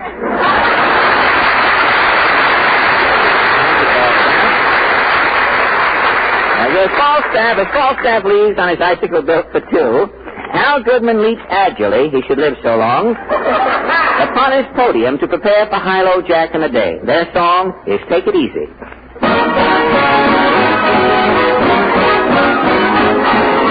When we dance, it's the moment of the surrender. Baby, you surrender, but you move too fast. Take it easy, take it easy. Don't you know it's more romantic when the dance is slow? Take it easy, take it easy. What's the good of being high when all the lights are low? Take it easy, take it easy. We've got lots of time ahead of us, the night is young. Take it easy, take it easy. Don't you know that music should be played instead of fun? Take your time, dance with me. Take your time, slow as you please. Take it easy, take it easy. You're too far away from me to whisper in your ear. Take it easy, take it easy. Don't you know you only get the best of shoes a year? Take your time, dance with me. Take your time, slow as you please. Take it easy, if you don't have a romance to hit a bar. Take it easy, you know you're not supposed to make a rumba jump. So take it easy, take it easy. I'll make it so now if you want to see me. Take it easy, take it easy. If you want to hear the lumber better, render to the rumba just now. Take your time.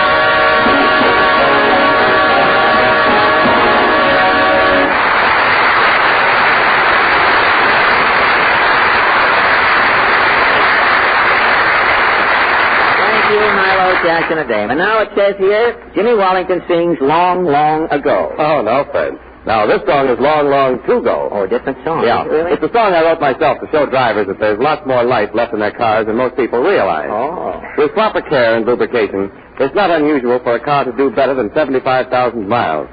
So give yours regular technical care and make it last. Regular changes with insulated Haviland motor oil, regular Marfax chassis lubrication, and a regular technical stem-to-stern checkup, and your car really will have long, long to go. Well, how about your song, Jimmy? Oh, I'll sing it for you. Little music, Al. There's lots of life in your old auto yet. Long, long to go. Long, long to go. Give it good care and more miles you will get. Long, long to go. Long to go. bicycle man. He'll make it last you anyone can. There's lots of life in your old auto yet. You better go take the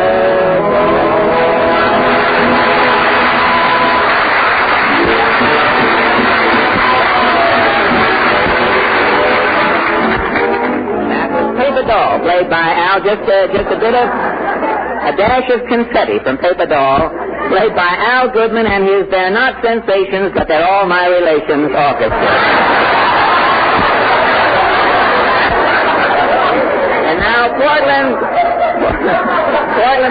what are you staring at? Is that a bump on your head? A bump? Yes, a dimple backfired.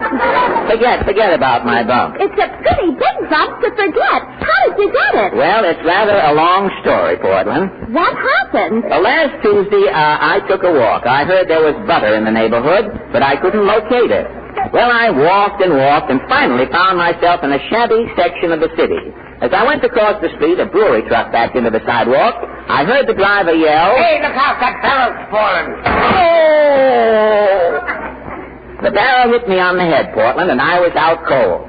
The next thing I remembered, a policeman was there. I heard the driver saying to the policeman, It was an accident, officer. A barrel of beer rolled off my truck and knocked this guy out. Look at him floating around in that foam. What a wonderful way to die. I bet he can hear the angels playing Sweet Adeline on them harps. Oh. Come on, driver. We'll carry him into the cabin. Okay, I got his feet. Oh. Up to Daisy. Open the door now. Okay. Hello, Duffy Tavern. Where do you leave me, Dave? I see the manager speaking. Duffy ain't here. Hello, Duffy. Huh? There's no customers here tonight, Duffy. Well, these rainy nights, who wants to go out and lay in a gutter? Huh? We should put a marquee over the gutter? Yes, good idea. There was a couple of people in here. Yeah, the Siamese twins. Very nice couple. They bought a glass of beer. Huh? I put two heads on it. All right. Lift him up now. Yeah, handle him tenderly. Oh. All right, lay him on this free lunch cover. Hey, wait a minute. What is... Just a second, Duffy. Two guys just carried in a drunk. Look, I'll call you back. Move the coleslaw, officer. Oh. Okay, now put his feet down. Hey, look, what goes on here? Hello, Archie. Look, Clancy, will you tell your needle-nosed friend here that this ain't no bum shelter? Archie, he's unconscious. He's still a bum. Why'd you leave him where we got that load, Clancy? Remember our slogan. This is where the elite meet to eat, not where the rich meet to rest. Hey, Archie, he got caught by a barrel of beer I was delivering in here. Oh. Try and revive him, Archie. I think it's too late, Clancy. It looks as though Richard Morris set in.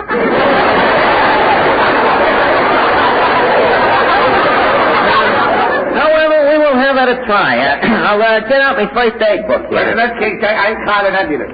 Look, Clancy, before you go, take his head out of the potato salad. He might come to and start eating.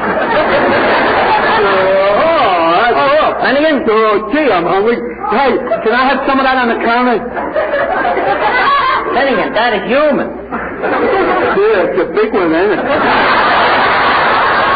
Hey, Archie, how many points did it cost you? Finnegan, you talk like a headhunter. In this case, a pig's headhunter. Leave us concentrate on the first aid book here.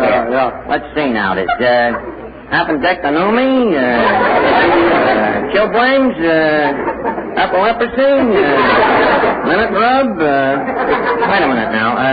This guy was hit by a beer barrel. There it is. Beery.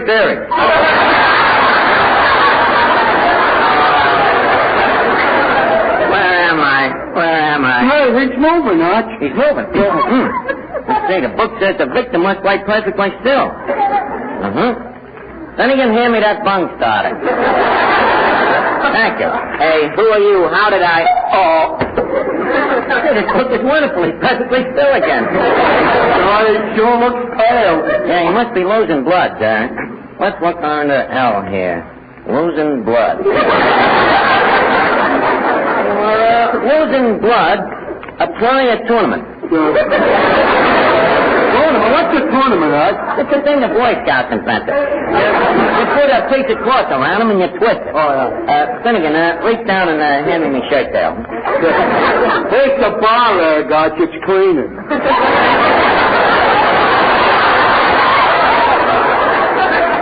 Well, I haven't had my shirt tail on the bar, Finnegan. Now, the book says apply tournament to point nearest the injury. Well, we got hit in the head. Well, then we got to stop the blood from going to his head. Twist the bar rag around his throat. Give it a good twist, honey. Hey, Arch, wait a minute. Do you know what you're doing? Finnegan, giving a talking to a man who for 4 years has studied Dr. Kildare pictures. Twist it tighter, Finnegan. Boy, look at that color come back to his face. It's nice and blue. I think you better loosen the tournament, Finnegan. You're ripping the bar rag.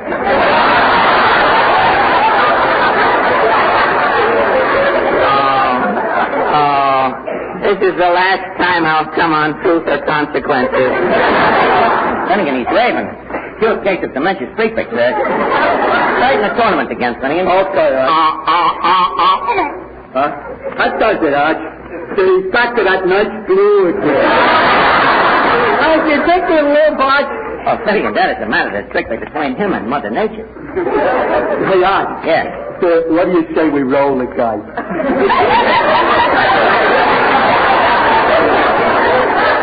Please. At Duffy's, we have ethics. We don't roll a customer until he has been taken drunk. And besides, we haven't got time. He's coming to him. Right. Hey, look, he's trying to talk. Loosen up the tournament. Oh, my head. Oh, my head. Look at my suit. Where am I? You're in Duffy's. I'm Archie, the manager, speaking. Oh, what am I doing in this steam-fitter store club? Somebody will pay you for this. You're right, and here is your bill, sir. $18.50 including first aid, cover charge, and state tax. Now, wait a minute. $18.50 in this Mickey Motel? This Sandhog Salon? Do you know who I am? I'm Fred Allen. Finnegan. Yeah? Mark the cash register. You don't know this guy. This guy would throw a termite onto a lame man's cane. Now, listen, you. Listen, I'll slap you flatter than Jack Denny's archers. I'll pull your nose down your vest so fast you'll think it's a zipper. Why, you emaciated shield for backers? If I come... Alan, don't finish till I get off the phone. I don't want to miss a word of it. Oh, Duffy. Fred Allen's insulting me. Well, a barrel of beer fell on him. First time what? First time the drink was ever on Allen, huh? Well, look, Duffy, I'm afraid the guy has done us through. Huh? Yeah, it's a good idea, Duffy. Okay. Duffy's got the solution. What? The French make a bureau. He owes us a barrel of beer, right? Uh-huh. They owe you for a clerk on a cut, right? Right. We're both going to collect. How, Archie? You and me is both jointly going to file suit against the French make a bureau of Greater Stanton Island. No, wait a minute. Not me. I'm not getting involved. Rely me, Alan. Believe me. Come on in the back room. We'll plan our strategy here. Wait a minute. Before we go in, I'll drop a nickel in the jukebox. Oh, yeah. While we're talking, you can listen to me new song, Leave It Space It. We're in love. Leave us no longer pretend that you are merely a friend, for it is wrote in the stars above. Yeah, we have tried to record. Well, Portland, I finally got out of Duffy's. 2 days later, I got a subpoena to appear in court. Archie was waiting for me outside. When we got into the courtroom, Archie said, sit down here next to me, Alan. Hand me my briefcase there. I got to get out some habeas corpuses. Your briefcase? Well, you said Duffy was getting me a big lawyer. Duffy's lawyer got pneumonia. That's the sad thing, too. He thought he was hanging on to the back of an ambulance, but it turned out to be a good humor truck. So I'm taking over. But, Archie, what do you know about law? What do I know about law? For 10 years I worked the mule back of Bushwhacker Milkstone and Bridge. Doing what? I used to paste the ipsos on the Francos. But, Archie, quiet, here's the judge. court is now open. First case, Fred Allen versus the Fine Schmecker Brewery of Greater Staten Island. Get a load of that stuff he just did. This case is in the bag. Is counsel for defense of the Fine Schmecker Brewery present? I'm right here, Your Honor. Well, Uncle Phil, I didn't know you were sitting on this case. Well, Junius, my favorite nephew. I thought you were still in law school. What is this, one man's family? If you're not the judge's son, Archie, we're sunk. Case is open, Junius. Uncle Phil, I mean, Your Honor, why waste the court's time? My client, the Fine Schmecker Brewery, will buy the plaintiff a new suit and close the case. The court appreciates the defense's attitude, nephew, Counselor, and so I hereby close this case. I object. Archie, I'm getting a new suit. I'm satisfied. You're getting a new suit, but who's paying Duffy for that barrel of beer and me for the first aid bill? I object. Order in the court. You in the dirty white apron. Did you open your bazoo? Not yet, but that is irreverent material and unreasonably facsimile. My client demands a trial. Archie, wait a minute. Very well, you asked for it. The case is reopened. Go to it, Junius. I'm all for you. Well, there goes my new suit. Quiet, you. Proceed, Junius. Your Honor, I will prove to you that this man, Fred Allen, hijacked a Fine Schmecker truck, tried to steal a barrel of our nectar Weehawken lager beer, and when this contemptible crumb was discovered, he hit in a nearby saloon. I object. Well, it's about time. What's your objection? Duffy's is not a saloon, it's a tavern. Yes, proceed. But Archie, he called me a contemptible crumb. That's slander. I know, but we might have a tough time proving it. Order in the court. Quiet, loudmouth. Your Honor, am I recognized by the court? Yes, shyster. Thank you. I wish to present my first witness, Clifton Finnegan. Clifton Finnegan? Finnegan, wake up. Oh, where am I? You're in court. Court. Guilty, Your Honor. Take the stand. Plaintiff's attorney, take the witness. Yes, Your Honor. Mr. Finnegan, is it not a fact? I object. I ain't heard nothing yet. Objection sustained. Your Honor. Quiet! All right, that concludes the testimony. Your witness, Junius. Now watch yourself, Finnegan. Don't worry about me. Mr. Finnegan, isn't it true that you are completely unqualified to be a witness, and you are a subnormal chowderhead, a dope, and a low-grade moron? What? He's got me cornered. This trial is a farce. I demand to be heard. Let me take the stand. Think you can handle him, Junius? Will you help Uncle Phil? Yes, I think so. Proceed, Junius. Is it not true, Mr. Allen, that you had to be carried into Duffy's on the day of question? Yes. The driver yelled, "Look out!" The beer barrel hit me on the head and broke open. I was carried into Duffy's unconscious. Aha! And is it not true that approximately one half of that barrel of beer is soaked into your suit? Yes? You have a liquor license? No. Very strange, Your Honor. A confessed criminal.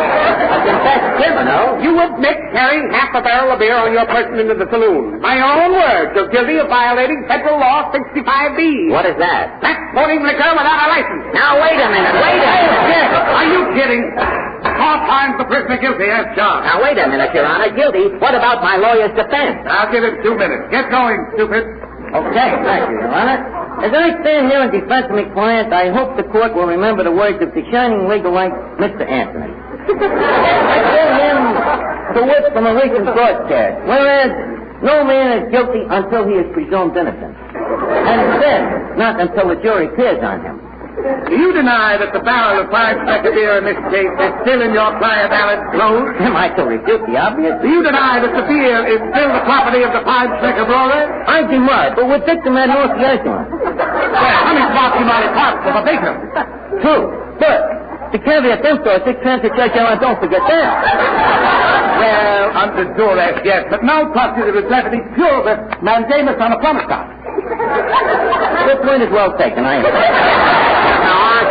Archie, what happened here? Take off your clothes now and Fine Schmecker gets your suit. My suit? How can I go home? I got custody of the beer barrel. You can go home in that. Oh, I get it. Before we close the Texaco Star Theater, I want to thank Ed Gardner for his visit tonight. Ed appeared through the courtesy of the Bristol Myers Company, makers of Sal Hepatica and Minute Rub. Next week, our guest will be America's sweetheart, Miss Mary Pickford. And now, Jimmy, would you care to have the last word? The last word in making your car last is Texaco. If your car is of average age, it's still good for many, many thousands of miles. When you see your Texaco dealer regularly for insulated Havelland motor oil, Marfax chassis lubrication, and the many other technical products and services that are planned to keep them running. This is Fred Allen speaking for Texaco dealers from coast to coast, inviting you to tune in again next Sunday night and to drive in at any time. Remember, you're welcome. Thank you. Good night. This is Columbia Broadcasting.